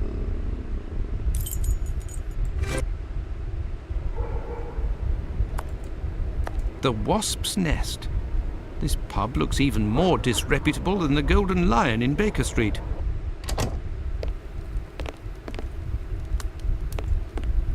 Good evening. Would you happen to have seen a Dr. Tumblety? A man of a certain age dressed in a flamboyant manner. If you're looking for some company, Gov, you've come to the wrong place. Me? I'm just here to pour. I don't care who you is, I knows nothing, and I don't care neither. Recreating hell. Rebooting for a Nature Freddy game. Wait, what? Greetings, my good man. Could I have a pint? What about Five Nights at Freddy game?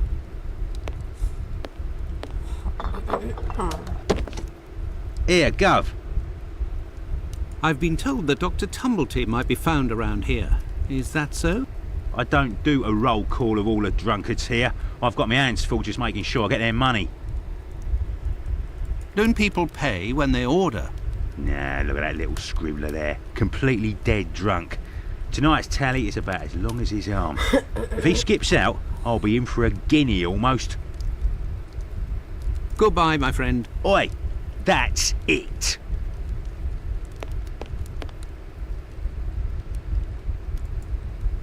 Good evening, sir. Well, I know you. Why? We met at Miss Pullman's the other day. So you come to slum it in Whitechapel, eh?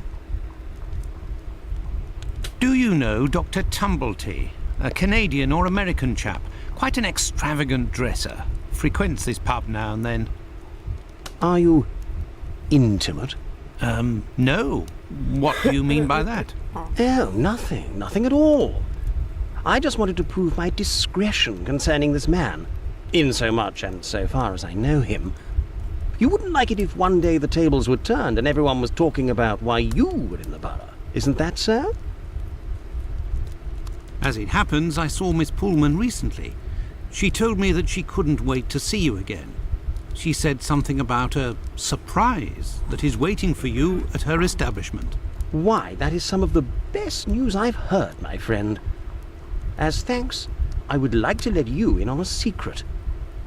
The man that you were talking about, and whom I happen to know by sight, passed by and went through that little door that you see over there. Another man let him in. They weren't together for more than a few minutes, to be sure, eh? Well, I will continue my search. Ah, love. But what is this person trying to imply? This matter is beyond me. Good evening, sir. It'll be the coup of my career, Governor said. Ha! You'll make loads of doss of the paper, he said. Oi. You're a journalist? That's so. Tom Bulling at your service. The Whitechapel ferret, the wizard with the scoop. You don't appear to be in a state to write anything, my friend. You're mistaken. Whiskey passes through the blood and turns into ink. Simple. You see, mugs and inkwells are all the same. Don't you think you should settle your tab and go home? My red ink? Where's my red ink? I won't even pay half a halfpenny if they don't return my red ink. It's my blood you hear. Damn. Very well, I'll be on my way.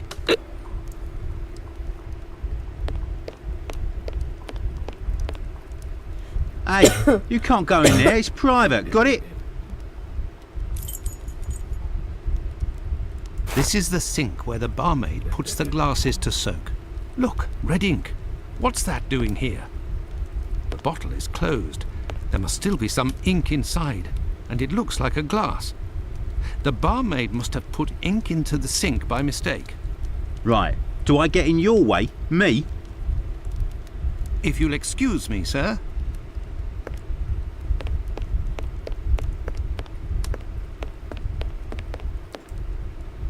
Lee.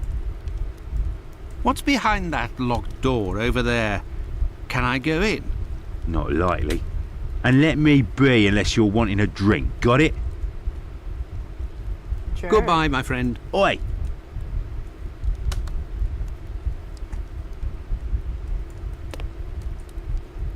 Leave.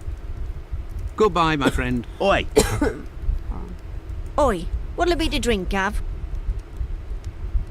Oi, what'll it be to drink, Gav?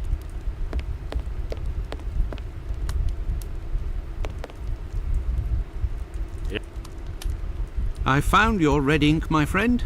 You should settle up and head home. Thank you, my friend, thank you. The spring-heeled phantom will be revived.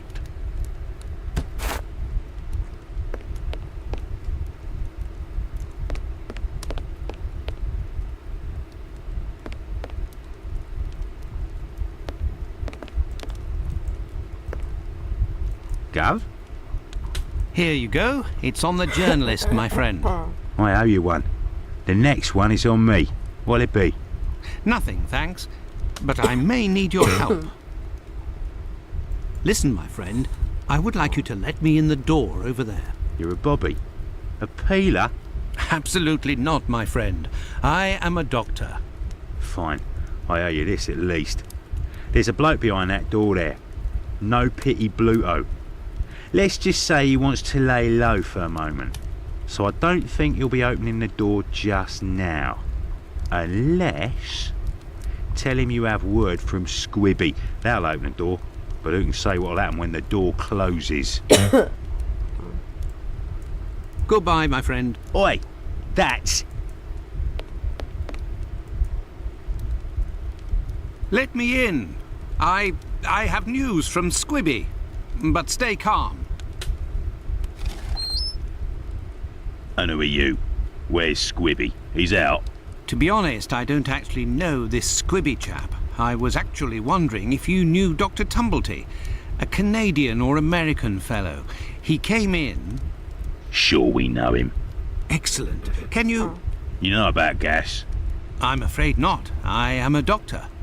Then I ain't interested. You can be leaving now.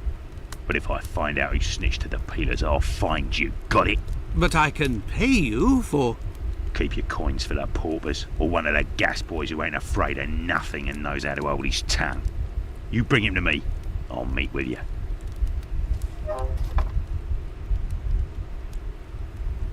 Wow. Gov? Goodbye, my friend. Oi! Goodbye, my friend. Oi! That. Oi, what'll it be to drink, Gav?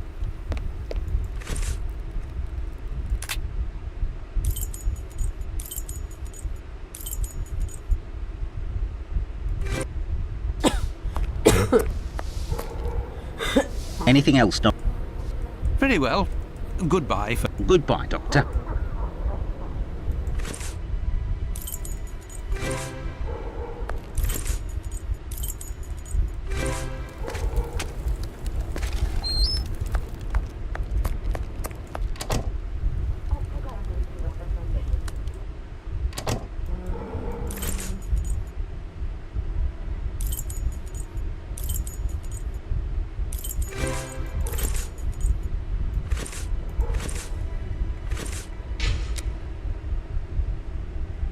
Alright, chat. We would have to save it right here.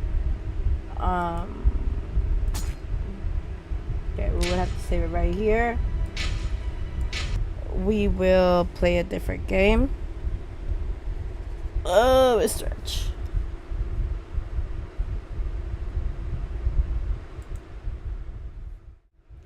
Alright, let's see what game we shall play.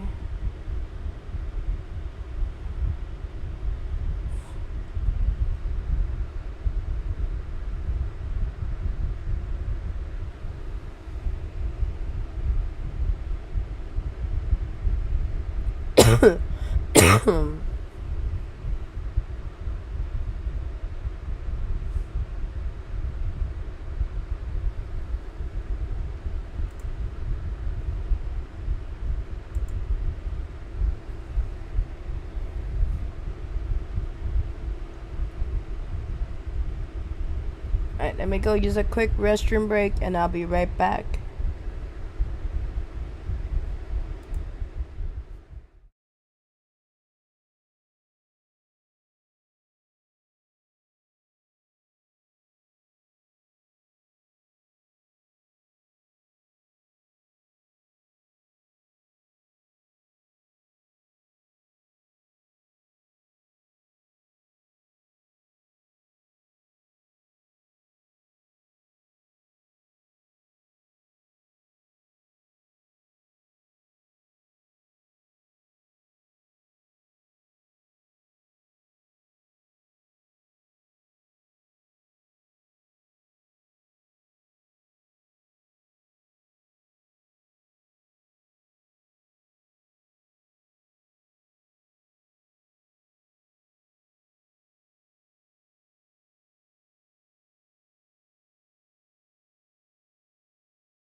Back, chat. We are back.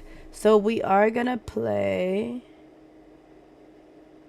It's still currently downloading. So since that's downloading, we are going to play Roblox for a bit while Phasmophobia is doing that update. It seems like a big update. So let me change the title.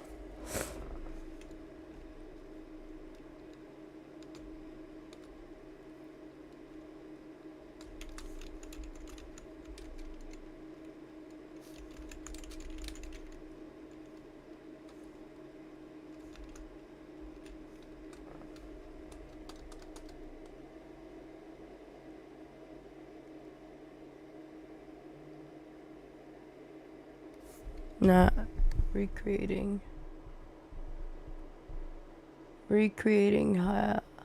Downloading, not recreating. Wait, what? There's a game on Steam? Is it on Steam? Let me copy that.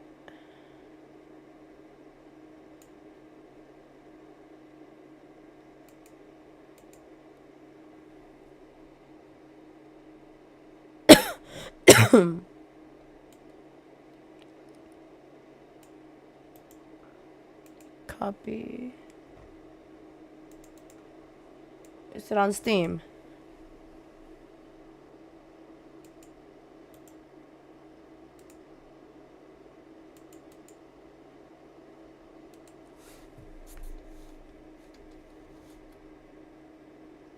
Doesn't seem like it is.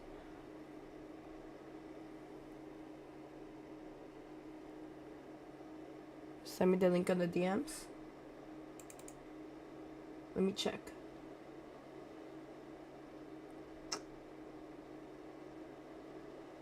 I swear that fruit made me want to throw up. A bit. It's fine.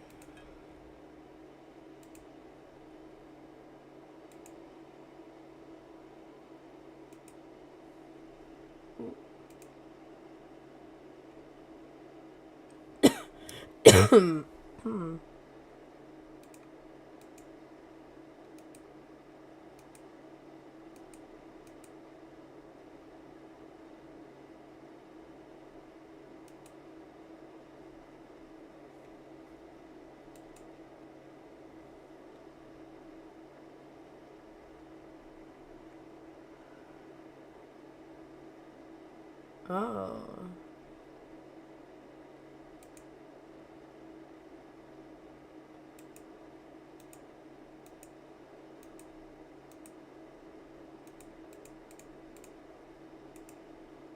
I'll give it a try. I'm gonna do it. Let me download it right now. Okay, it's currently downloading, I believe. We'll begin in just a moment. Yep, it's currently downloading. This website is cool though. Like, what else does it have?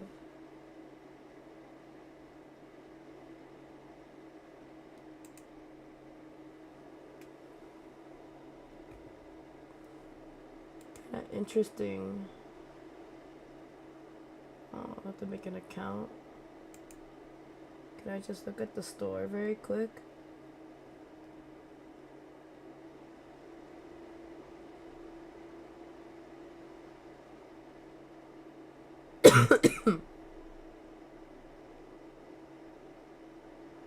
Not bad.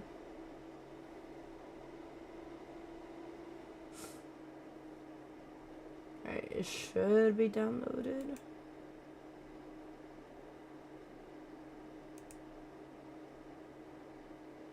Alright, so it is downloaded.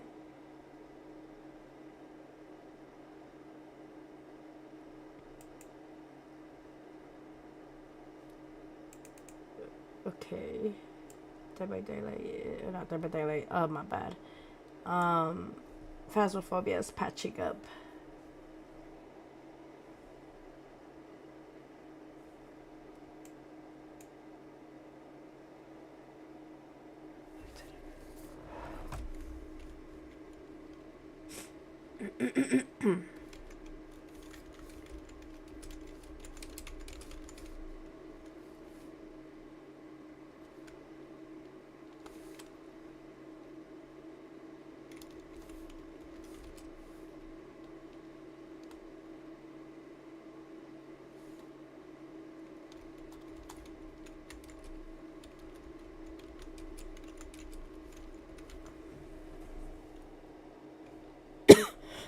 Alright, let's see. Let's see, it's called Recreating. Hell. It doesn't say. I'm gonna put like games. Oh my goodness.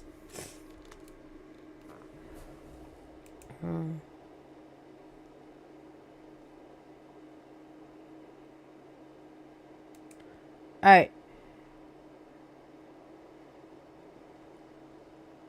Thank you for subscribing.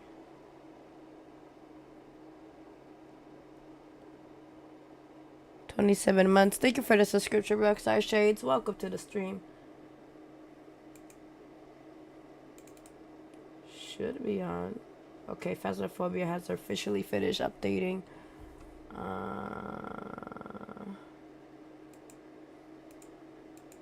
It's not letting me run it.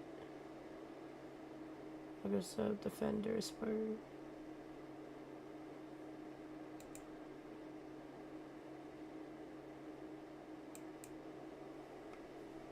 Never mind.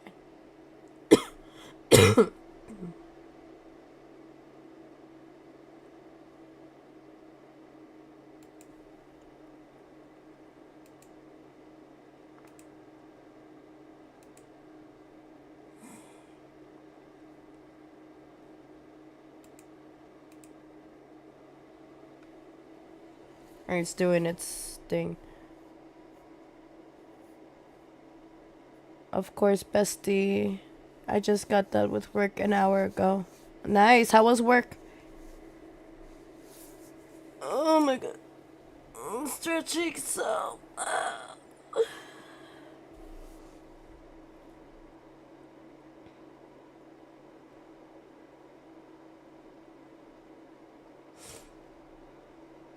Oh my god. The fruit I ate, it almost like makes it like made me want to like, you know. It's like nothing but like lemon, tahini. I'm not drinking that. That is nasty. I mean, it tastes super sour.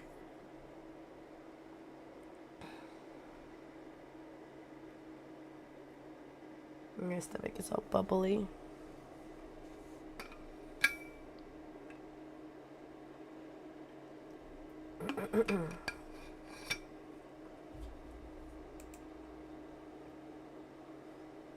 Alright, it should be coming up. I do have a game too.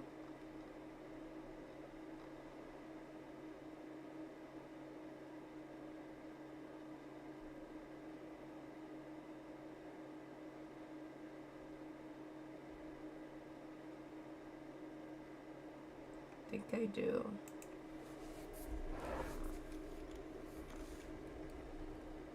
Yeah, I do. Alright.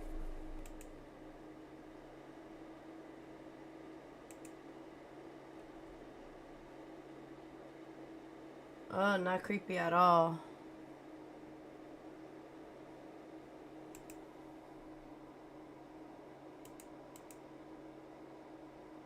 It's not gonna catch it. It's not. Yeah, it's not. Alright.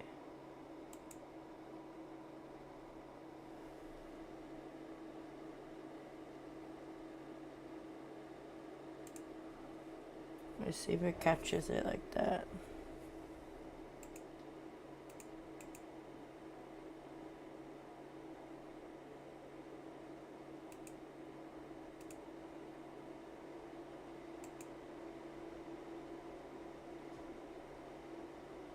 Okay, it doesn't capture it. So I would have to do window capture, I think.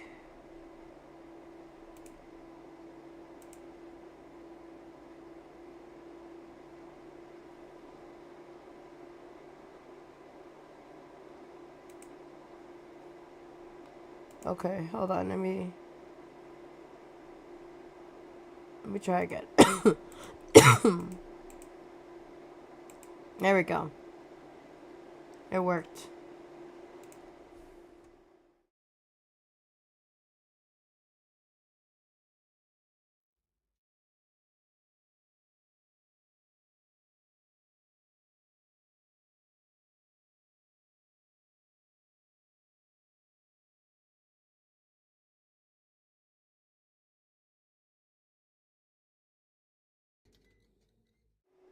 Alright, so we'll start the game right now.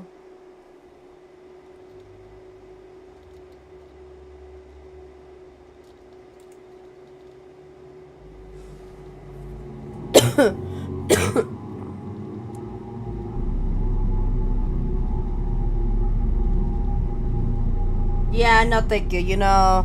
Ah ha ha, you're funny. Funny. Alright, fuck it. Single player, ain't no way. Alright. Let's do it normal. Enemies move at standard speed. Sanity decrease at normal rate. There are a lot of batteries at the location. Visibility range is not reduced. Okay.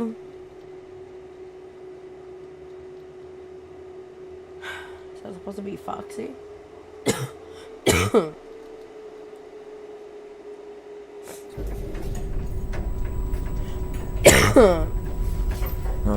И почему только руководство заставляет таких работяг, как я, идти туда? Неужто они сами не могут пойти и проверить помещение, если это им так необходимо?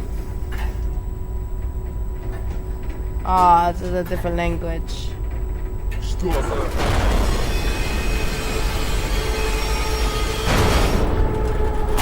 Oh, heck no.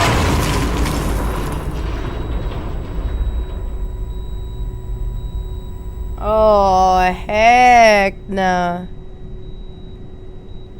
It's Mother Russia. Здесь определенно что-то не так. And then left shift to run. Alright, cool. About my flashlight. There it Ага, is. заряд фонарика почти на нуле. Может, здесь есть батарейки? And we can't hide.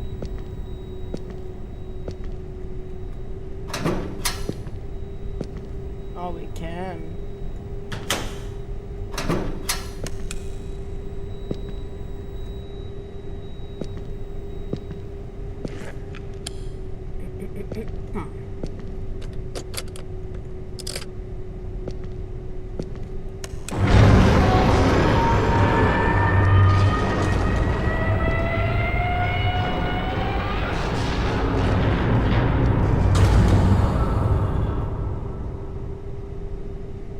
Ахаха. Я думаю, здесь должен быть запасной лифт. Но сначала мне нужно запустить резервную систему питания. Find the fuse to start the first electricity. Fuse. I don't like this. I already don't like this. I don't.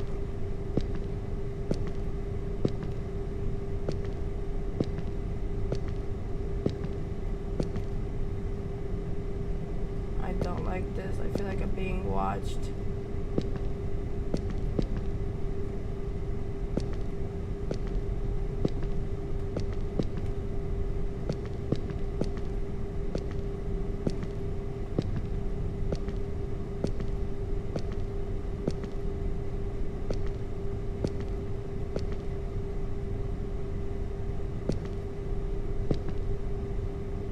Oh, nah.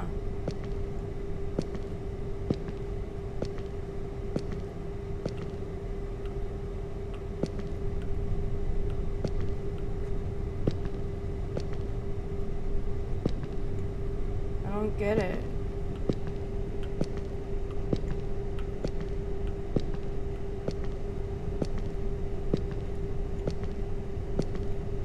Ah.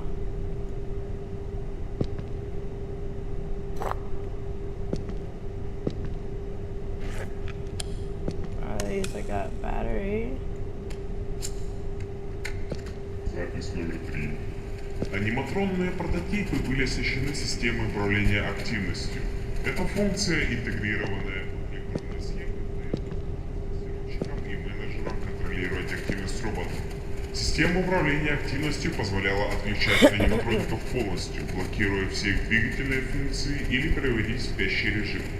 В этом режиме аниматроники не двигались, не издавали звуков, а их подсветка тухла, имитируя состояние покоя. Система была напрямую связана с основным пунктом управления, которое позволяло контролировать всех прототипов в комплексе. Это давало возможность оперативно реагировать на любые технические проблемы или нештатные ситуации, обеспечивая безопасность персонала.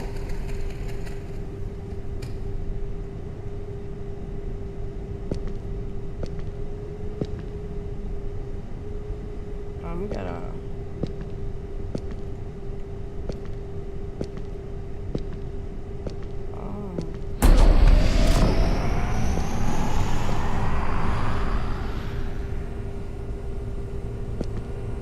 Electricity's on. Отлично. Осталось запустить второй узел питания.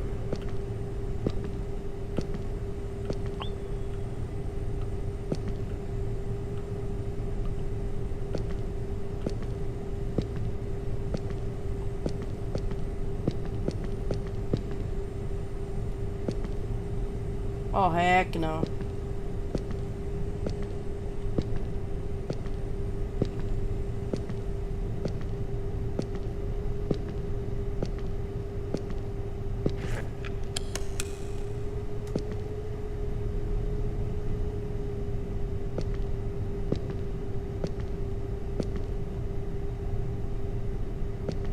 Why is there blood?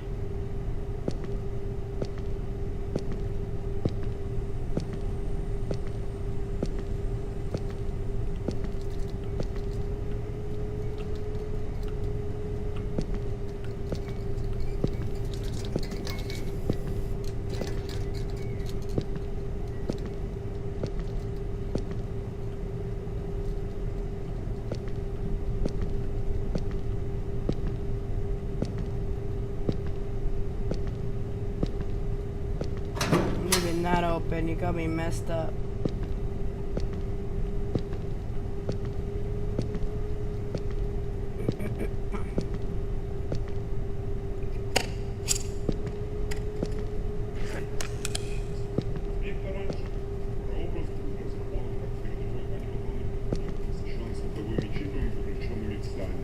Эта система позволяла ему улавливать электронные звуки на всем этаже. К сожалению, это испытание выяснило, что объект оранжевый имеет свою систему коммуникации. Датчики не могли отличить посетителей от потенциальных угроз, что делало его непригодным к эксплуатации. Вследствие чего прототип был снят с эксплуатации и отключен.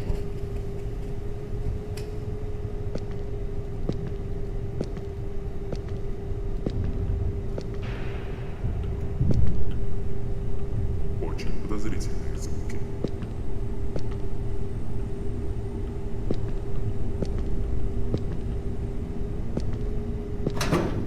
Leaving that open.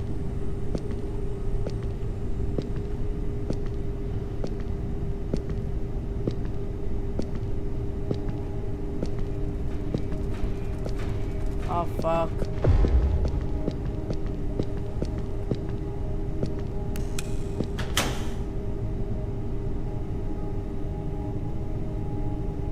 I heard what I think I heard.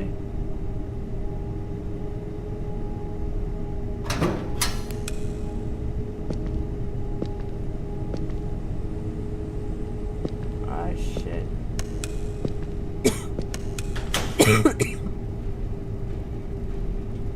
Did I crouch?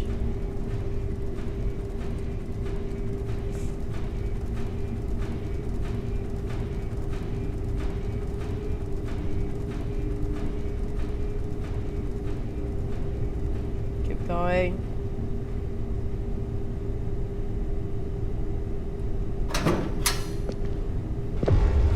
Fuck! Get the fuck away from me! Ah, get the fuck away from me! Oh no!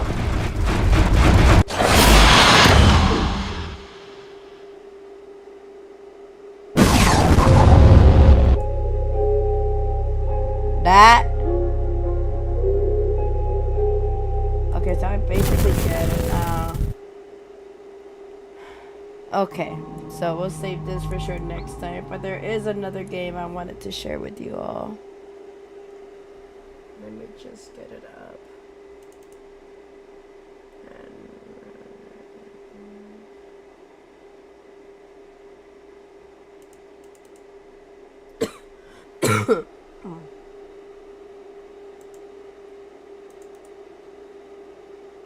I think it's gonna pop up at the other screen. Yep, it did.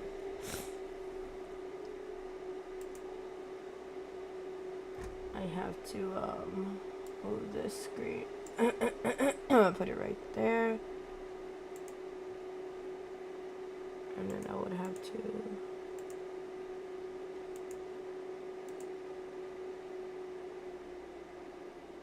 just oh, where did it go? Like, where did it go?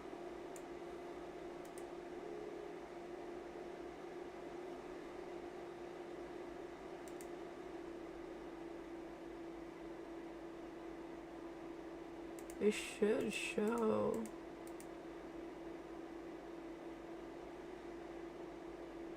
Please tell me it'll show.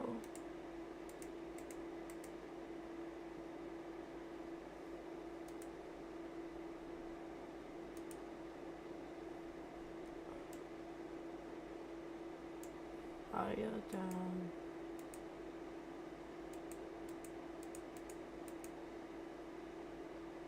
Alright.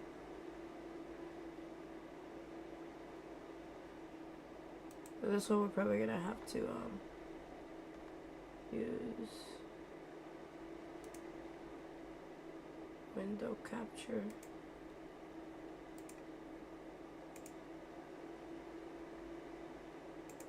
Or maybe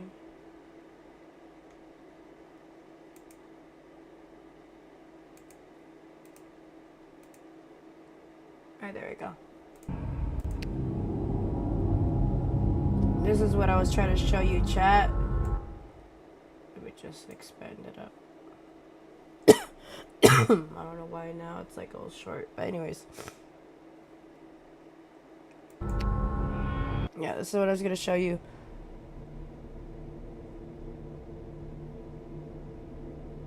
I have no idea how.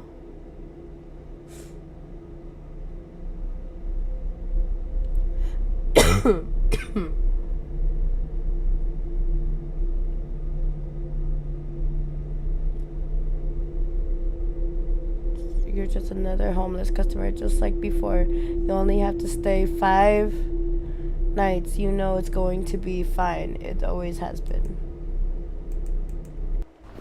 Alright, sure. Night 1. Okay. Whatever you say. Oh, hello there. Welcome to Shrek's Hotel. How can I help you? Hi, can I get a room for 5 nights, please? Am I Lord Farquaad? Ain't no way.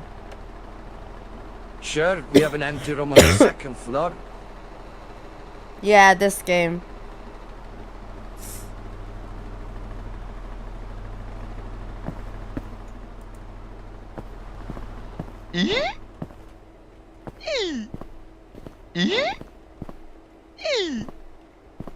Oh, heck no, donkey.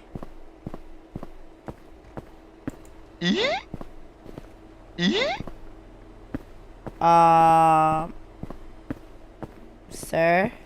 Hey, are you okay? Hi, I work here. Just cleaning up a messed up room. Bye. I need to take a dump before sleep. Oh, I got stuck at a door. No way. Oh no, I didn't.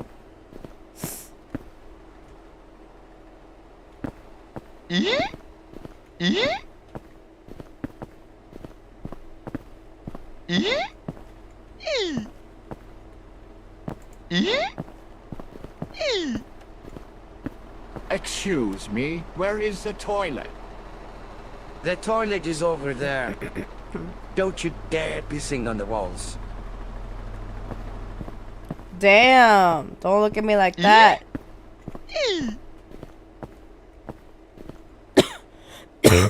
I guess.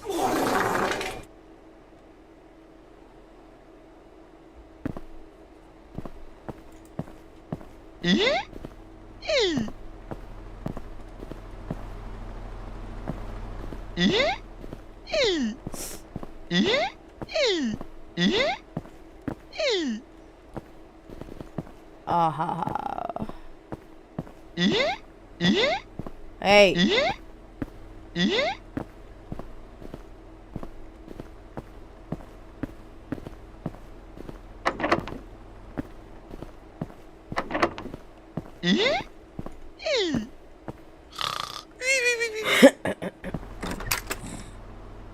We're at night 2, chat.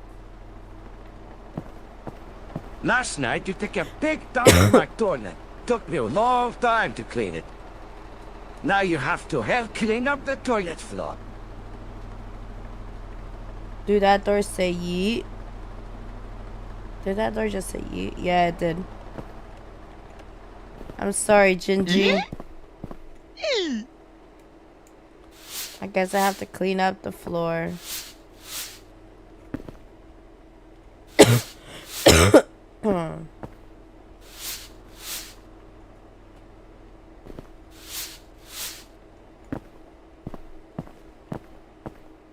Anywhere else? I gotta clean like right here.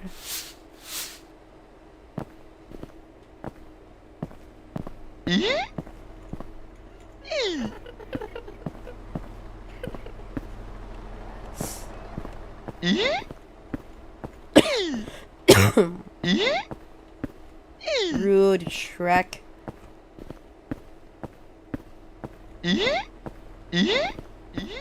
Who was that?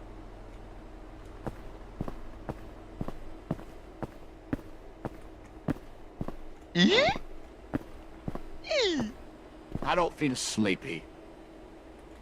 Maybe I should take a look at the paintings.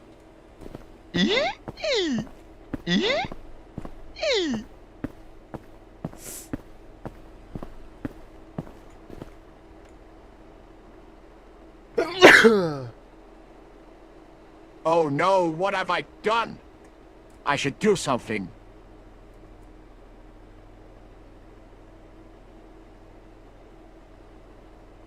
What should I do? Run away or hide painting?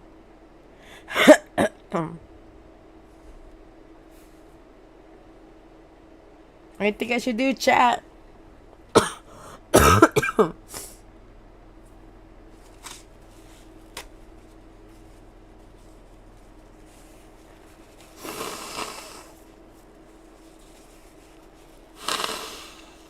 Run? Alright. One says run.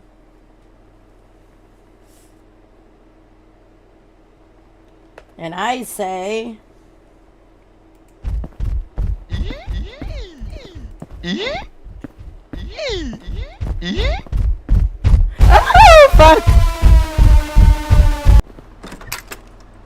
Oh, fuck! Last night you took a big dump in my toilet. Took me long. Now you have to help clean up the toilet floor. Oh, scared the jibbies out of me.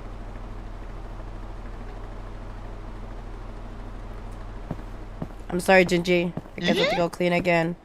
I'm cleaning. I'm cleaning. I'm cleaning.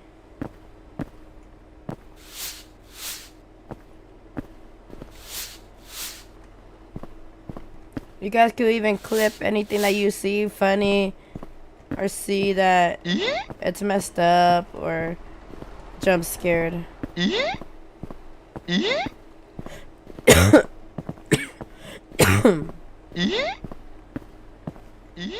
Who was that?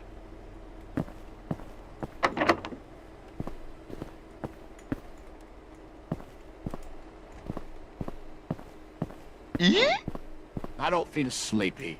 Maybe I should take a look at the paintings. Can we hide here?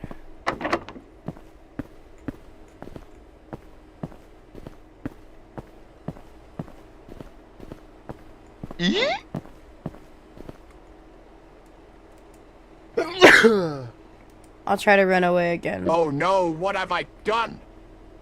I should do something.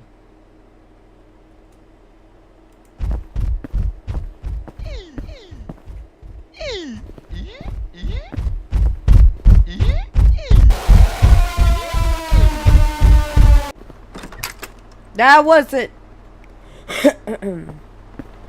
Last night you took a big dump in my toilet. Now you have to help clean up the toilet floor.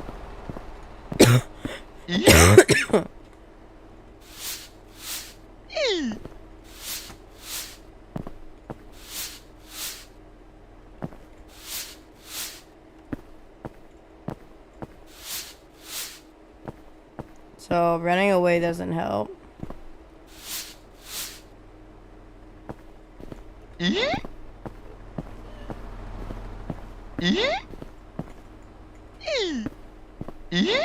You know, just for that.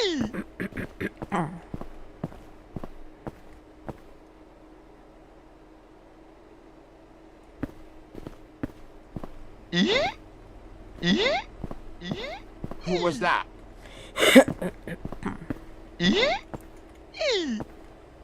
Maybe. I don't feel sleepy. Maybe I should take a look at the paintings.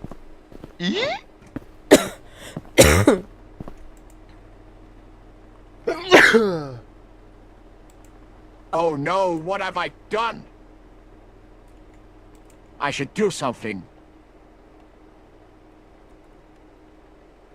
Let's try doing that.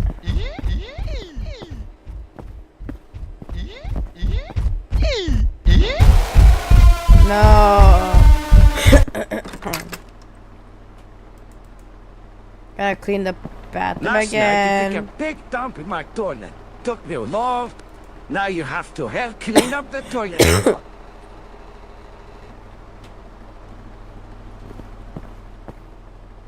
Thank you for the clip.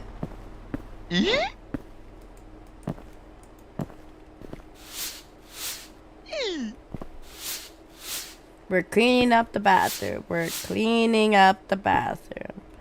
Once again, scrubbing the bathroom floor. We're scrubbing the bathroom floor. Here we go. Scrubbing the bathroom floor. There we go out. I'm sorry, Gingy.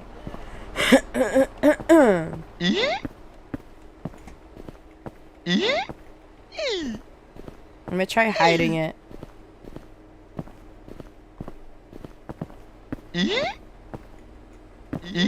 Who was that?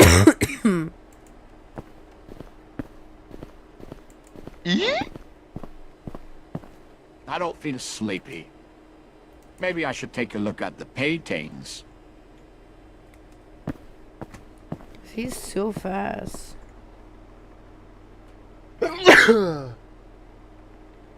Oh no, what have I done? I should do something. Let's hide the painting. Hide the painting. Oh, hide that the was painting. close.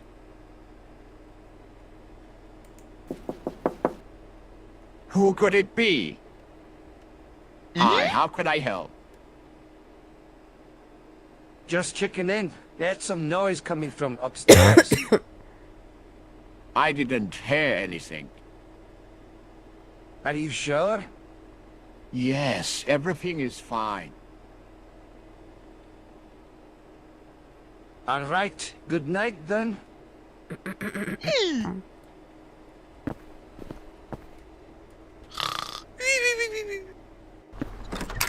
Oh, we made it for night 3.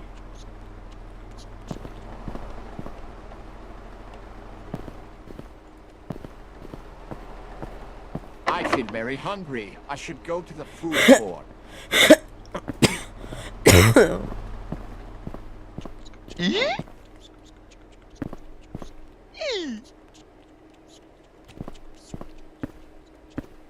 There's this weird guy. Since we're having pizza today, let's get pizza. Hey, how are you doing? Hi, I'm Cole. Nice to meet you, Cole.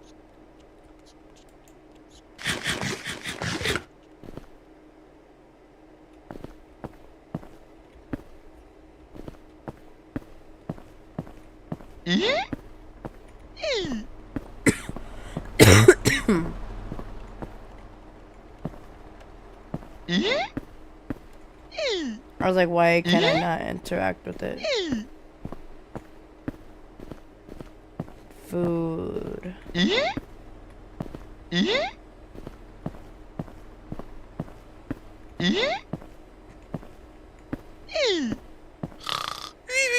Alright, that was night. We're in night 4, chat.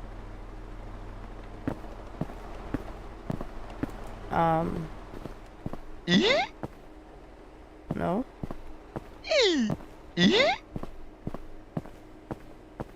Nobody here?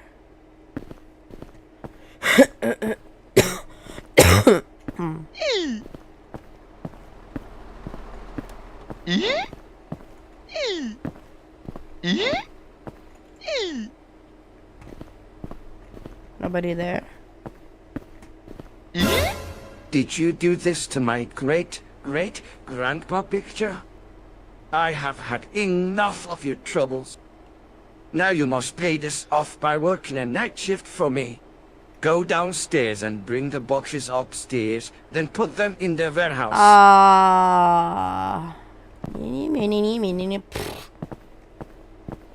Frickin' Shrek.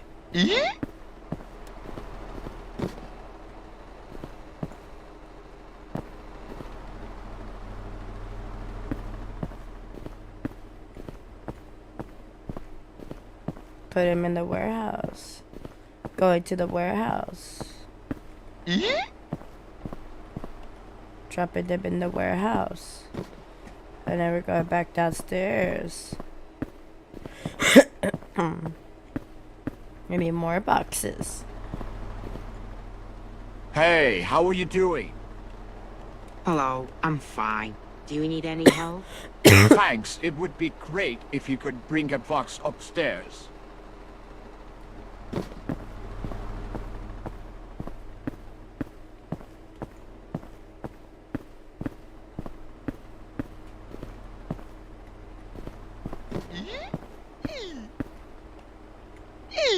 Good boy. Now you can go sleep.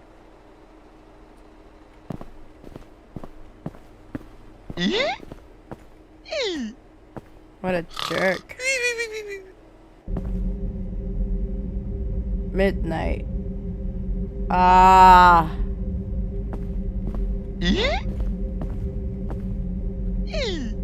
I don't like this.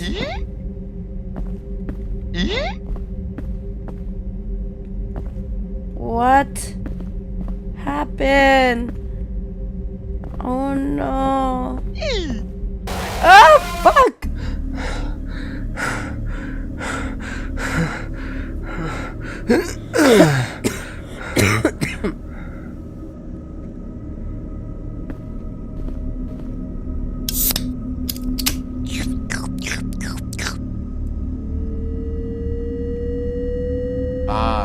I feel strong.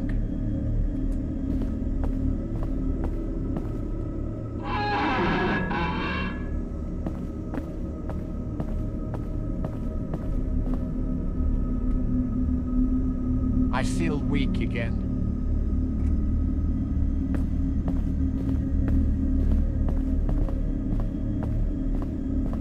It says on the back to not drink more than once in your life. I might overdose.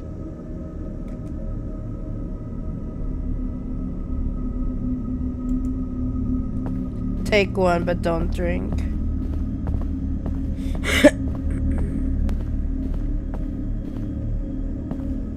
Here, take this energy drink and drink it. Okay.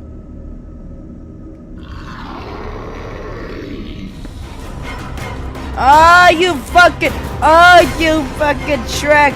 Get your ass away from me. Oh, no.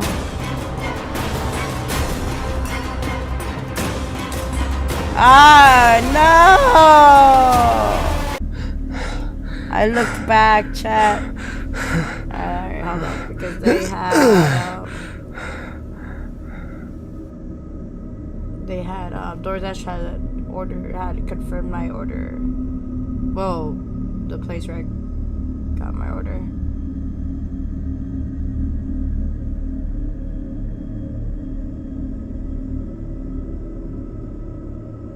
Alright, I'll be here soon.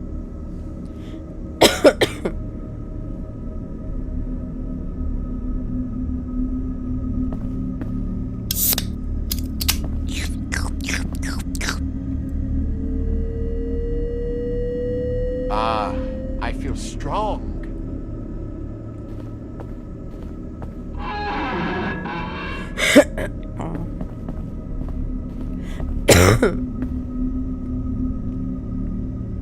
I feel weak again. Gotta go get the juice.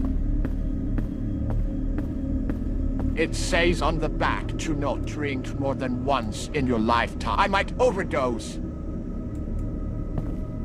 I'll take one, but don't drink. I'm gonna give it two.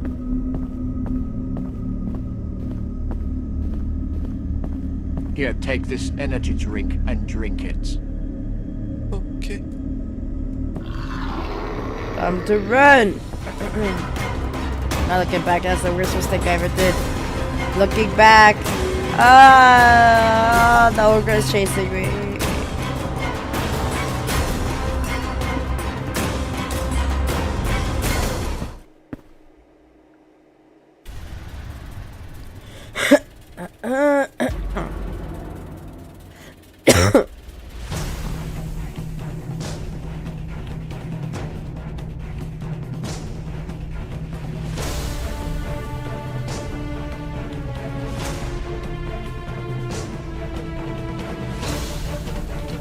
This is how fit I am, bruh.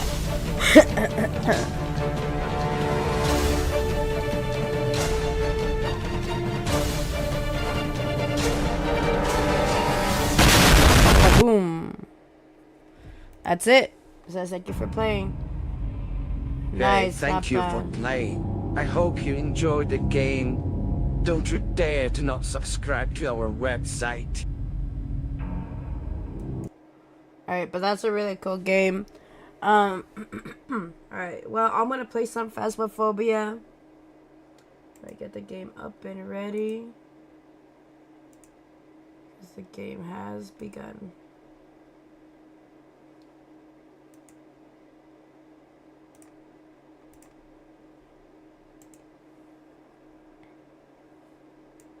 Move it right here.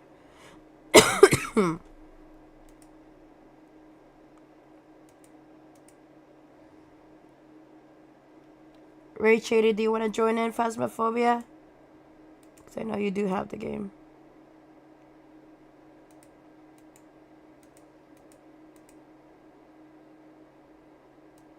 Just needs time to like load in.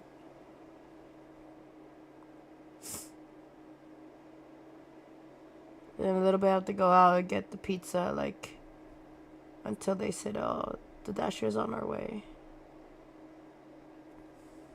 Let me know. It's analyzing right now.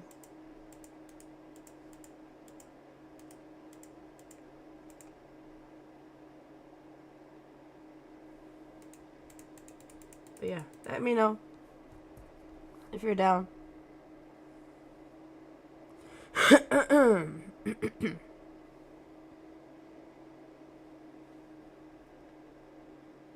Let me just change the title. Done.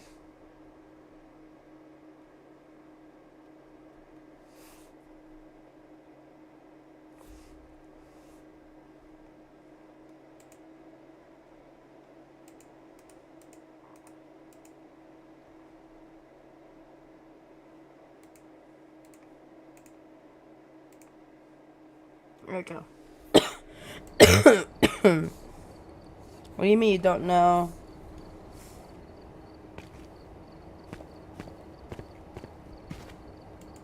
Alright, it's fine. If you don't know, it's fine.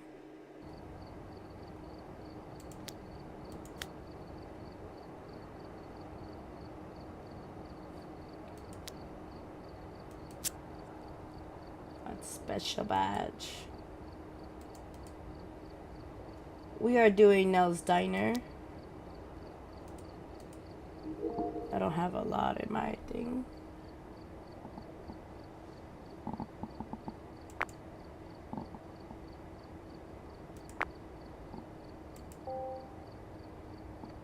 Alright.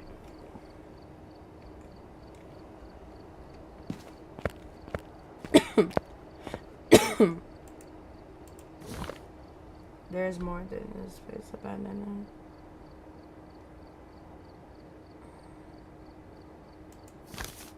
Alright. Let's do this.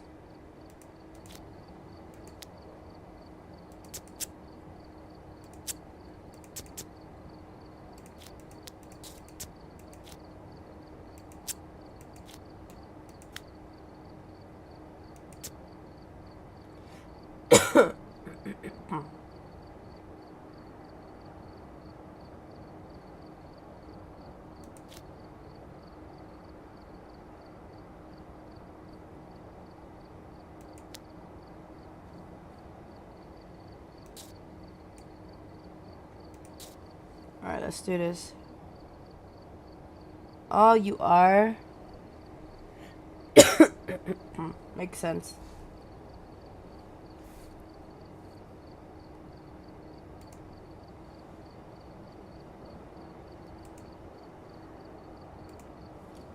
Makes sense, makes sense. Oh wait, you're not even my friend on Steam as well anymore. Just remembered. Alright. Give me a moment. How can I go back to?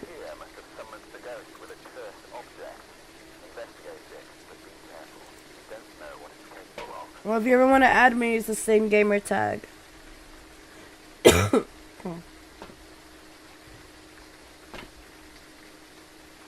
Alright. I'll try my best. Christina Young.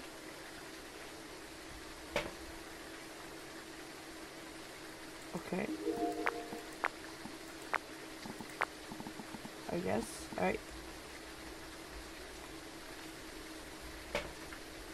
Doing this alone. And a flashlight.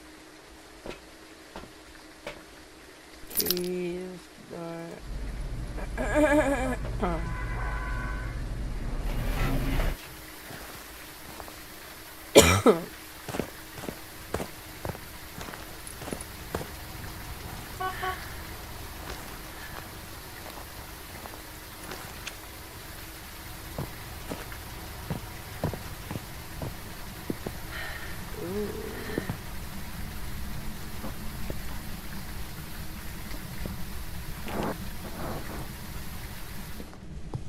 That's the hiding spot will be here. It's my assumption.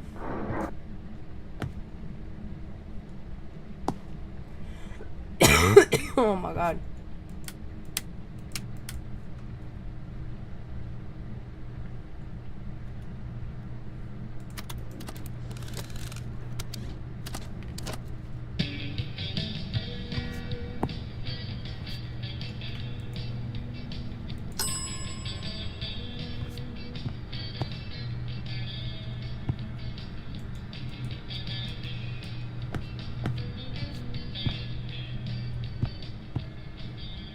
Now I should go get though.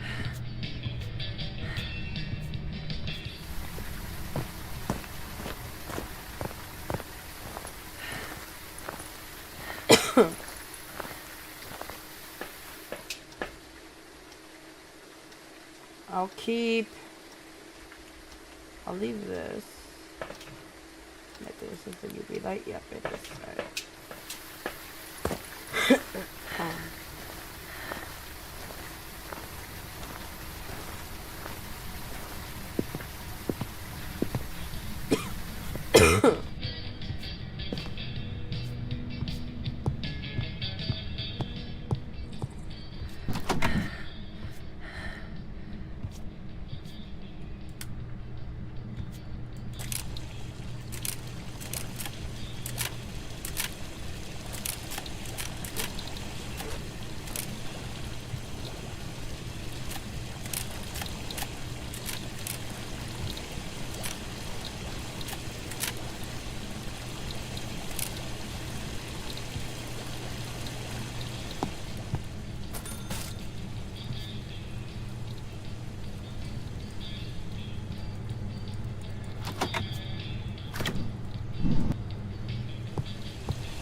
Alright, she's in that room.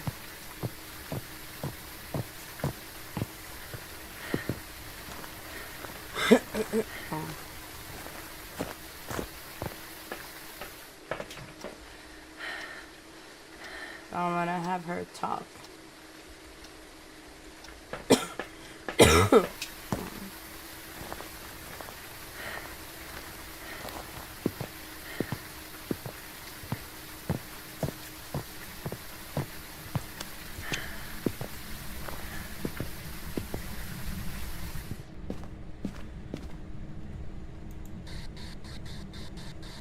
Christina Young, can you speak?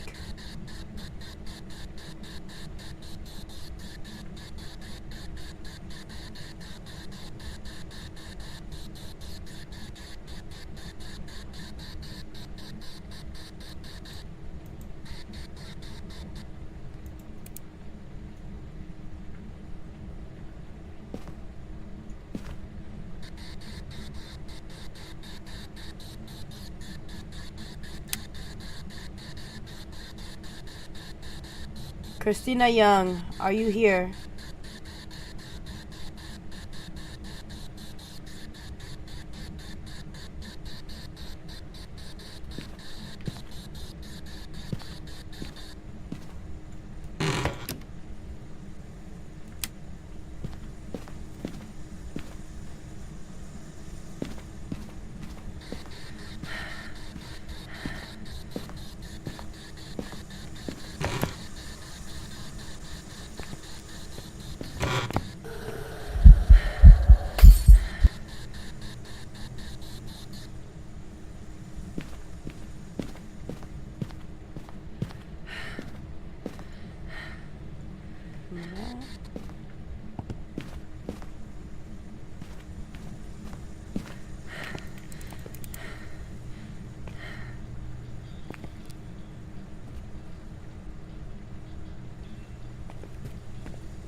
Christina Young, can you speak?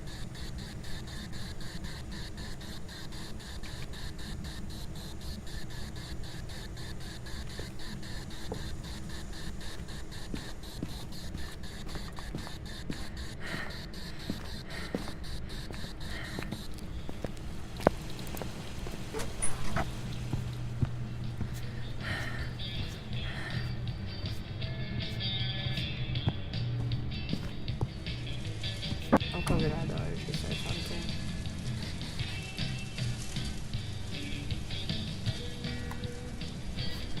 I'm gonna guess that she did try to speak.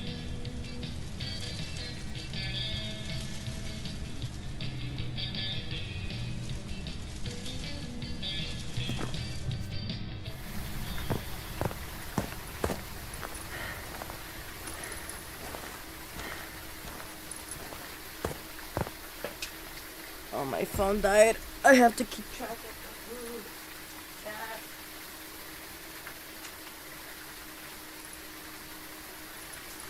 Give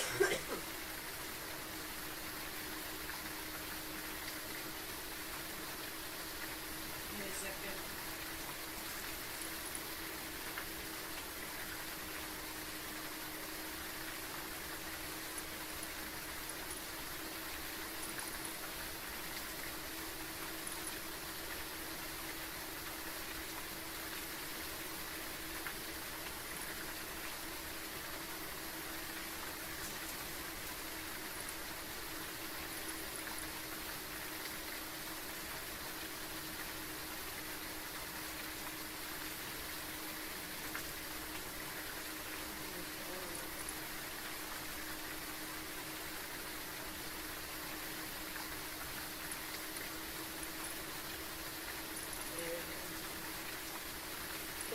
time yet, but never know. Alright.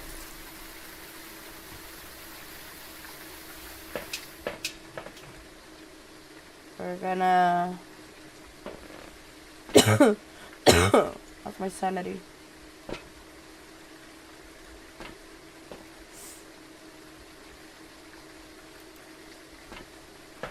We're gonna do dots, and we're gonna do, we'll leave that alone, and we're gonna do freezing temp. Let's check that out.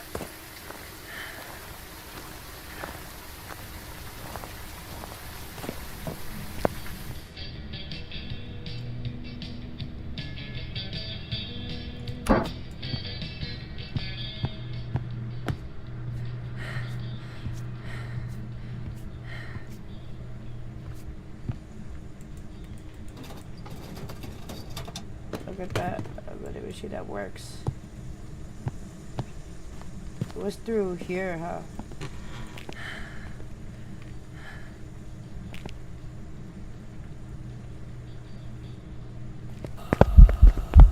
Oh, she's haunting.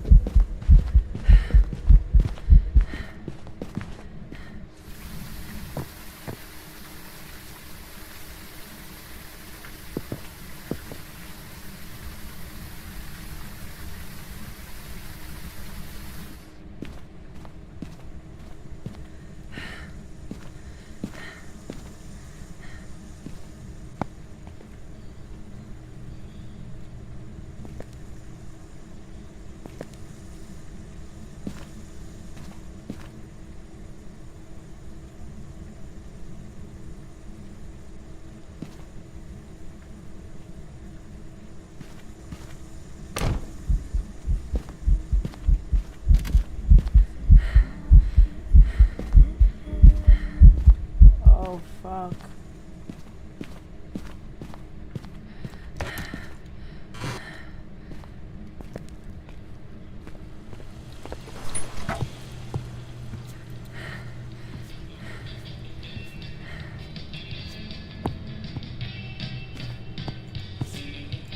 She wasn't haunting.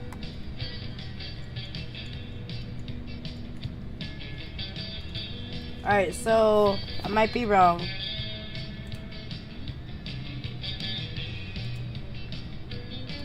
Could be that. Probably.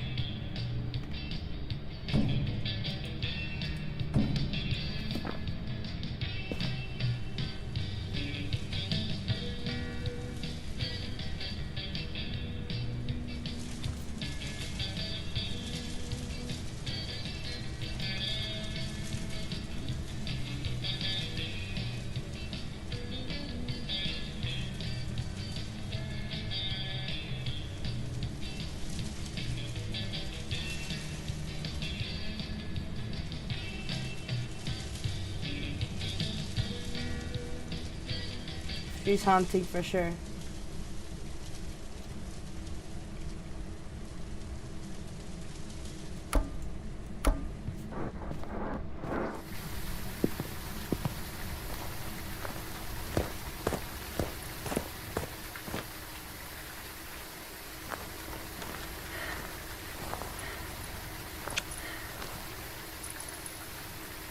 Before she wasn't. It could be ultraviolet. It could be EMF5. Maybe could be ghost orbs. Let's see.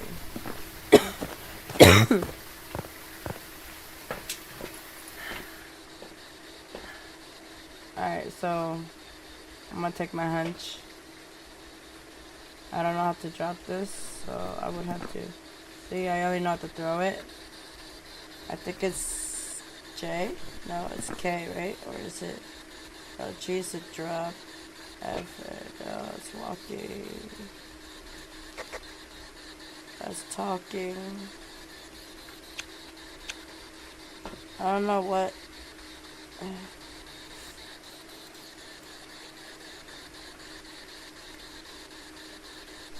Like, I placed it down, but I don't know. Oh.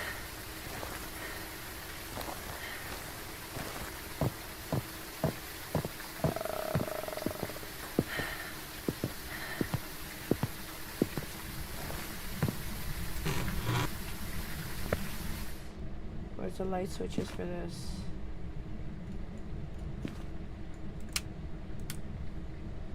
Alright. You're close.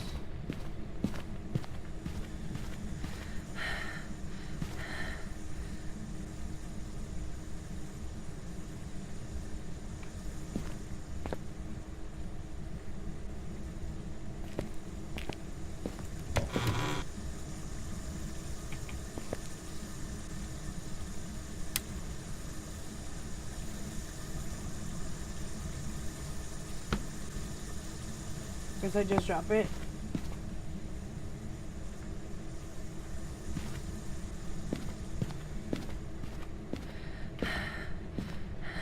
I don't know where she's at, but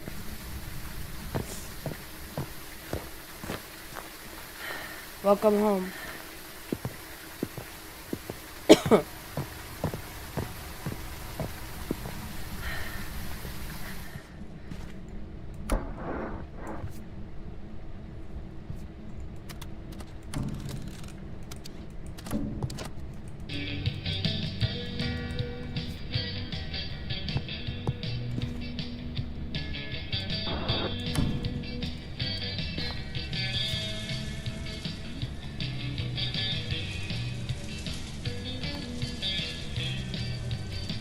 Alright.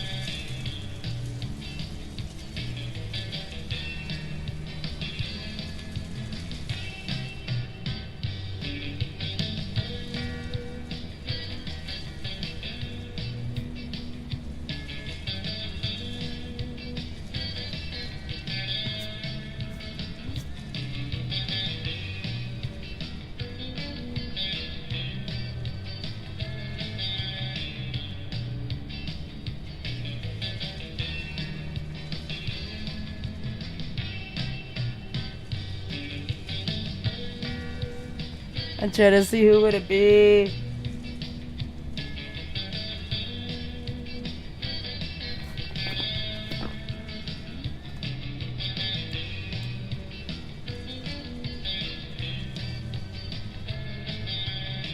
Doesn't really come to the front.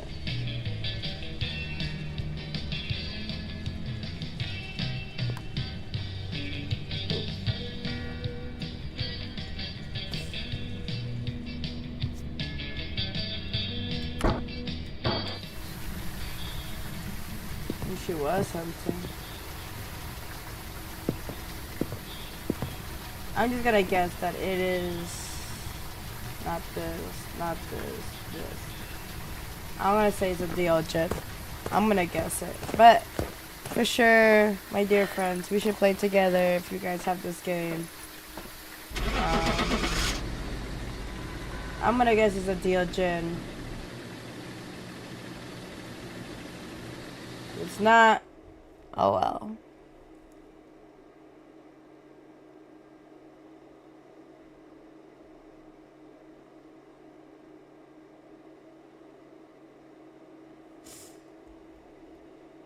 Oh well. Unreal. I've got some jobs ready for you. That's fine. Alright, well. It is currently, what time is it? I can't tell the time. Welcome back. There's some jobs ready for you. Let me leave the game.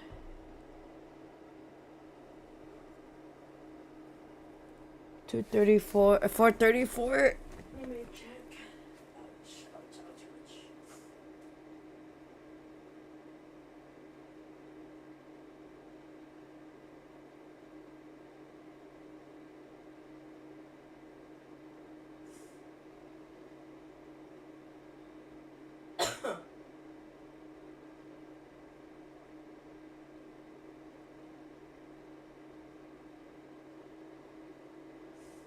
Alright, so it says he's picking up the order. Should arrive like 4:41 to 4:44.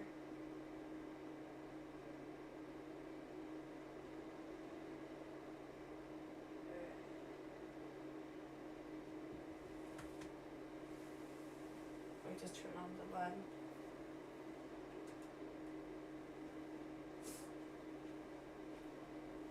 I'll check again at like at 4:40. I'll double check again. But yep.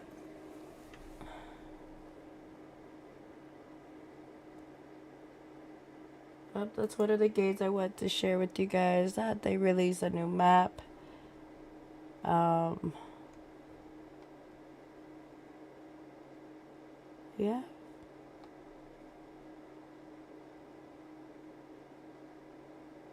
Let's see.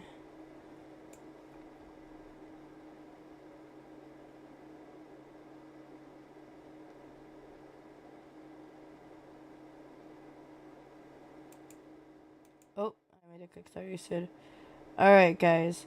Well, that is it for me today. Raid Shady, we could go on VR chat if you like. But not yet, not just yet. Probably a little bit like later. I just have to like get the pizza, eat, and then I could get out afterwards. But alright guys, that is it for me for today. Thank you so much for watching. Let me go to chat and cam. I could probably move this whole camera in the middle. Let me see. Let me see if I could do that very quick. Chat box is fine. Video capture. But like everything on it. Everything. Because if I just move that, it's just gonna move that. I can't move. I wanna move that, and I wanna move this. I wanna move this and this. So maybe if I move, oh no.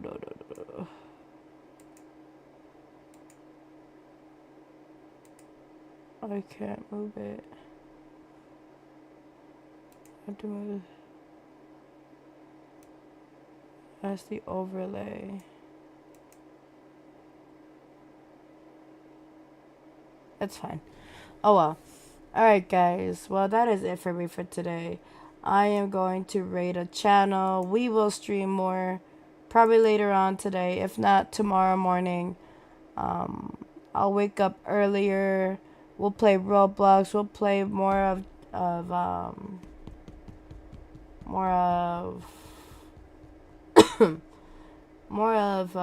Sherman. Was that Sherman? Sherlock Holmes. Sorry, my brain just had a brain fart. But yeah, we'll play more Sherlock Holmes tomorrow as well. I might not stream later tonight. My voice is still kind of off, if you could tell. But thank you so much for all the subscription, all the views, and any games recommendations out there. Feel free to send them. I'll gladly play it. But again, thank you so much for watching. We will play tomorrow more game of Sherlock Holmes, and we will play another game as well. Alright guys, thank you. Oh, and tomorrow I'll probably introduce a new game. Not 100% sure. But tomorrow we'll play Amanda the Adventure. We'll do the first game, and then we'll do the second game. We'll do that tomorrow first before Sherlock Holmes. And then maybe, who knows? I might have Amanda the Adventure 3. Who knows? Who knows? But if not, it'll be just the first and the second one. And then we will play Sherlock Holmes to finish it off. And if we still have times in our hands, we could play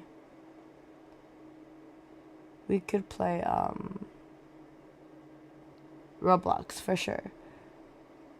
Or any like online game as well. Like, you know, just a chillax or just a chill game, you know. But we will see. We shall see. But feel free to let me know which game you like. I'm also going to do an Xbox stream as well, where unfortunately you will see my overlays, this beautiful overlay that I have. I'm going to see how that works with my Xbox. and also won't see the camera as well. We'll be only playing on Xbox or PlayStation 5, just so you know. Alright guys, thank you so much for watching, and again, feel free to support my channel. YouTube, take care, support my channel as well. I am gonna be recording a gameplay and posting it soon, probably a full gameplay, but I just have to pick a day and a time to do a full gameplay of that. Alright guys, thank you so much for watching. I'll see you guys tomorrow, and I am going to rate a channel once I end. Alright chat, thank you so much for watching.